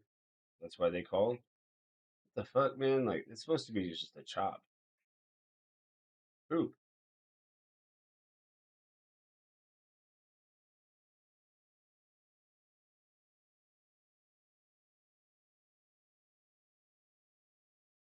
bummer, dude.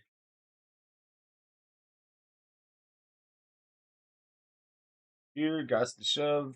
Because we're about to be in the big one and pretty much be forced to call. And that's way worse than just getting it in versus someone who shoves and then they kind of isolate me. Having to call with random two cards is no fun.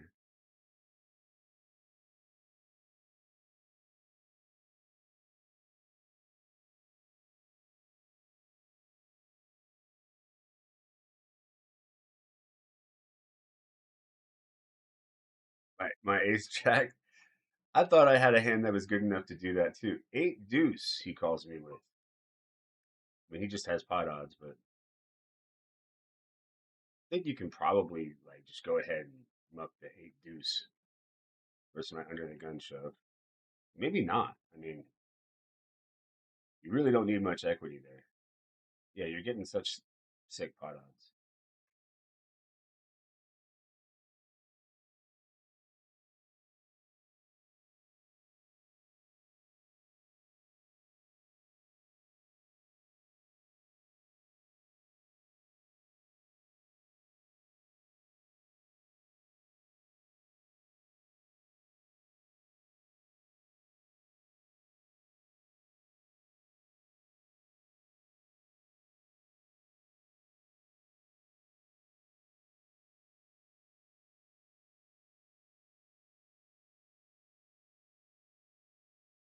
I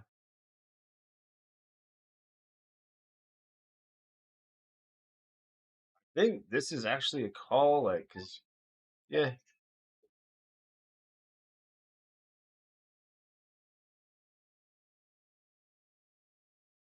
no way I hit my fucking outs.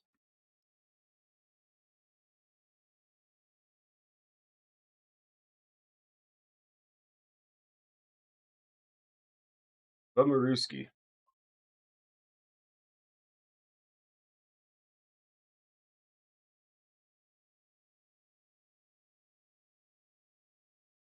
raised from small blind here.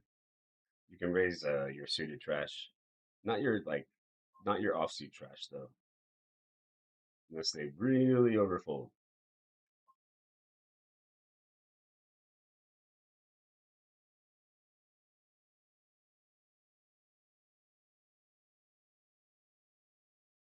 Here we're in the money.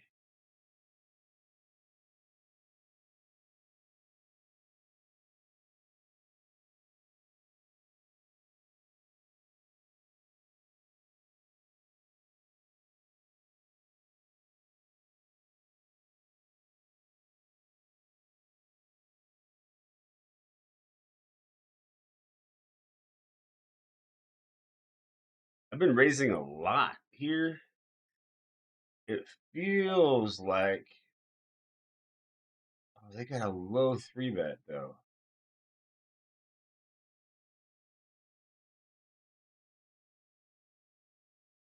Read on the money bubble.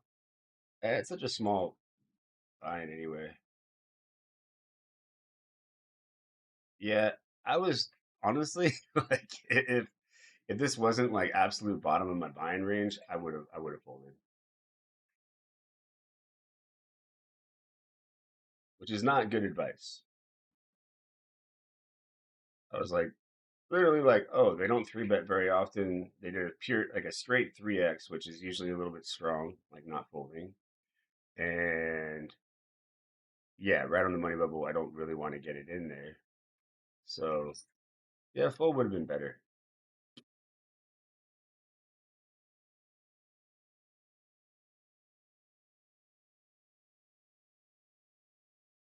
And I convinced myself not to based on kind of faulty reasoning, which is just, oh, I don't actually care about the money very much in this.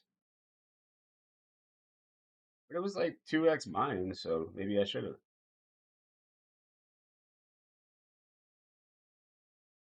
Hey, it's over aggressive versus fish. The guy who taught me everything I know.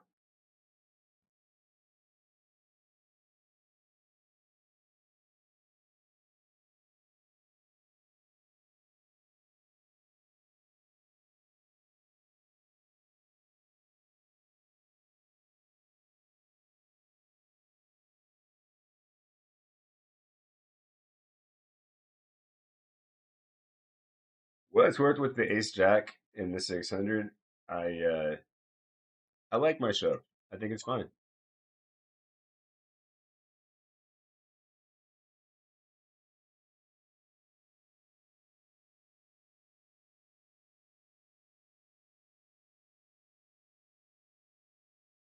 Up against good old poop shark.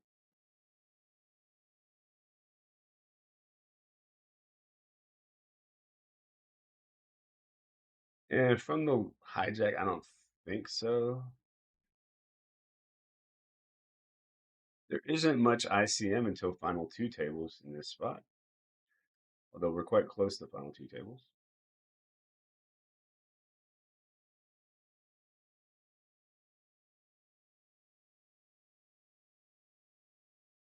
I think, yeah, we're very much in the money, guaranteed 800.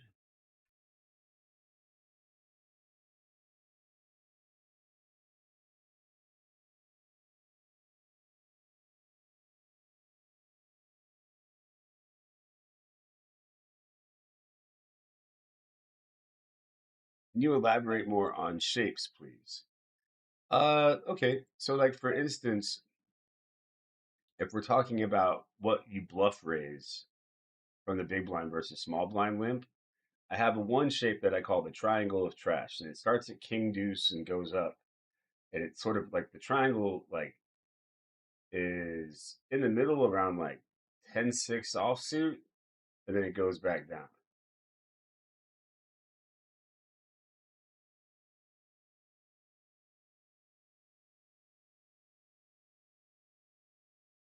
Or when you three bet with 60 big blinds in chip EV, you rather than use a lot of your like absolute trash, you three bet what I call a C shape, which is stuff like 6-9 suited, 10-7 suited, Jack 8 suited kinds of hands. If you look at the actual graph, you'll see that it's a C.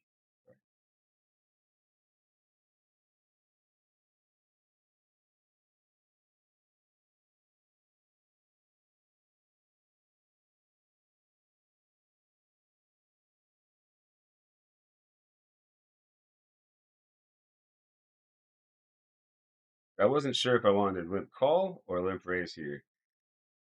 Schooling me again, I guess.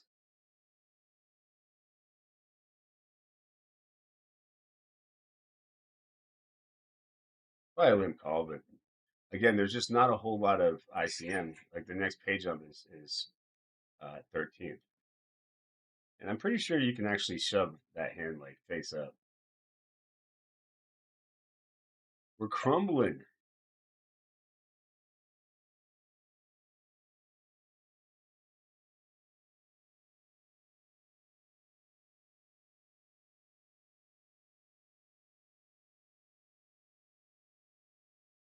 The end of this session, I'm gonna pull up the whiz and see how punty I was.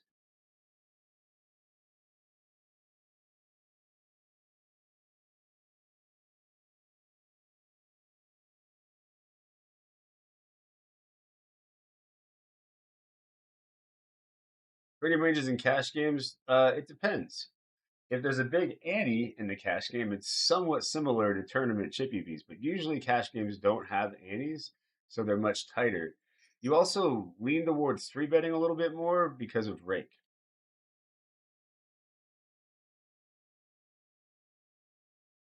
Uh oh, king three. Such respect.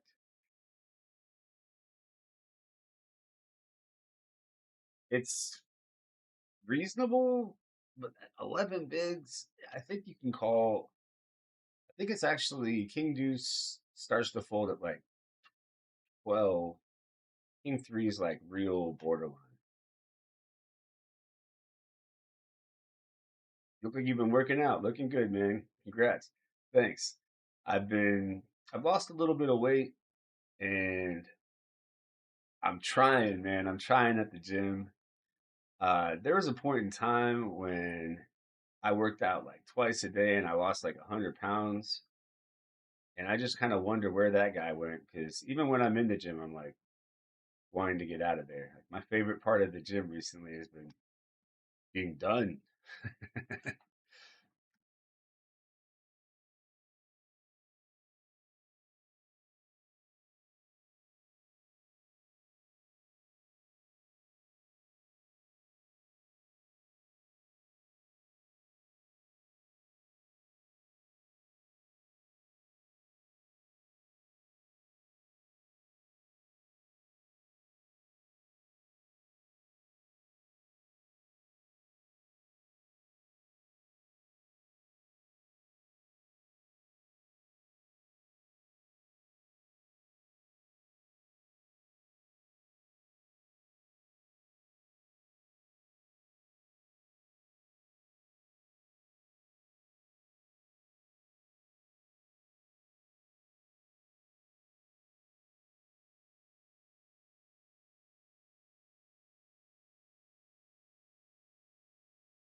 Are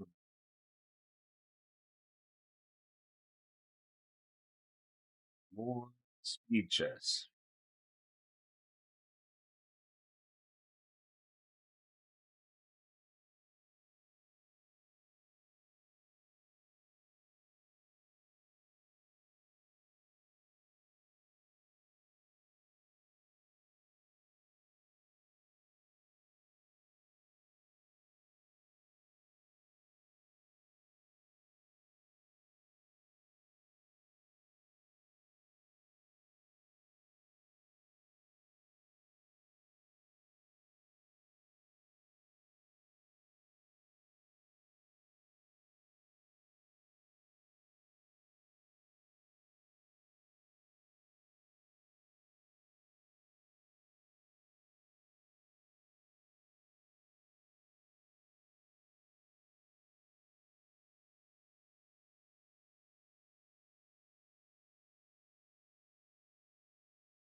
Double ochos. Double snowmans.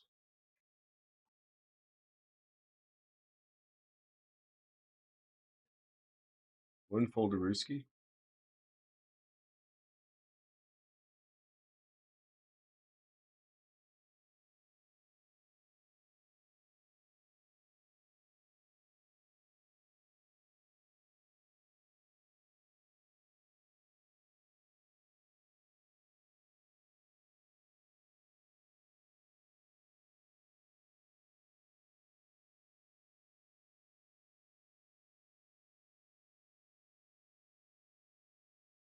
Kung Fu.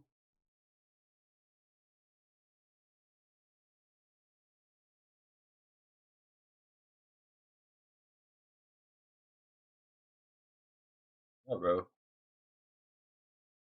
Let me up.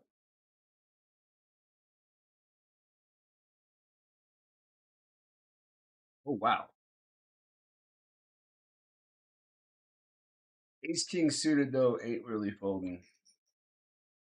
Offsuit, I consider it. Rerolling you. Boo.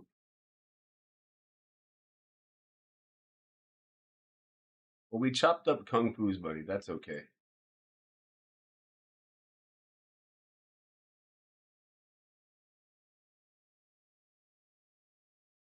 First place in this one would be nice. It's 31,000.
Talking about A tips.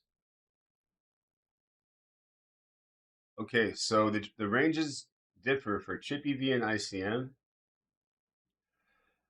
I'll give you an extreme example. Oh, shit.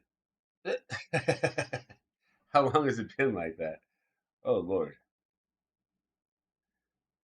Um, oh. Anyway, let's say Chippy V just means what wins chips, right? Versus other Chippy V ranges. And I'll give you like a very prime example of ICM.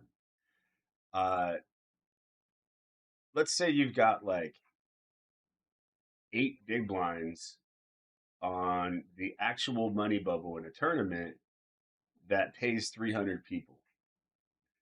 Doubling up your stack in that spot is not going to significantly increase your chances of winning the tournament, but cashing matters at that point in time. So your range pre-flop in near bubble situations, if you're a short stack, is always much tighter. And uh, ICM refers to, this may be getting a little too complicated, but the bubble factor equation is uh, how much value you get from like what your stack is worth doubling versus what your stack is worth, like how much your stack is worth right now or if you lose. So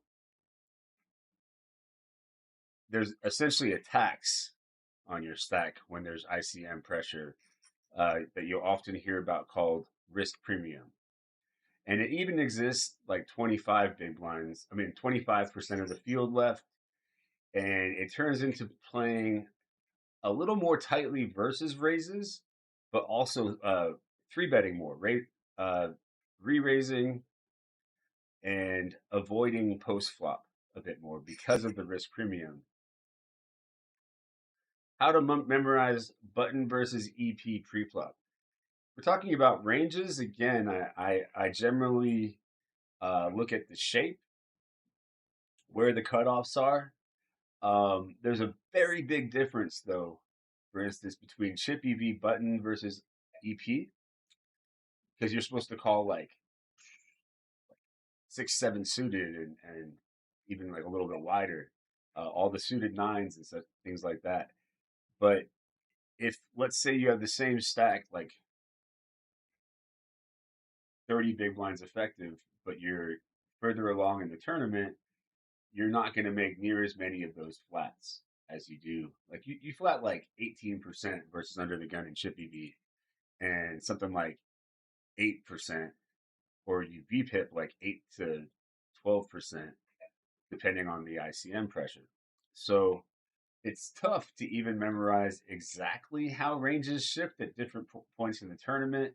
It also depends on the payout structure, who has who covered, and onwards. For post flop, I drill.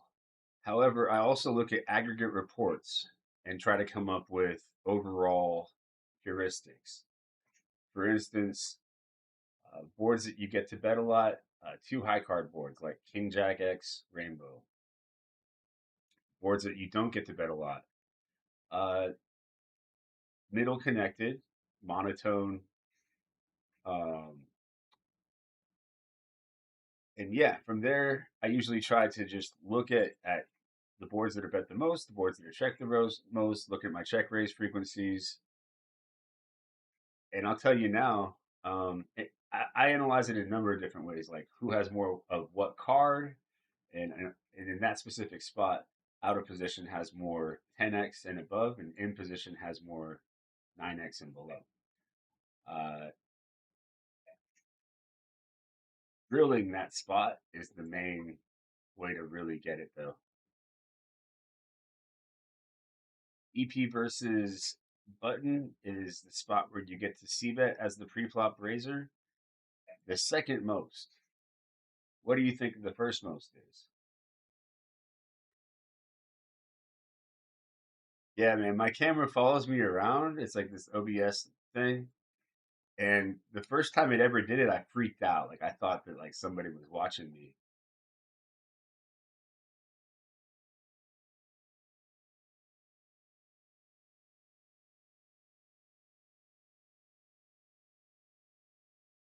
It's a little tough to explain ICM and risk premium when I don't have my teaching tools. Hopefully the bubble situation, the extremeness, would make sense for you, as far as the value of ch- chips versus the value of getting into the money. Salmon, banana wall.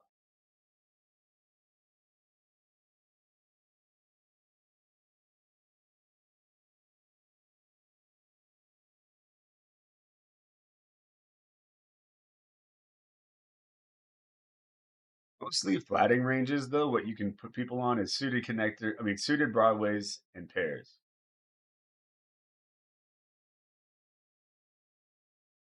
Yeah, I usually take off the tracking mode, but I put it on because I changed where my camera is.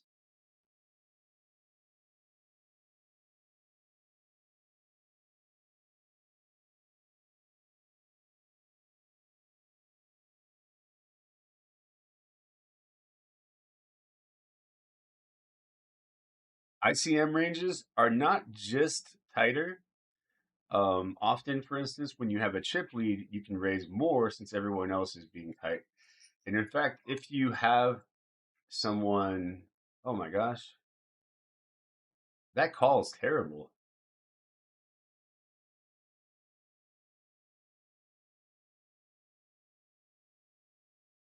Maybe not terrible, but not good. Would have been nice.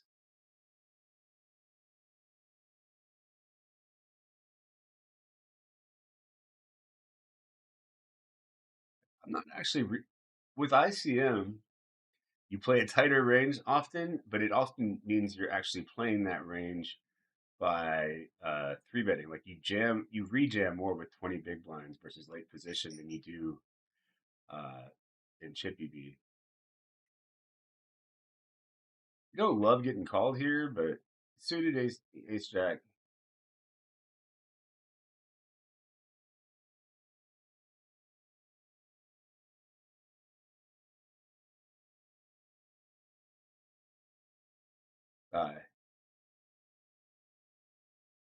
I should have looked at their VPIP because they are very tight. I don't know if it would have changed my decision that much since it was short stacked.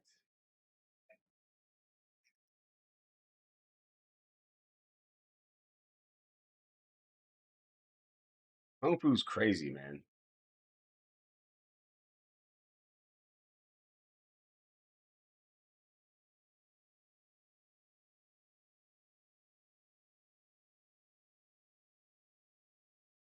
Would have been nice to have held, but dodging four different cards is pretty tough to do.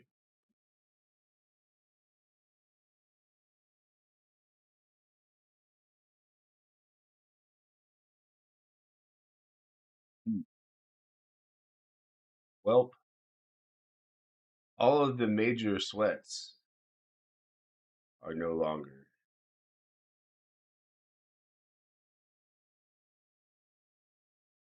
What do you think? The ace jack suited reshove versus a relatively tight player.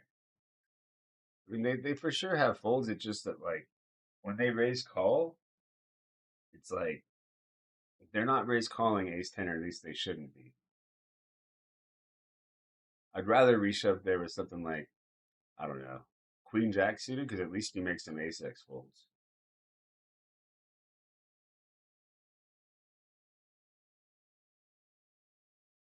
I'm actually not sure though, which is a more profitable shove.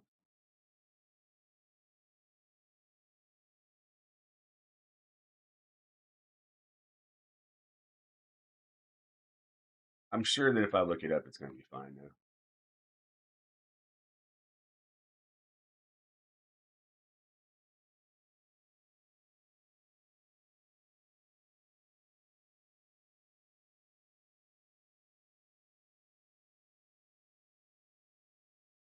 I'm just going to play these last couple tournaments out, and then I want to look up stuff on GTO Wizard.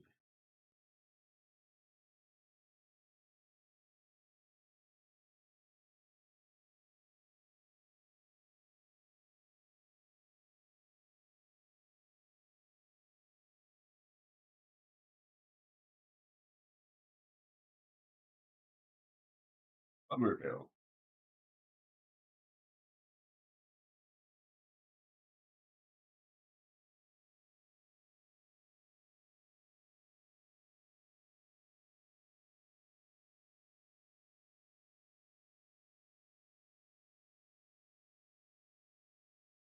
What's up, bread?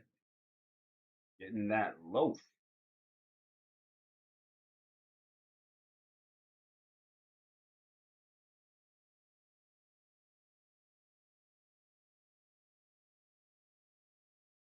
Uh, that link also gives you 10% off the GTO Wizard one that I'm going to evaluate later. So make sure to use apestyles.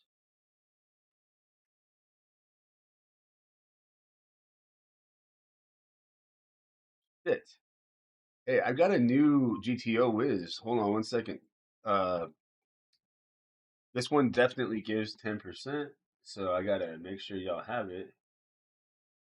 Um,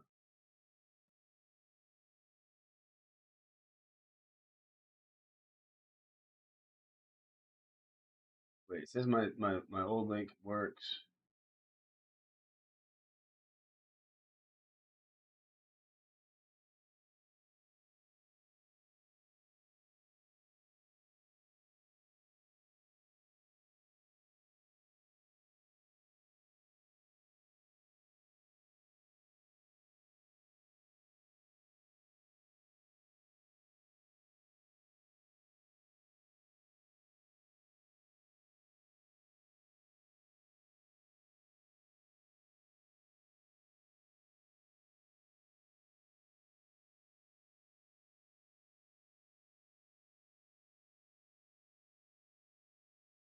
Right, bro. Of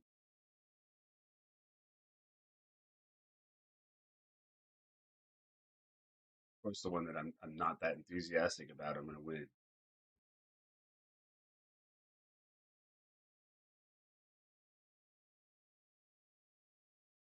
Yeah, I believe that link should work, but it's just code apestyles otherwise. You get 10% off.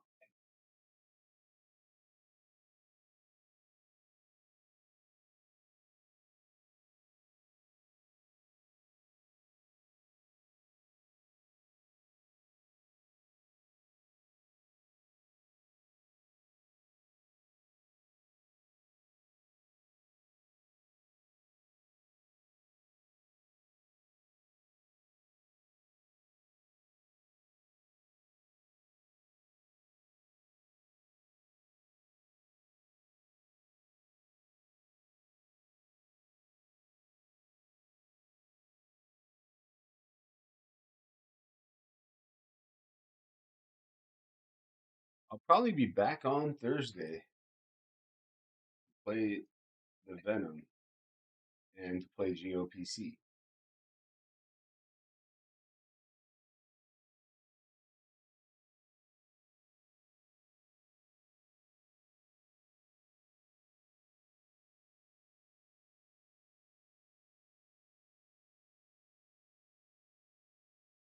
Oh my gosh.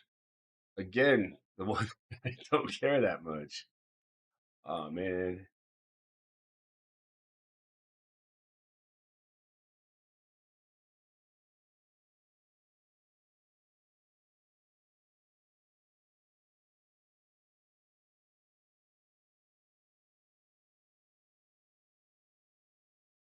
Sometimes it feels like not giving a damn has an edge.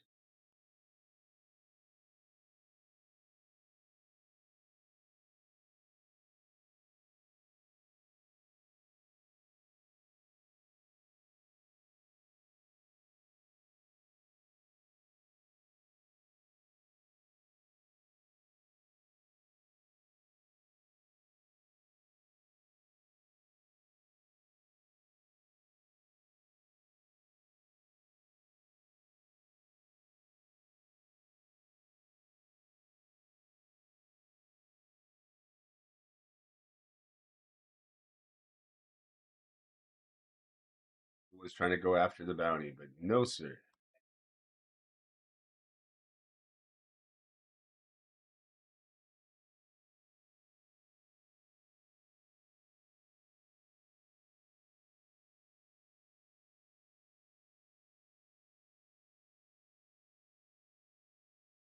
Now, like with risk premium, that means there's a percent added needed to get it all in pre-flop.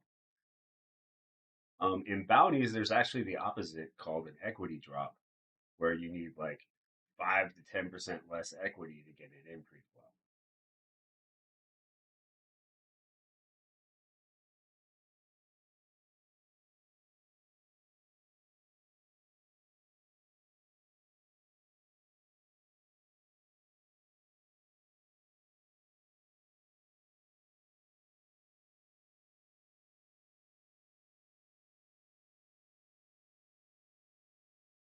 Well, what's up, Karen? How you doing? Great to see you. Can I have your course for free if possible? Much appreciated. Uh, Jordan wouldn't be too happy with that. Get a bunch of people to sign up for my kick, and we'll think about it.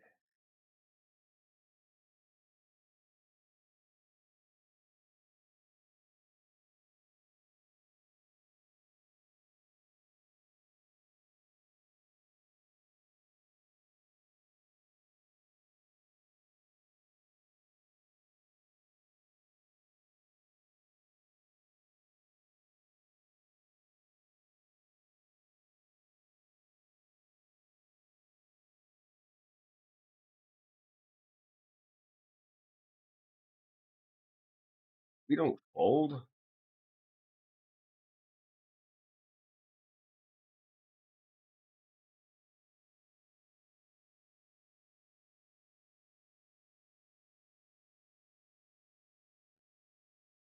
Maybe I could do something fun there, but not with that hand.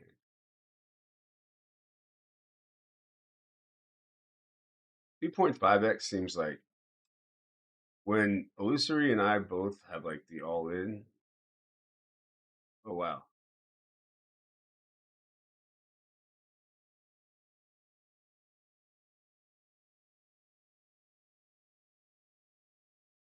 You won a Venom ticket from the $33 hyper. Nice. Okay. So what I'm actually gonna do is sign out from everything and go through GTO Wiz. The Wiz.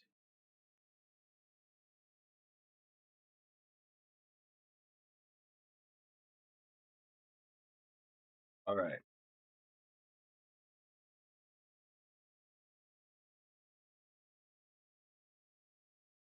We had, I'm gonna look up hands uh, for today. We've had a bunch of positive win rate days in a row, which is nice to see. I had one hand with Queen 7 offsuit where I wasn't sure, and it was definitely a pretty gangster hand.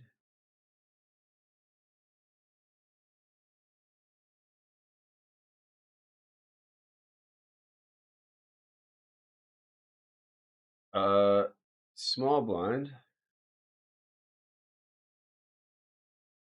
Yeah, we're gonna. So this is one of the cool things about GTO Wizard is that you can do. You can cut and paste the hand history directly in. What the heck? Uh,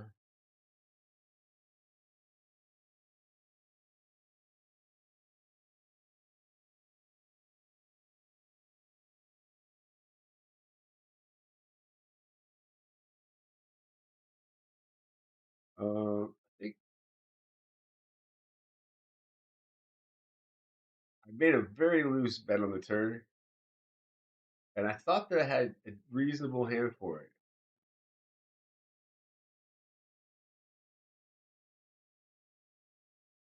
Oh, yeah. I wasn't really sure about my turn bet. So, looking at the hand,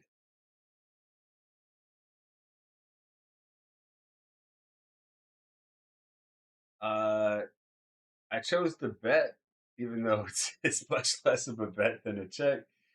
Um, then if you bet, yeah, this was just a mistake. I knew it was going pretty wild here, but what I'm gonna do is show you what I was thinking a little bit. Um,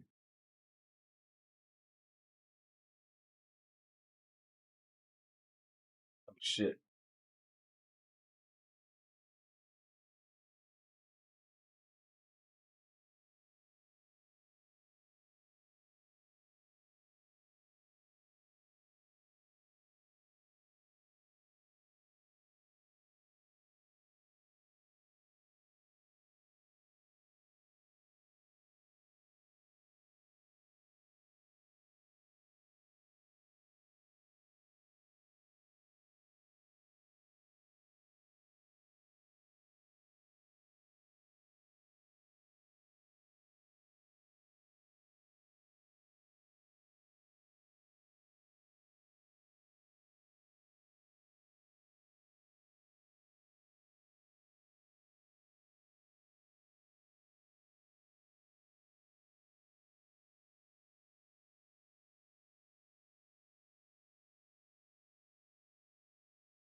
Yo, can you hear me now? Can you hear? I'm sorry about that, y'all.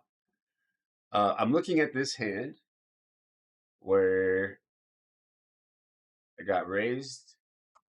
We three bet Queen 10. They called. Do you bet the flop? Yeah, I chose the right size too. Do we bet the turn? Next question.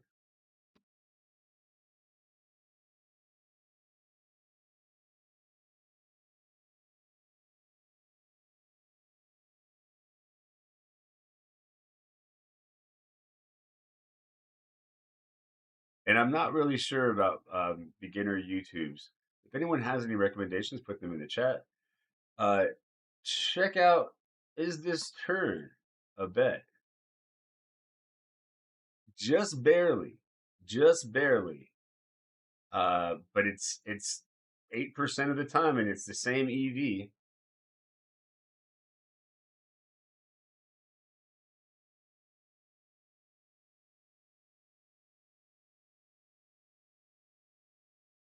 And it doesn't tell me whether or not I can jam the river. Let's take a look.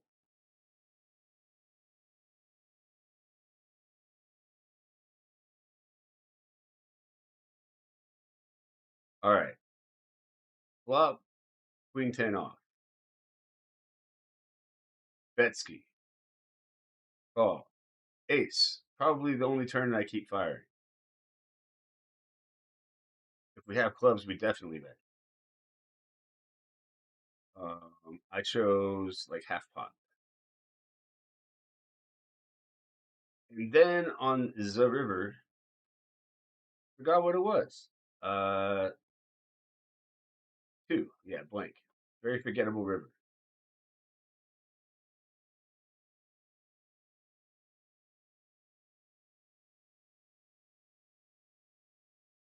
Uh, go with the 10 of clubs.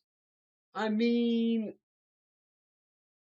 it definitely does bluff this hand class. I'll have to look at the AI to get an actual answer.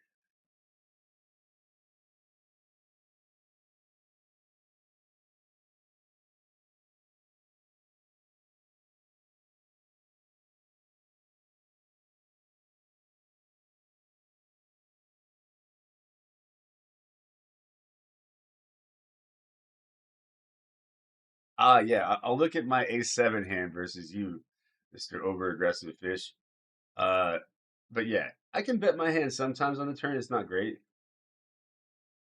And then the Deuce of Hearts River. I mean, if you squint, it's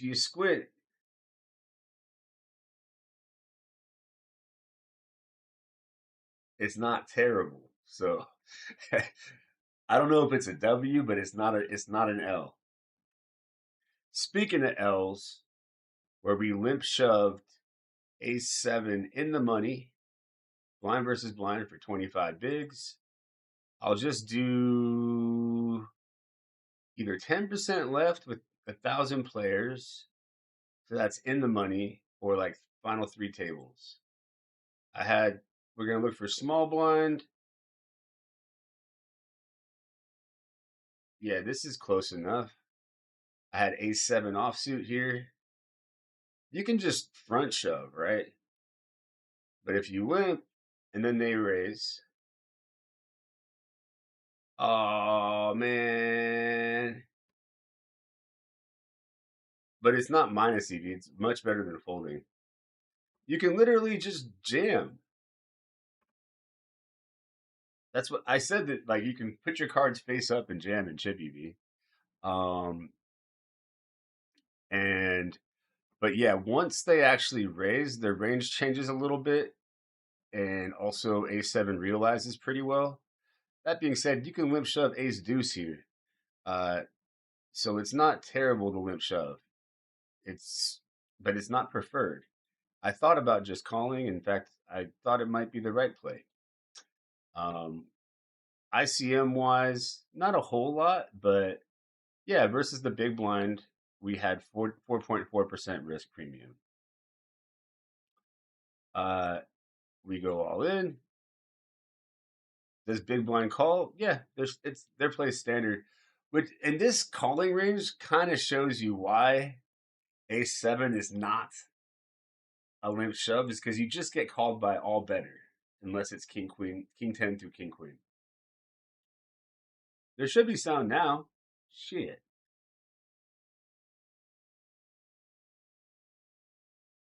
Anyway, really would say that my three questionable hands, none were completely spot on. The only big mistake was with my queen seven bluffing the turn in the $33 tournament. But the queen ten bluffing the turn and river, it happens non-zero, but it's not. It's definitely not like do this every time. Um, and my bad, y'all, with the sound. And then uh, this ace seven offsuit limp shove. The difference between limp shoving and limp calling was like very, very small. But if you call, you actually keep some of your dominated aces in. It you can limp shove with ace deuce, but not ace seven.